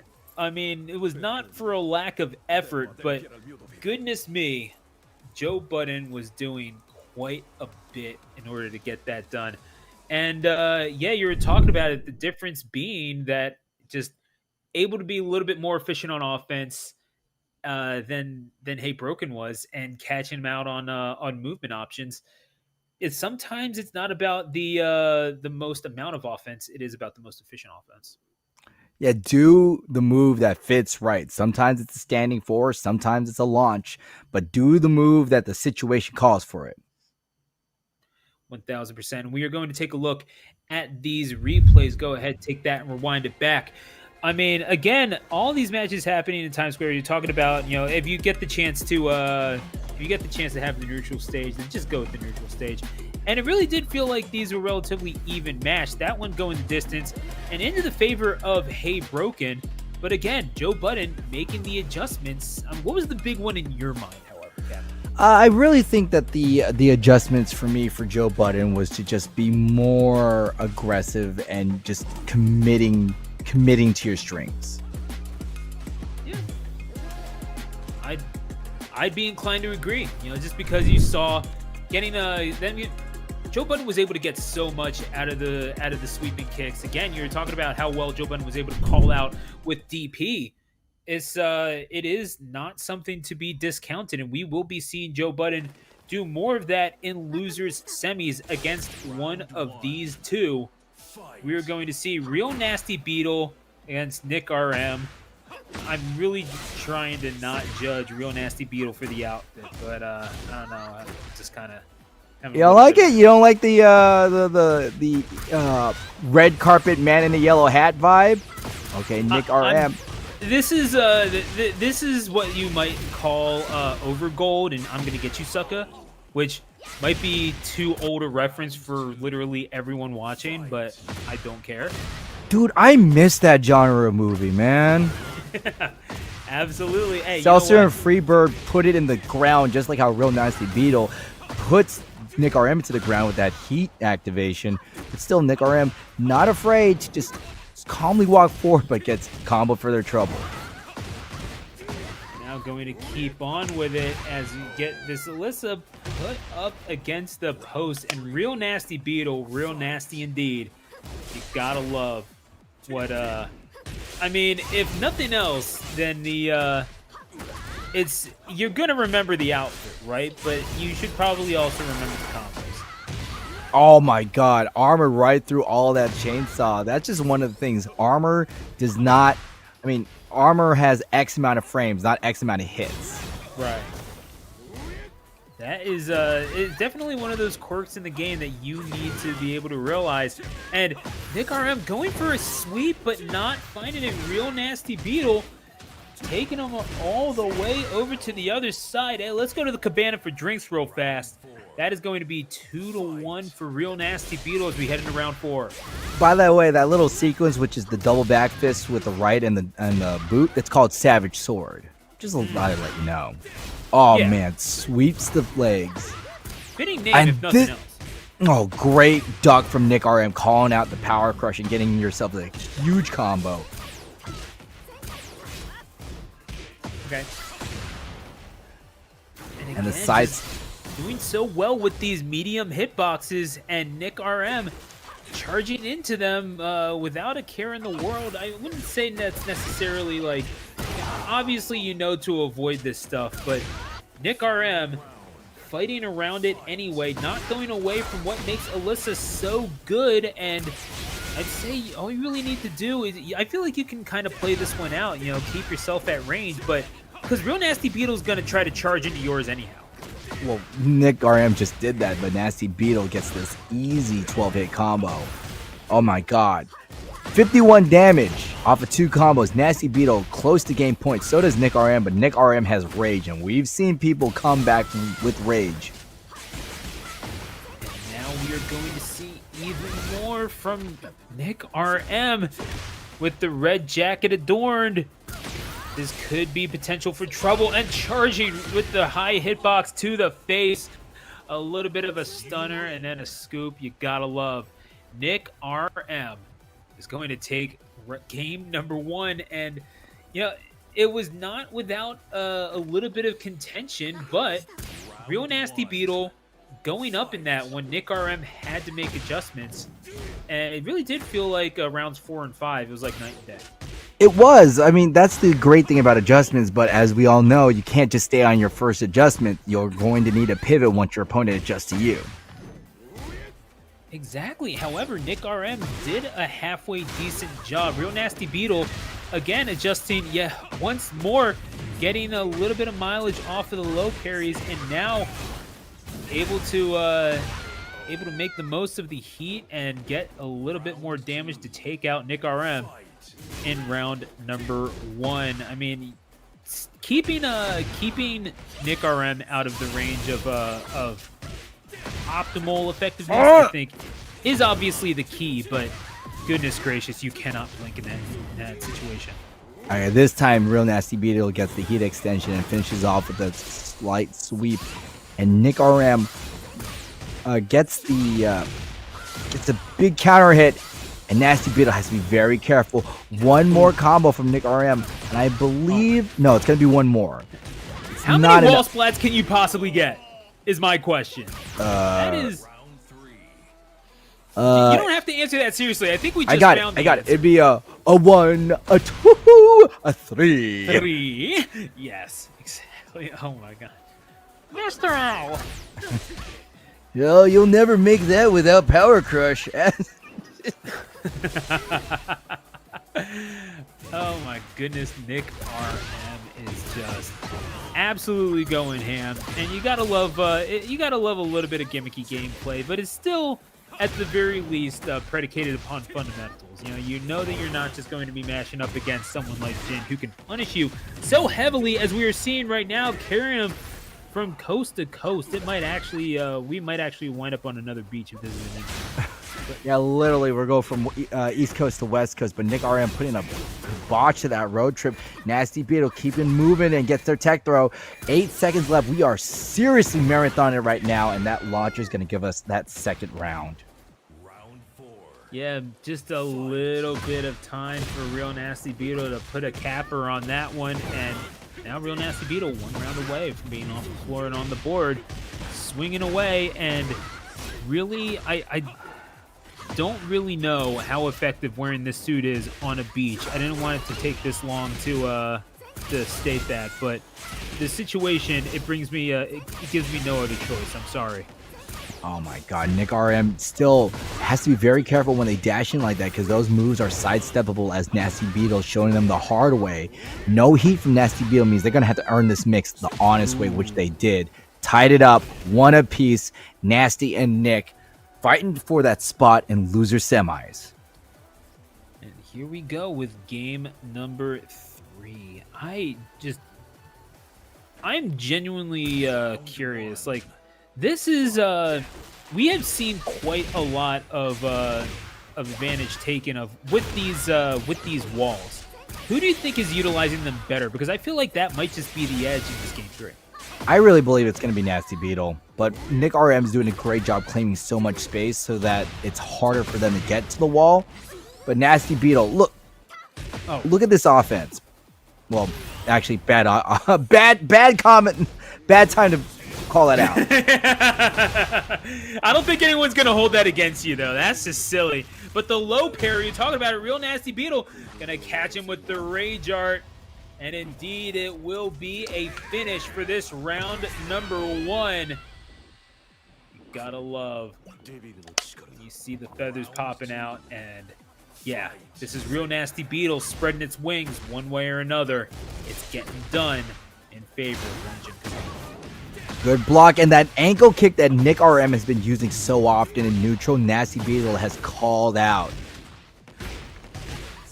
Yeah, just a few more options that Nick RM has had to deal with and had to mix up. Simply not been able to do so, and as a result, Real Nasty Beetle rewarded with the 7 golden letters to match the golden suit.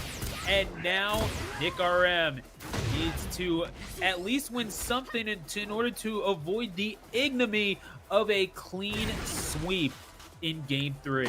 Yeah, we're not looking to have a no round brown, but Real Nasty Beetle slouches with the forward 2. Oh. Nick RM needs an answer. He needs it fast. You need more than just quick little options. You need to be able to combo into something. You need to get him to that center of that stage, because up against the wall is not where you live. It is where you die. and Real Nasty Beetle will be looking to demonstrate as such. Heat is on for Alyssa. Yeah. RM trying to find the man. Oh, that's good. That could have been a bigger whip punish, especially with a high recovery frame, but bam. That mid check from Real Nasty Beetle means that they're going to send Nick RM home and they will be in losers semis. What an amazing run that Real Nasty Beetle has had, taking out RV Chris and continuing their path of dominance. Maybe this might be their only loss this entire tournament. Could very well be, and we are going to take that and rewind it back. We saw it start out on the beach, and again, what we were able to see from Nick RM was certainly not anyone who was willing to back down from the challenge. But again, Real Nasty Beetle just a little bit more efficient with their offensive measures, all in all, before eventually taking that first game. Nick RM, I do kind of wonder what could have been done in that game number 3, as we were going to get to those highlights for sure. I just don't really know what you're able to do. Well, it really showed that one was don't go for the low, because Nick RM got low parried, meaning that was their obvious tell. But Nasty Beetle is just really showing us some Jin Kazama supremacy, and we haven't seen too many Jins in the top 8, especially this high. So, you Jin mains, you vanilla ice cream lover people, you got your boy here. Yeah, right. That's this is I kind of wonder what Real Nasty Beetle see, bring to the DJ rest of the bracket, Simpix, because, like, who we clown on lovingly, by the way, because DJ's a Jin main, and he's also a ride or die Caniac crew member. Oh, okay. I was about to say we don't judge these people, but then you had to say, okay. No, I talked with Simpix about this. It's okay. We all have our flaws. But no, you gotta appreciate though. Hey, you know what? It's does that make the gold suit like vanilla ice cream but with sprinkles? It could be, or if we are talking about bland things, it is the same color as cane sauce, so it could be that's the sauce on the white breast meat of Jin Kazama gameplay. Even then, you can't deny its effectiveness. You can't deny it was that was some we saw some saucy stuff there. Okay, we did, we absolutely did. And I feel like we should stop before we wait no. DJ Simpix says we're bugging. No, the only bug here is Beetle. Oh my gosh. Beetle just screaming the whole time. I believe you. Like, I genuinely believe you, because that was a beating that was laid down at the in the last game. But I have to say it was not without its contention. But no, it wasn't. Nick definitely put up a great fight. And what I'm really excited for is the winners final, because these are, this is where your Rock and your Austin starts matching up. Your D-Bry and your Roman Reigns, your Shawn Michaels and Undertaker.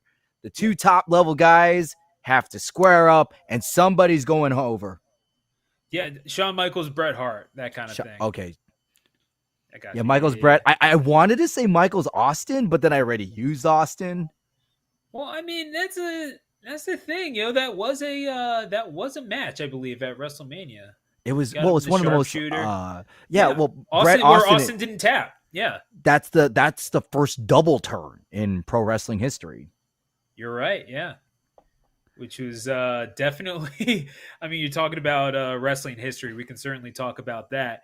We could talk a little bit about the history of this tournament as well. Again, you have people that are still in contention trying to get things done, including Dr. the Jake Man, who is looking for I think a second victory, a second tick on their punch card here, and could get so with 2 more set victories. Before this king can do so, you need to go through the Hwarang of Desezi, which is so much easier said than done. What also is worth mentioning is that CEO is this weekend. So a lot of the players that we would expect, like King Ray Jr., have already taken their rain check for a plane ticket to go deal with that. So the castle's a little bit unguarded right now. You know, in League of Legends, when you get a team kill, this is the time to base race. Yeah, no, for sure. Like this is where you need to get this. This is where you need to get this done. Like this is the time to strike for real. Like if they're not playing on the hotel Wi-Fi, then yeah, you just gotta make sure that you're locking in and getting the money so that you can get the plane ticket out. I think they're doing us a favor by not playing on the hotel Wi-Fi. Yeah, I didn't want to say that out loud. I said it. No, hey, you know what? That's you're the one with tenure here, so I'll cede that to you. But though I did see that some of the hotels, this is crazy. The CEO hotel has Ethernet. Huh. Yeah, No it comes with an Ethernet connection. You have to pay for like the crazy connection rates, but I think for free it's 15 megabits, which I don't know. Is that fast enough? You tell me, Breakout. But we are living in a crazy interconnected world of fighting games, aren't we, Stu? Yeah, like the fact it's kind of wild to know that it would make absolutely zero difference in the average online match of Smash Ultimate, but it is kind of cool to be able to just have a wired connection in your room, play a little bit of Tekken, a little bit of just really whatever you want. It feels like, but yeah. Okay. So Bub Lucy is going, hell nah, that ain't fast enough. True. So basically, when you got to pay for online and just pray you get top 2 and get some money out of this. Pretty much, yeah. So like maybe not the most cost effective thing, but then again, whatever. We're playing fighting games, y'all. We're just having fun with this. Yes. Next battle. We are going to get, speaking of fun, going to Yakushima for Hwoarang versus King, and oh boy, Desezi versus Dr. the Jake Man. Only 2 are undefeated, but in the words of Connor McLeud, there can be only one. Welcome to Winners Really Finals. like Highlander. I really like Highlander. We're going to see, again, almost unstoppable force in Desezi's Hwoarang versus a somewhat immovable object. And the question is, what can Jake Man get in terms of graps in the face of these quick buttons of Desezi? One of the things is, remember when Dr. the Jake Man started to struggle a little bit when we were in the Coliseum. So is the open stage their kryptonite? And if we get an early drop in the round, that might be Desezi. First, an early lead. We start hot. Can we keep the plate warm?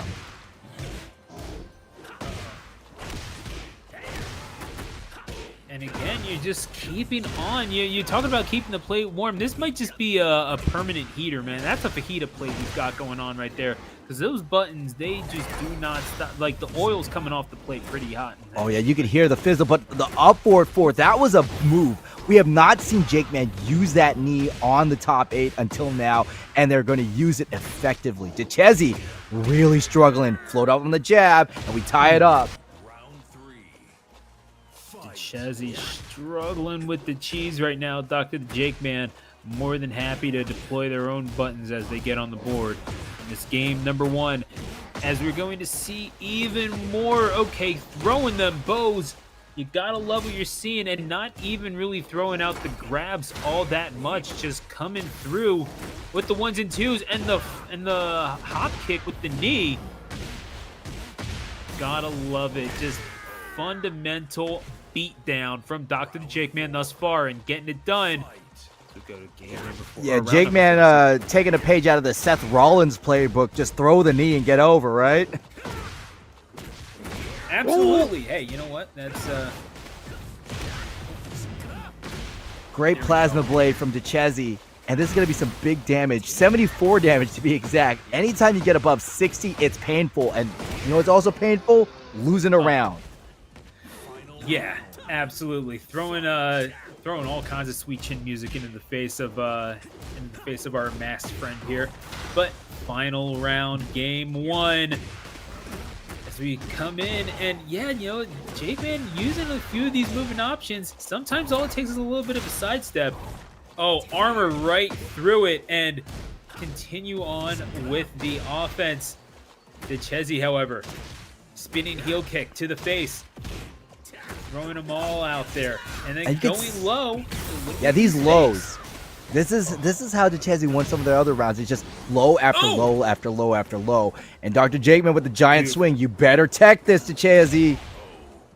Yeah, there was nothing you could do about that at that point. You either break it or you do not. And DeChezzy is going to put up a fight, but ultimately, if you have a single pixel of health as King, you are not out of it, because we saw there again just a little bit of an opportunity that presented itself. If you were not able to read the offensive measure there, you get that knockdown. If you're King, you smell that blood in the water, you have to be ready to strike. That giant swing was the perfect diagnosis in that after the 1-2 heavy hit combo. Now, what's really interesting is you have to remember that Hwoarangs keep their fingers around 3-4, and Giant Swing is teched with a 1. A Hwoarang ain't throwing punches, willy-nilly, so they're going to be more susceptible for a throw if they could get thrown. We continue on up against the wall, and this is where you are in serious trouble if you continue this on, DeChezzy. Jake, man, keeping on with the buttons, applying the pressure, gonna make him break the hold, and getting the punches low as well. Nothing like a punch in the kneecap to wake you up in the morning. Dude, anything to the kneecap is going to wake me up. A wiffle bat to my kneecap is going to make me wake up. Snap, crackle, pop. Crumple stun from Dr. Jake, man. This is going to lead to a big combo, and more importantly, we're getting really close to that wall.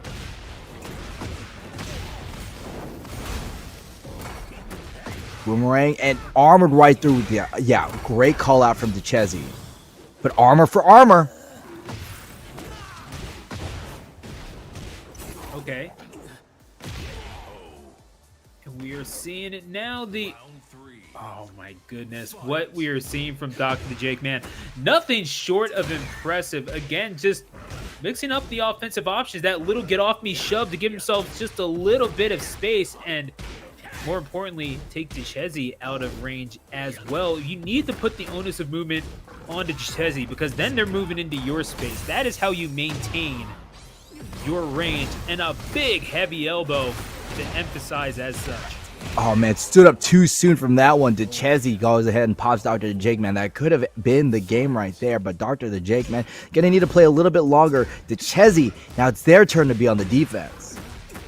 Yeah, I feel like you could do well as Dr. Jakeman if you decide to slow things down here. I don't think that you need to be charging into DeChezzy's space all that much. You can do just fine letting him try to dash into you and mixing up your attacks in that sense. I see the sentiment, but at the same time, as aggressive character Hwoarang is, you really don't want to get this guy's party started. If you could smother him in the bed, don't let the campfire roar out, you better do it. And right now, Dr. Jake, man, has made sure that we can't even light a cigarette with how small this flame is with DeChezzy's offense. And we are seeing now, I believe that we are in best of 5 territory. First to 3, I should say. So we are going to see this. We're going to see 3 games worth of this, one way or another, as Chezzy and Dr. Jake, man, are. It wasn't a bad start, right, for DeChezzy, just simply not able to get enough momentum going, but as we're getting prepared here, I do kind of wonder, DeChezzy, you need to do a little bit more, obviously, in terms of offensive measures, but I feel like it's not just like volume or like type of matchup. It really is the timing of it, because that's how DeChezzy wound up winning in winner's semis, was a mix-up of timing on their offensive measures in Sanctum, and it wound up being one of the best sets of the night. Could wind up being the set of the night. Their match against Hey Broken. So I do kind of wonder if maybe this is one of those things that that DeChezi is going to have to think about. Like, how am I really going to get Dr. the Jake Man out of rhythm and make him match my own? It's a very good question. DeChezi hasn't really been able to get out of the gate, and what I really believe is you need to knock your opponent down, especially in Tekken.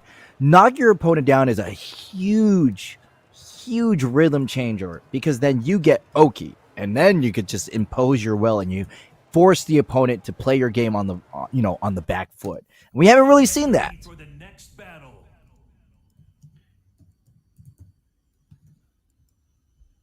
So here we go. Dr. the Jake Man versus DeChezi. 2-0. Will this be a 3-0? Dr. the Jake Man has only dropped one game this entire tournament. Can they keep the good times a rolling? This is the question, and DeChezi, only they can give us an answer. Will they find the answers on the banks of the San River?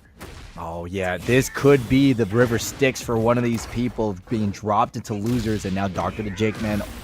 Finally, that's an option we have not seen DeChezi use, a throw, which is really important. I mean, yeah, you don't want to go throw for throw, obviously, with King, but you need to make sure that they are respecting that option out of you, if nothing else, because they know to expect the buttons. They do not know that they can be matching up against the throw. Obviously, it's an option with shelf life, but the low parry and beautifully mixed up with that reaching roundhouse on the lower end of things, take them off their feet, quite literally so, and take one. You can see how the lows are negating a lot of King's armor options because your legs do not block. And now this is why you don't want to get Horank started. That spark of an offense is starting to be a little bit more than kindling right now. Exactly. And now you get the step over into into the sharpshooter. Gonna let go of the hold. I didn't hear a 5 count. I don't know about you, but well, we weren't even close to the ropes. I guess King wanted to play with his food, and this is too. Okay, this is where you gotta love the graps and you gotta love the 7 golden letters to go along with it. And you go. God catches it. We get a little shades of Zack Sabre Jr. over here. I know, right? Hey, you gotta love yourself some British catch wrestling too. So we're gonna see now. Going forward. Gets the pop-up as well. Yeah, that's because DeChezi went for the air. I do not think that was the right move to go in that distance, because you get jabbed in the air, you start floating. But nope, DeChezi decides not to fly into the sunset. Beautiful launcher from DeChezi. Okay. Will we go for the low one more time? No, we go for the mid, and Dr. the Jake Man got caught hitting a button with that counter. Thank you. As much as a contention season 2 is, nobody is mad with these UI changes with counter and damage. I love this. Absolutely. No, I'm digging that. But you know what? We are seeing now just a little bit of a difference in DeChezi's gameplay, where you're able to keep him at range. However, Jake Man able to catch him with the knee anyhow, gets the pop-up, and now you're up against the wall, and you are in big trouble, DeChezi. Oh my God! And you could see that fake out. Dr. the Jake Man just decided to do nothing, and DeChezi held onto that frame, the mental frames. Wavu. DeChezi has so much gray life. Can they make it back? Ooh, the answer is no, and the doctor is in. Indeed, it's how a true champion fights. That is a 3-0 to Dr. the Jake Man MD. Moving on into grand finals. Better bow down to the king. Yeah, Doctor is in indeed, or should I say, indeed. There you go. I love it. That wasn't just bad, it was evil. Let's go into the replays. And Yamashita is where it all started off. And you got to think like it's not going to benefit the King as much being on an infinite. Didn't seem to matter to Dr. Jake, man. No, it doesn't, because while the stage might be infinite, Dechezzy's life was not. It was a very aggressive start. Dechezzy did get an early lead, and heck, even tied it up, but back to the hangar, we had to book ourselves a second game. I'm about to sneeze, please go. It's all good, man. Dude, No, I mean, I can't comment. Yeah, please, move on. It's all good. No, we go to the sand for the very end, and again, recovering out of the sharpshooter into the Shining Wizards, and that's where we really saw Dr. Jake, man, pop off. Oh, thank God! That's what it was. I was waiting for that forever. What was it? No, the sneeze. I needed the sneeze. Gotcha. No, it happens. Don't worry about it. But you know what? You got that off of your shoulder, and you got something else on it now. So yeah, we're going to not going to judge either way. We are going to instead it's a mystery Iguana plushie. Hey, which I respect. I'm not giving you no flack for it. Yeah, you better. Oh my God, this is a battle of the highlighter yellow versus gold yellow. Yeah, no, we are getting gaudy in loser semis, folks. Real Nasty Beetle versus Joe Budden, and that just sends you flying all the way across the map. I see you, kid. But okay. Nasty Beetle has been doing some amazing work with Jin. Remember, they took out RV Chris. This is where we get to tell the story. Has taken out a 2-time Breakout champion. Yeah, exactly. And now we see what Joe Budden is capable of. It makes you wonder how they can add to their story if they are able to potentially take out Real Nasty Beetle. But in order to do that, you can't just do this heavy swinging stuff, because Jin does have the tools with which to counteract your offense. Yeah, both of these characters highly beginner friendly, and that's just because they are able to play all aspects of Tekken and have some very simplified tools. And wow, rare drop from Real Nasty Beetle, but they're going to still commit to the command throw. Oh, I love that little fake out dash and walk back. They were just waiting for Nasty Beetle to do something big.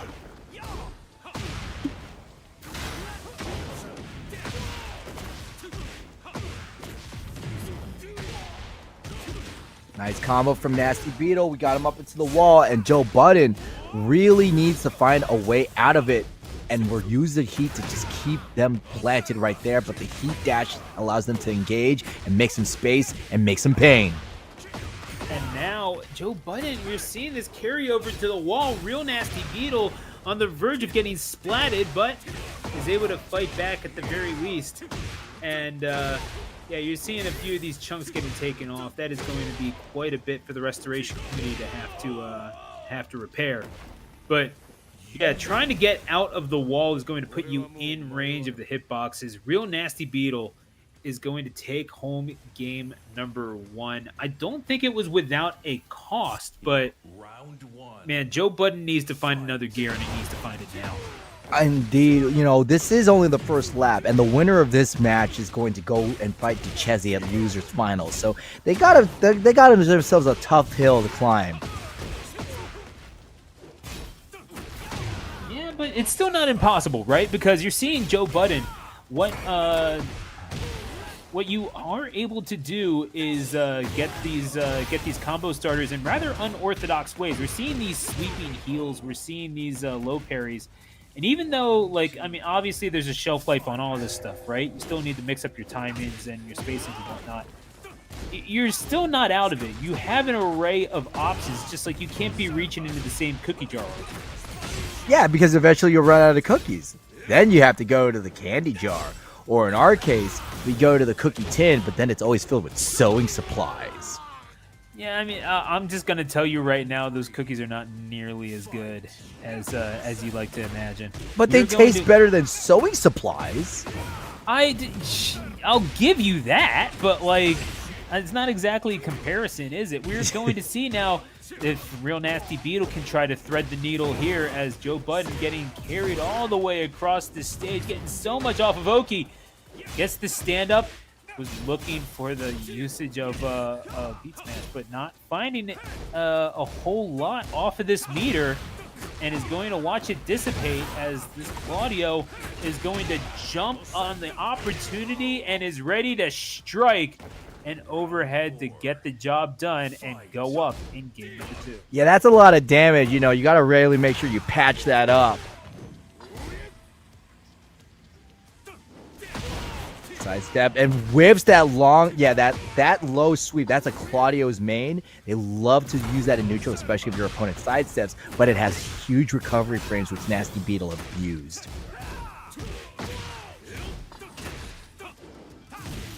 Oh my god, both players miss, and the slight sidestep from Joe Budden allows them to take the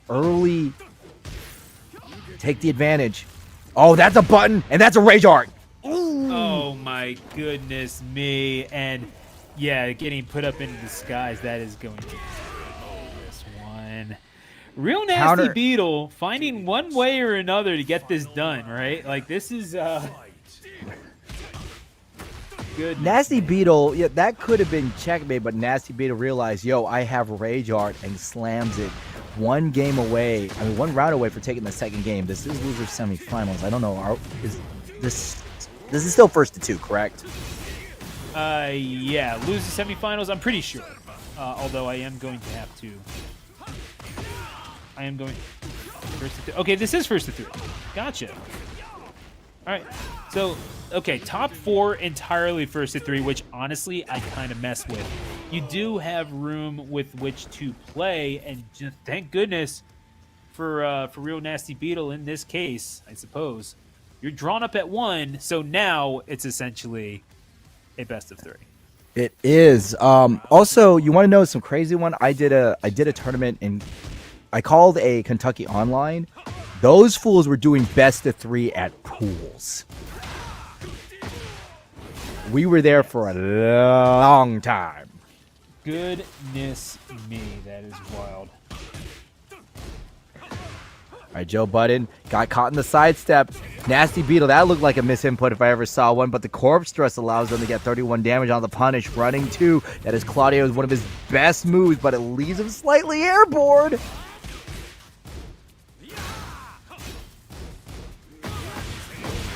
Holy cow, big heat smash. Dude, I am actually just in awe of what Real Nasty Beetle is doing. Like, I know that's like the joke, you know, it's okay, it's a vanilla character. You still need to have fundies in order to make this thing work. And, you know, with all the craziness that Claudio can provide, sometimes you just need some meat and potatoes tech, and that is what Real Nasty Beetle is giving us. Or if we're talking pro wrestling, that is chicken breast and broccoli. Oh, yeah, absolutely. Well, he's anything but a ham and egger, I can say that right now, and Joe Budden right now is able to get at least a little bit of damage on Real Nasty Beetle. Again, these sweeping kicks doing a lot for him, and however, getting caught out just a little bit and into the combination as well. The sweeping low off of the heel is going to take out the ankles of Joe Budden and take the second round of this third game. Early heat engage. Joe Budden has to play a little bit more aggressive. They really want this run. That's the big one. Oh, here we go, baby. I am loving what we are seeing right now from Real Nasty Beetle. And Joe Budden is fighting out of the corner ever so gallantly, but you still need to just, you need to find a little bit more in terms of the consistency. However, you might just have enough to take this round. I don't unless think Real so. Nasty Beetle carries you. Oh, goodness. No, that launcher was pretty much, they were dead to rights, especially where Real Nasty Beetle had rage. Well, we got the anime opening, the anime powers, and it's going to be Joe Budden who's going to need this anime-style comeback because they're going to be down one game, 1-2. Nasty Beetle in the lead, very close to going to finals. Yeah, Real Nasty Beetle could be on their way to booking an appointment Well, not with Dr. Jake Man, who is Dr. the Jake Man, who's sitting in winner's side, but could nonetheless get an appointment with the Chesney. I guess man. not exactly someone you set an appointment with. That's more of a flim. Yeah, I Fine don't by think the that's an senior pits appointment. That's more like they're waiting outside in the alley, spawn capping you. No, yeah. So- Oh, wait. I mean, yo, speaking of meet me outside, oh my goodness, Real Nasty Beetle putting in some work. Actually go ahead and shake him down. That is round number 1 in brutal fashion. Joe Budden looking to repay in kind and trying to carry him over to the wall to do it. Yeah, that hop kick, Claudia has one of the best hop kicks in all of Tekken 8. Still gets armored right through. And Nasty Beetle, damn, these parries from Nasty Beetle are indeed nasty. And now continuing on, Real Nasty Beetle getting caught by that sweeper. And again, this is oh my goodness. I mean, what are we seeing from Joe Budden right now? Real Nasty Beetle is getting caught by stuff that we've been seeing from Joe Budden all night, and it really is just a matter of like, okay, we can oh, wait a second. Okay, yeah, that gets blocked. I was about to say. I had to stop for a second. You understand why I had to stop, right? Oh, we had to stop, and it was a good thing that Budden stopped because they stopped on the button and really laid it out to Beetle. Now we are going to catch just a little bit more of these offensive measures from Joe Budden as Real Nasty Beetle sitting on the counterattack again, charging in with these big sweeping forearm chops that Joe Budden has been able to throw out to relatively limited effectiveness. It's just too much of this stuff is reactable, and even though you're doing a lot of damage with it, Real Nasty Beetle seems to be reading Joe Budden relatively easily right now. Joe Budden needs to fix something up and fast. Especially the distance game. Nasty Beetle has that distance pat. And this is going to be game point right now. Nasty Beetle, can they clock in their match against the Chesney, or does Joe Budden can pull out a Hail Mary right now? You need something if you're Joe Budden. Anything that can get this that can get the initiative back into your favor, but you are not going to find it. It will be Real Nasty Beetle guaranteed. Oh man, Nasty Beetle is doing some really good work right now off of the lower bracket, but now they're going to be fighting Deseki, who was in the winner's final. Their character, Horang, just as aggressive, extremely aggressive than the previous two people. So I'm really curious how well this patient in and out style that Nasty Beetle is doing is going to stand up. I am inclined to agree, but I mean, Real Nasty Beetle seems to be doing a mix of things. Just like you obviously have the ability to combo and get this done at a relatively decent pace.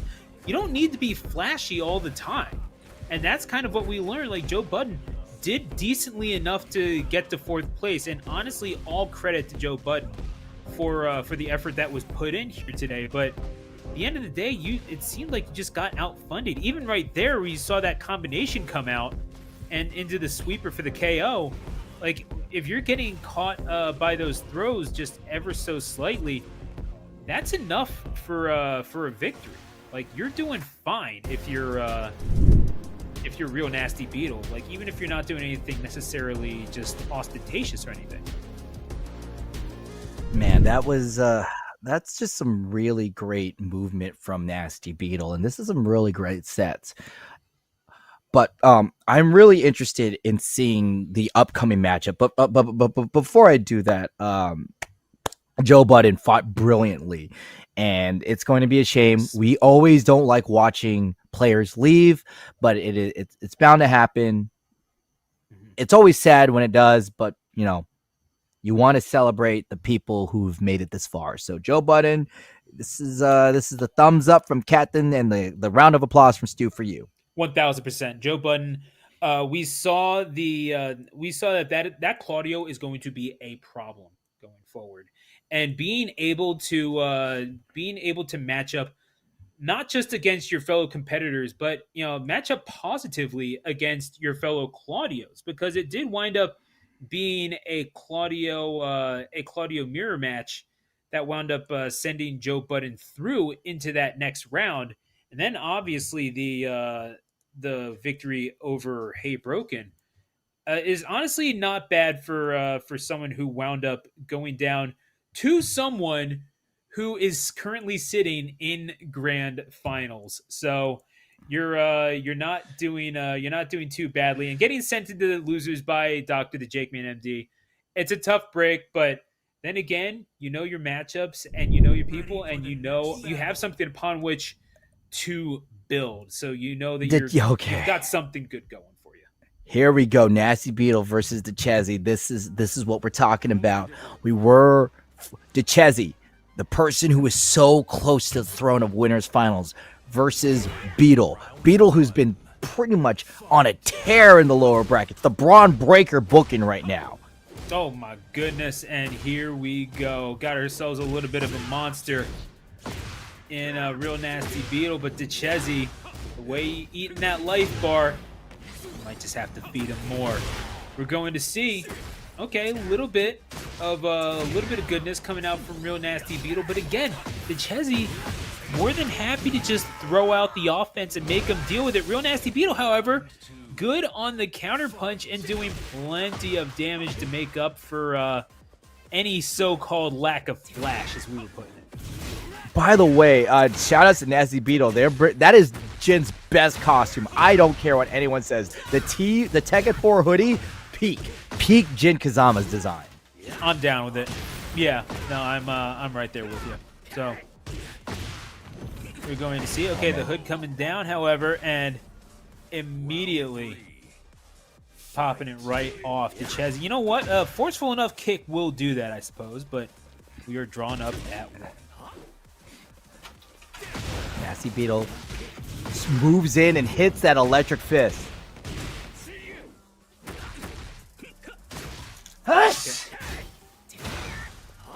Seeing it now. Okay. Okay, sorry about that. Captain is allergic to mashing, and we are going. I am very allergic to mashing. Anything that is like, if you're not thinking through your buttons, it makes me sneeze. Well, I mean, then you should love Jin gameplay, man. It's all fun. Jins don't mash. Yeah, that's what I'm saying, man. That's a victory for Real Nasty Beetle. We got that for you, man. Don't worry. Here we go. Carried over into the wall, into the corner. DeChezzy, not doing a whole lot for yourself if you're getting hit in the face, but are you going to get this done? Okay. 2 hits, not doing too badly until you are. Real Nasty Beetle puts it back in the corner, and yeah, the sweep to finish it off. What are you going to do about this if you are DeChezzy? Because, well, you could see that DeChezzy was getting a little scared, not too confident pressing a button in that situation, understandably so, and Nasty Beetle took time to just go for the low and get the win. Exactly, yeah. It's yeah, if it's a lack of confidence, I don't really know what to tell you, because Real Nasty Beetle is showing just, I know what I have to do. This is not the first Hwarong I've fought, and it's not like DeChezzy is exactly shirking in the spotlight, but yeah, it just seems like less assured than a Real Nasty Beetle, who's going for these rage arts and is going to take down a good chunk of the health bar as a result. Still, though, DeChezzy a little bit more confident in what they've been able to do in this round. It's going to take round 1 as a result. Oh man, DeChezzy, early lead. I really like this adjustment that DeChezzy's doing. And now they're starting to realize that where Nasty Beetle likes to press. And that corpse thrust, if you notice, Nasty Beetle has been doing so well in the corpse thrust. And especially range 1 and range 2, that's where Nasty Beetle is, as you can see, killing people. Okay, and now carries him over into the corner yet again, and DeChezzy has not found a whole lot of room with which to implement offense, save that round 1. Real Nasty Beetle seems to be really good at snuffing out the opportunity because, yeah, DeChezzy might be good at Flame, but Real Nasty Beetle realizing Flames only exist when there is space to do so. Bam. Okay, big damage from DeChezzy, and now Nasty Beetle caught in the corner. This could be the win condition for DeChezzy. As we talked about, Nasty Beetle does amazing at range 1, range 2. Forcing to play close, maybe they can't really use those tools against you. So now DeChezzy charging in, and this is the curse of speed, right? It's like you can delete that bar really fast. Unfortunately, you might just have to. Like, you don't want this to become a war of attrition if you're DeChezzy.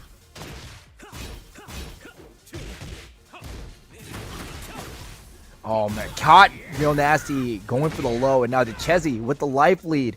One more hit from doing this, but Nasty Beetle. Will Nasty Beetle use Rage? That's the question, and it's an answer resounding yes! Goodness me, Real Nasty Beetle is getting so much mileage off of this thing. And understandably so, still not quite there for a lead. But is going to get these spinning back fists and a little bit of a GameStop trade after that. That is going to be in favor of DeChezzy, who is off the floor and on the board in this best of 5. Man, it's going to be 1-1. Oh, shoot! Big pop-up. Gotta love I believe it. that was the skyrocket kick. This is going to be at least 80. Yep, 92. 90 damage. Yep. And, looking for even more, but swinging that invisible swordsman. Real Nasty Beetle is going to be made to pay for that. DeChezzy getting a little bit of mileage off the movement options. Is that DeChezzy's secret weapon here? Is, wait for it, the sidestep. And now it's DeChezzy forcing Real Nasty to back up, but now Nasty's not able to go into their prime whiff punish range. But that down forward 2, that's going to be a regular launch punish. Seeing even more now from Real Nasty Beetle, carrying on over towards the wall, and is just going to pile on the damage until DeChezzy can stand no more. We're drawn up at 1 yet again.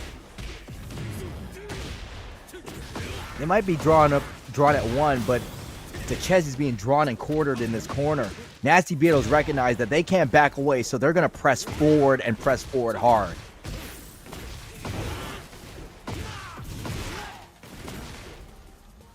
"40 seconds left. DeChezzy on a sliver of life, and go ahead and say it, Stu. Yep. Oh boy, you know what? Yeah, no. It can't be forced, you know? Like, it has to come naturally. But we're going to we're just gonna make the people win. You already know how it is. They'll get it. They'll get it. They'll get it. They'll get it, just like how Nasty Beetle got those 7 golden letters. Yeah, already know. You already know. But that's we're just gonna see. Real Nasty Beetle is gonna have to earn this one just a little bit more thoroughly because they are being taken to task by DeChezzy. However, Real Nasty Beetle puts him up against the railing, and this is a world of hurt for DeChezzy. And that is the gold that matters, is the victory up on top, them 3 golden dots. And Real Nasty Beetle, 1 game away from a chance at Dr. the Jake Man, MD, in winners finals. Those appointments are booking up pretty fast, so they better be swinging on into that one. Oh yeah, especially in the United States, bro. Healthcare. Oh, in this economy, bro. I know. Yeah, no, I'm gonna stop on that line of joke before I get yelled at. I'm going to instead talk about just how efficient Real Nasty Beetle has been, because again, this has been the key, right? Has been efficiency on offense. Although DeChezzy not exactly a slouch themselves in terms of being able to pile up damage, Real Nasty Beetle getting a little bit off of that low parry, not as much as he would like, however, and a whip punish into the KO. DeChezzy doing quite good deal of damage for himself. This is the second time that Real Nasty Beetle has landed a parry and not have it go their way. Gets the float with the down one, and that allows Nasty Beetle to get this pretty sizable combo, but more importantly, we got the Chezzy right up in the corner. This improbable run of Real Nasty Beetle is just continuing on throughout this side, because I mean, the fact that Real Nasty Beetle lost pre-top 32 to Naisu is something that we have not yet talked about. Has had to go on, I believe, a 1, 2, 3, 4, 5, 6, 7, I think a 9-match winning streak in order to get here is just a little nuts to come out of loser's side. And now on the cusp of making it into the final round of the tournament. This is just some remarkable resilience from Real Nasty Beetle. Oh man. Nasty Beetle staggering the offense. The Chezzy get caught and gets caught again with the down with that uppercut. Set point for Real Nasty Beetle. Will they punch their ticket into Breakout Mania? Do they get to point at the sign? And you're just one round away from doing it. Dr. the Jake Man sitting in Grand's Chezzy doing so well to get to this point. Wants a shot at revenge on Dr. Jake Man after losing in winners finals. But could you go down to this Jin who has scratched, clawed, agonized over this moment? Could be on their way to a ninth set victory and is going to get the Rage Art as well. We are in game 4. Could this be the end of it? It'll take a little bit more work for Real Nasty Beetle to get there, but again, as long as you're judicious with your movements, I think you have a shot at this. Oh yeah, we've seen Nasty Beetle use that Rage Art as the beginning of the end for their inevitable comeback, but Chezzy just needs one more heel drop and ties it up. Set point versus survival point. This is where we start sitting on the edges of our chairs and start biting our nails. Yeah, I'm standing up. I don't know about you, man. I don't know if I can do this sitting down, because what we have seen from Real Nasty Beetle is pure, oh my goodness. Not a beatdown like this. It's taken a lot of strength to even get to this point. But the Chezzy, much like the journey of Real Nasty Beetle thus far, this victory will not come without its knocks if it is to be. Get the sweep. Looking for the throw, weirdly enough. I felt like Real Nasty Beetle is going to carry him all the way across the deck of the ship, actually just wiping the deck with him, and is going to find a way to survive. Oh my goodness, the Chezzy. Before we go right in storylines without his permission, let's just go ahead and get this done. What an offensive measure did Chezzy. I mean, rising from the grave and finding a way to victory in this game number 4. I cannot believe we're going the distance here. The Chezzy did not sink with the ship. X marks the spot, and the treasure is another game. And now we're tied 2-2. This is very unprecedented. Real Nasty Beetle has yet to drop a single game and now has dropped 2 against the Chezzy. We knew this was going to be fast and fierce. We just didn't know it was going to be this fast and this fierce. Yeah, the good people of Paris, France are getting a good show tonight on the deck of this ship. And Real Nasty Beetle putting the Chezzy up against the wall, and now Real Nasty Beetle, a man on a mission. You gotta love what you're seeing from this Jin. Yeah, it's playtime's over. Nasty Beetle has realized the longer that they let this match go on, the more than likely their odds of winning start slimming down. Yeah, but then again, you could argue that's, you know, the curse of speed that you're seeing for Hwadong is that, yeah, you can make this match end real quickly, but you almost have to. If you are this character, you do not want the Fundy's character to start doing Fundy's things on you, and thus, the more you're pressing buttons, the more you're exerting your pressure, the more you find out if they are but a clump of dirt or if they will come out shining like a diamond. Real Nasty Beetle. I don't fate think this is a lies clump of before dirt. you. How I will believe you Nasty answer? Beetle's more of like a clump of clay, and they're molding themselves to be whatever they need to be in order to take down DeChezzy. Could very well be, and could be the clay that becomes a brick to the head of DeChezzy if they're not careful. Real Nasty Beetle backing up to give themselves a little bit of space. Beautiful low parry into the corner, and DeChezzy could be seeing their doom spelled out in front of them. And we will see now what DeChezzy can bring as their back is up against the wall. Yet again, figuratively, could well be literally. Definitely, It's the wall splat. yeah, definitely Real literal. Nasty Beetle. Nasty. Oh my goodness. Nasty Beetle making sure that they got the advantage, pressing that forward. DeChezzy up against the wall. They can stand up, but gets caught with the low one more time. They're fighting scared, and they use some heat to make some space. I mean, you got to get yourself out of that predicament somehow. Breaks the hold. Well done by Real Nasty Beetle, but is going to see now if you can maybe get them back into the corner. The ability of Real Nasty Beetle to control the space is the difference maker. Real Nasty Beetle, 9 straight set wins in order to make it to grand finals. Win or lose, what a performance. What a battle this bug had. Oh my God, DeChezzy, we knew that this would be tough, but we didn't know how tough. The fact that Real Nasty Beetle has been on this losers round tear, finally found not only a decent match, but we have seen some moments in this fight where they were kicking out at 2.5, 2.25, 2.99. It was razor thin, thinner than my hairline.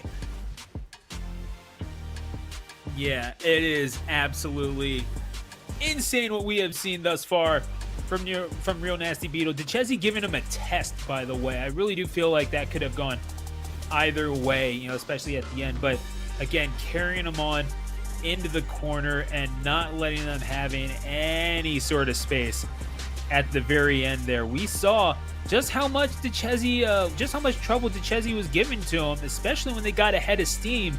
Goodness gracious, there is seldom anyone more dangerous with momentum than DeChezzy in these brackets. Well, if we're going to be talking about momentum, there's going to be a very important story that we are going to tell today, and that is Real Nasty Beetle. This is their first grand final appearance. First time on the big stage, on the breakout stage. Can they break through, or will they break apart? This is the difference that we are going to see. And what I will say right now is we certainly appreciate you all coming out. Twitch.tv/BreakoutES, your home for some good ass Tekken in this here Wednesday night. Quickly turning Thursday morning, depending on where you are in the United States or in the world. We certainly appreciate you being here. I mean, just take a look at the head-to-head count. I mean, this guy played 15 games, like 15 games, and look at the conversion rate between these two. Obviously, you don't get a whole lot better than 100% if you're Dr. the Jake Man, but you're talking about Real Nasty Beetle having this kind of success rate, you know, like this sort of tenacity in order to get to this point. But then you have the championship pedigree that Dr. the Jake Man brings to the table, the ability to clutch up, the ability, if not to get that first blood, then at the very least to absorb the pressure until you can implement your offense. You're a grappler. You're not meant to, you know, just kind of charge on in. The fact that Dr. the Jake Man is sitting here looking at this Jin in Real Nasty Beetle, you could be tempted to overlook him just a little bit, just considering this is not exactly where they were seated to finish, but at the same time, you realize that this guy has something special. You can't afford to overlook anything. But we have to really acknowledge the uphill battle. Nasty Beetle has played 15 games compared to Jake's 5. And we're also on the loser's end, meaning Nasty Beetle has to win the bracket, then win it again. That means that is a total of 6 games, 21 games needed on the minimum, right? On the minimum to take this tournament compared to Jake's 5. Will the fatigue of the tournament and the pressure of being on the stage for the first time get to him? And here we go, folks. Welcome to Grand Finals! finals for this edition Breakout 51 Tekken 8. Call sign twitch.tv/BreakoutES. To the seaside resort we go. We got the beach hat on and everything. Real Nasty Beetle came in the gala best. You already know it's game number 1. This is a match, the first time grand final player, Real Nasty Beetle, playing 15 games versus the one-time Breakout champion, Jake Man, already getting popped in the air. Now I'm going to say it before you, and this is welcome to Bash at the Beach. Oh, you already know. Oh, no. Who was the third man is the question. And we're going to see now Real Nasty Beetle. Could it perhaps be him? Oh, my goodness. It's the hat. The hat's the third man. The hat's the third man. The hat was driving the Hummer. We're going to see. This is going to be all wrestling references, folks. I'm so sorry. Dr. The Jake Man is going to have to find a way to get back into this thing. And, oh, the toe poke to... Oh, to counteract the dash in. Real Nasty Beetle maybe getting a little bit more reckless. That power bomb don't hurt any less just because it's on sand, Captain. Of course not. In fact, it actually hurts more. Weirdly enough, right? Right. Because, like, you know, you can't evenly distribute your weight, but there's no waiting for Dr. the Jake Man as he lands that counter hit launcher, and Jaguar steps in. Another power bomb. Ooh. The heat Gotta smash. Love that out of the pop-up. Yeah, the heat smash to Dr. Jake Man is the rage art to Real Nasty Beetle. And the swinging roundhouse heel kick. Just to catch Real Nasty Beetle off their guard a little bit. Shining Wizard to the face. Gotta love that. Little bit of an enziguri. Woo! Oh, there we go. Yeah, hey, DDT. Dude, Jake Man the Snake Man. Jake, Called it. Thank you. Jake is listening to us. Yeah, give the people what they want. You already know. It wouldn't be a pro wrestler if you didn't. But Real Nasty Beetle is mounting a little bit of a comeback here. Eventually, the momentum is stopped. Jake Man able to get back up on the feet. But Jake Man trying to mount just a little bit of their offense, but is stopped in their tracks. Jake Man able to catch him with the low hitbox and take round number 3, and is going to carry Real Nasty Beetle over the wall. They want this victory to be just a little bit more decisive, Captain. Of course, because you have to understand, if you're Dr. the Jake Man, if you get the early lead in a high-pressure situation, you're going to really mess with your opponent's mental. And if there's anything fighting games is, it's mental. Shake it up, and you shake your chances of winning. Well, I mean, that's what you have to do if you're a grappler anyway. You can't just be rotating the control stick and eating glue.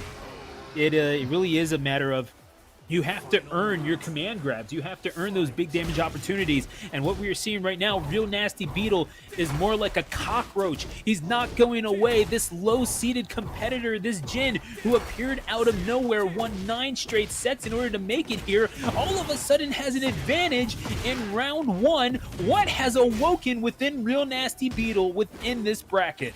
It's called the spirit of winning, and unfortunately, they did not break the tech. That's a 1 break, and they're going to be taken to the wall. That does 70 damage. That's a full combo.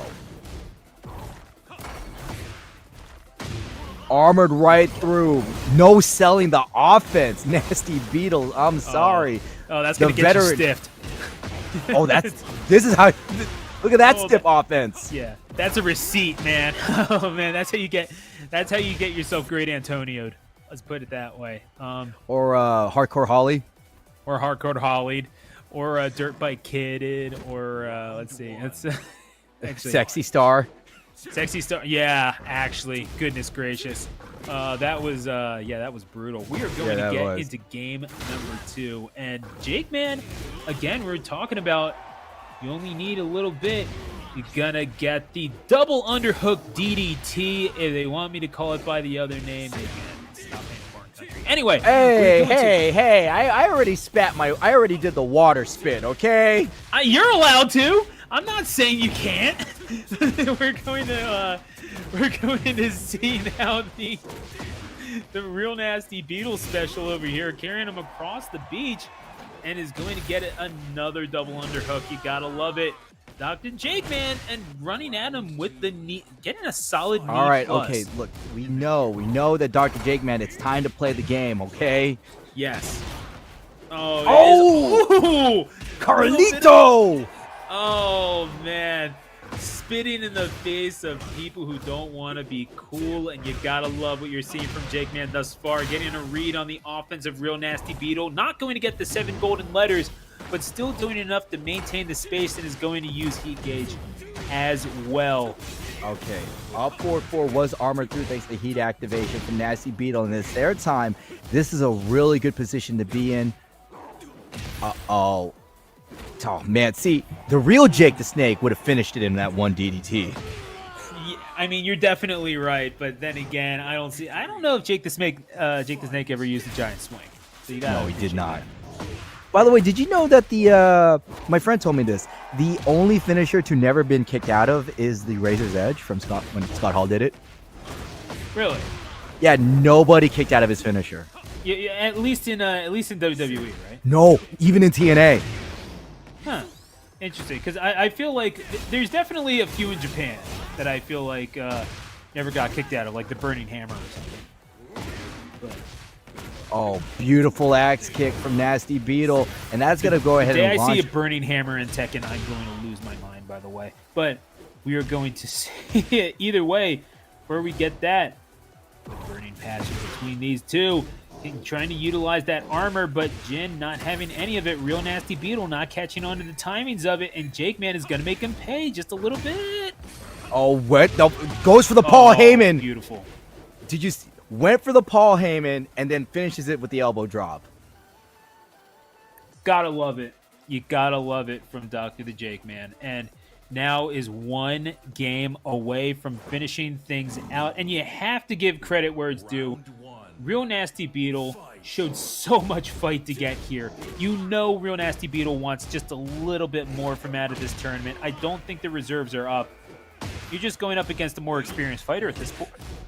It's absolutely true. You want to at least get your dubs in, because at the same time, you know, you don't want to have a 0 above your name. Sure. Yeah. I mean, look, the fact is you are taking rounds off this guy. You're showing Dr. the Jake Man that he is in fact mortal. You're getting cuts in.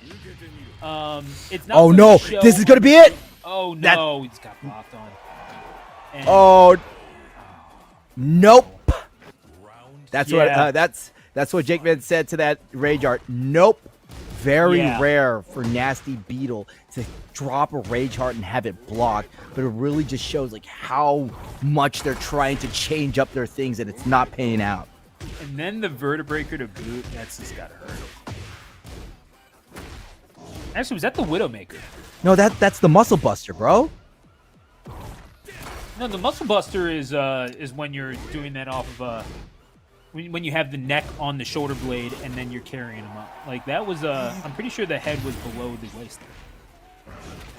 No, it's some. That's the ultimate muscle. That's The ultimate muscle. Okay, yeah, that one. Okay.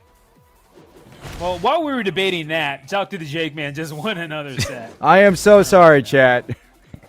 It's all good, dude. Honestly, I could talk pro wrestling. I legitimately just thought he was. I legitimately just saw a Vertebreaker. That's my bad. But either way. Yeah, Jake Man, though. Look at this. They're in trouble now. Nasty Beetle wisely activates heat early. Press the advantage, then press it further. But the arm breaker, no way. You're not going for it, Jake Man. You already see. He's already done, bro. No. Oh my God! Just when we thought that Nasty Beetle had that round, the RDC turns it around, and more importantly, that sped up and burnt out a lot of that heat timer. That is actually nuts. And then the double chokehold slam to finish it off, and then the spin out power bomb to boot. Dr. the Jake Man, MD, showing, you know what, man, you want to take my classes, you better sign up in advance. Dr. the Jake Man, MD, you better put the belt on him. That is a second punch on the card. This is your Breakout 51 champion. The number one in week 51, Jake Man MD, where the MD stands for mass destruction. And you know, King's doing this. He's doing this gesture. Mm-hmm. Absolutely. No, put the belt on him. Slap it on him right now. That's absolutely crazy. And it does make sense that on the week of CEO that we do have the wrestling character taking the victory here in Tekken 8 for Breakout. But we are going to take a look at this, and we really do need to give the flowers to what wound up being the main character of this bracket. Little could we have conceived of such at the beginning of this top 8, but Real Nasty Beetle had to win 9 straight sets in order to be here. This was such a great effort all in all, and Real Nasty Beetle, I truly hope you're able to get something from this set. Even though it was a little bit of a beatdown at the very end, you did see Real Nasty Beetle able to take a little bit of something off of Jake Man's life bar.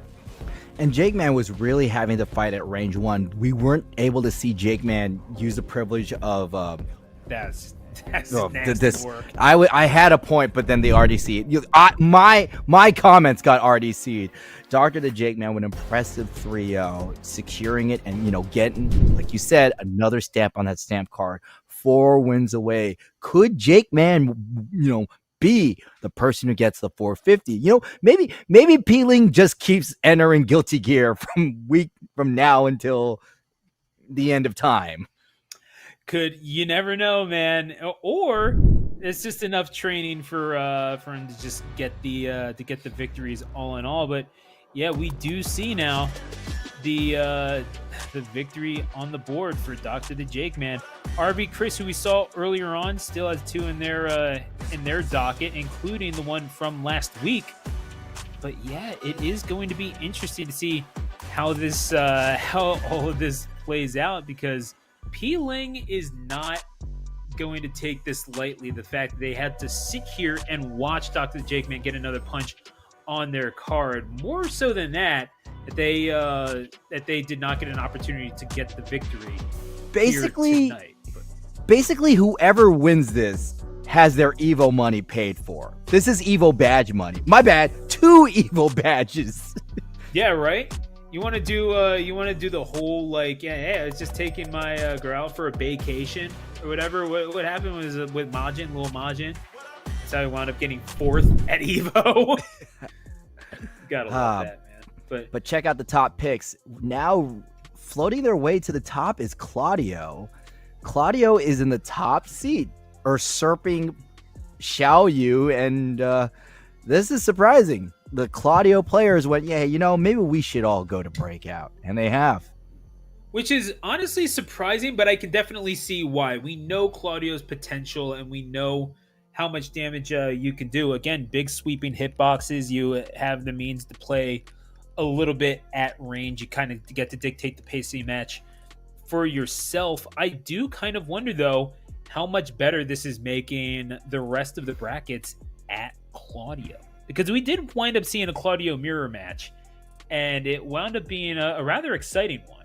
If I do recall, I certainly recommend you go back and watch the VOD for yourself. But again, you're talking about just how effective these characters can be. Well, the person who had 5 victories to their name thus far, P. Ling, does have a Xiao Yu, so I guess that matchup experience only helps you so much.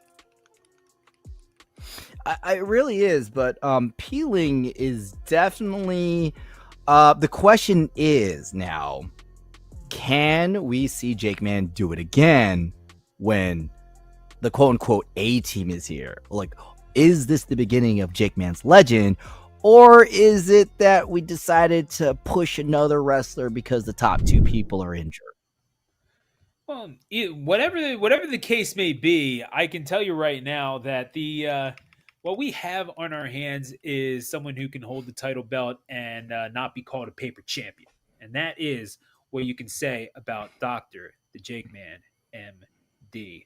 I mean, the doctor thing's a little bit of a gimmick, but we can let that slide. Either way, we are going to wrap things up here at the Breakout series. And Captain No Fun, it was an honor to have you in the booth with me, and really for me to be had in your booth. This is kind of your realm, but tell the people where they can find you. Oh, you can find me at Captain No Fun _G. And I gotta say, Stu, it's been an honor calling it with you. This is the first time we really interacted in the booth, which is one of the things we talked. God, that is such. It's the magic phrase in commentary. The two magic phrases are we talked about blank and speaking of blank. Well, we talked about the interconnectivity of the online scene, and it's one of the reasons why that somebody in the East Coast and somebody in the West Coast, like ourselves, are able to do this simultaneously. So thank you, Breakout. Thank you, Stu. It's been fun. Where can people find you, Stu? Well, you can find me right about here. That is at Stu the Announcer, and that is also my Blue Sky as well. StuTheAnnouncer.bsky.social. So I'm generally on there more often, but yeah, I'm on Twitter and Instagram as well. Hit me up there. What I will say is I am very glad that my first week in the Breakout series on commentary, it was won by a king. Grappler supremacy, everyone. Gotta love Oh, that. yeah, you know. And happy CEO weekend. And I hope that use whatever you wind up doing with your day, I hope you have yourself some fun. So happy fighting, everyone. And for everybody in the booth, I think it is time to wrap this up.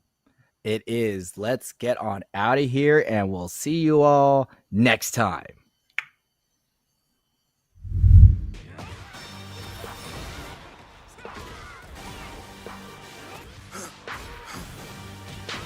For the victory lap, though. Whoa. They ain't never seen nothing like this before. Lit the room when I came through the front door. Ask me if I should overcome. What for? Train in the trees, please pardon my sycamore. Touch burning sands, cross lands, and stormy shore seasons in the year, yeah. Ain't no channel for champions and chain no fear. Yep, the champ is here, switch gears. We keeping hitters in the rear. At the blood, sweat, and tears, and my goal so near. I see my victory so clear. I see my victory so clear. It's a day, we break through. It's a day, we break through. It's a day, we break through. It's a day, we break through. It's a day, we break through. It's a day, we break through. It's a day, we break through. I know it's lonely at the town, but that's not by speculation. But the position that I got, I climb too high to fall, way too hard to drop. Stop clocks on the speed bag. Every out under pressure, no jet lag. This is greater than trophies and saluted flags. Titles are paid, the cost is paid. Yay, I carry the cross I made. Dealt with the dealer, baby the hand was played. New level, next stage. Learn to lead as a legend. Now tell me what's my next stage, yay. I said the champ is here, switch gears. We keeping haters in the rear. At the blood, sweat, and tears, and my goal so near. I see my victory so clear. It's a day, we break through. It's a day, we break through. It's a day, we break through. It's a day, we break through. It's a day, we break through. It's a day, we break through. It's a day, we break through.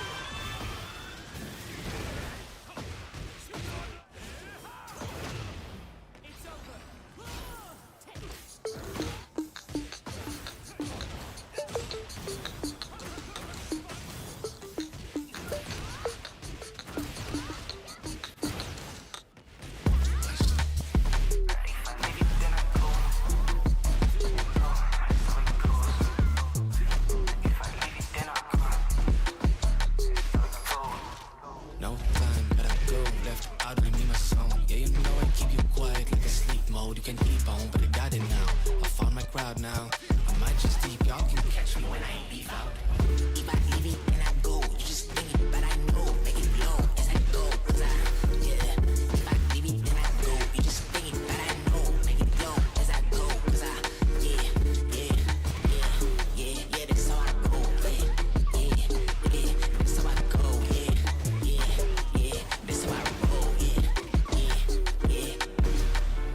thought about it twice and it don't make sense. How you living it like that? You just gotta poke this. Is it snowing outside? Just tryna be a flake. Damn. Yeah.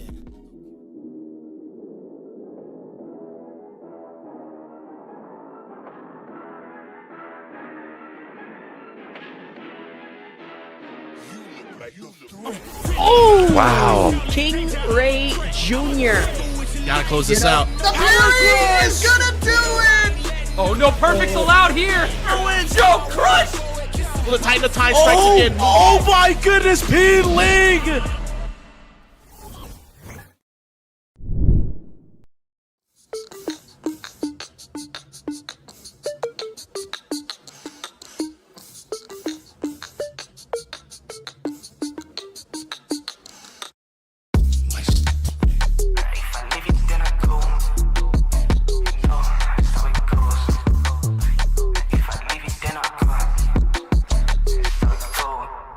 No time, gotta go. Left out, I mean my song. Yeah, you know I keep you quiet like a sleep mode. You can keep on, but I got it now. I found my crowd now. I might just sleep, y'all can catch me when I leave out. If I leave it, then I go. You just think it, but I know. Make it low as I go. Cause yeah. If I leave it, then I go. You just think it, but I know. Make it low as I go. Cause yeah. That's how I roll. Yeah. That's how I go. Yeah. That's how I roll. Yeah. I just thought about it twice and it don't make sense. How you living it like that? You just gotta poke this. Is it snowing outside? Just tryna be a flake. Damn. Yeah. Okay, let's go. Said you need a little help. Yeah, I think that is evident. If you think that's easy, then it says a lot about you. When you feel a little slumpy, that's a part of reality. You better gotta let it go before you do something. If I leave it, then I go. You just think it, but I know. Make it low as I go. Cause yeah.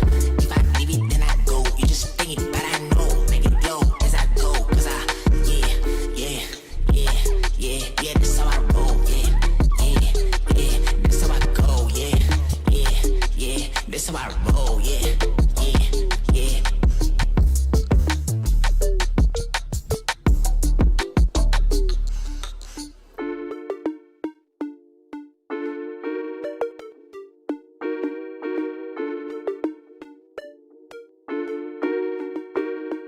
If I leave it, then I go. Nobody's safe. Nobody's safe. Nobody's safe. Soon as we step out the cage, we raising all of the stakes. Make no mistake, either you stay in your place or we putting you on a plate. Look at our face, we put the fear in the dirt. We had to struggle for change, pick up the pace. We put in infinite work, that's why we stay getting paid. Y'all running late, we moving on to the next. You still been stuck in a phase, there's no debate. We draw the line in the sand, we say it straight to your face. They underrate, so we put the team on our back. We took the city to state, what it's gonna take. Another S on our chest, another beat in the grave. We innovate, we always switching it up. They can't predict what we say. Come out the cave, they see the blood on our shirt. They see the teeth in the face. They watching tape, still trying to figure us out. They think we came here to play. They sending snakes, they trying to give us a curse. They want us taking the bait, but that's okay. We keep on dodging the bull. We keep on saying Olay, blocking the way, thinking we flipping reverse, but we keep rushing the gate, stopping the rain. We know they sit on the throne. It's looking easy to take. We not afraid. We put the fear in their bones. Ain't no more running away. They tryna trace, they tryna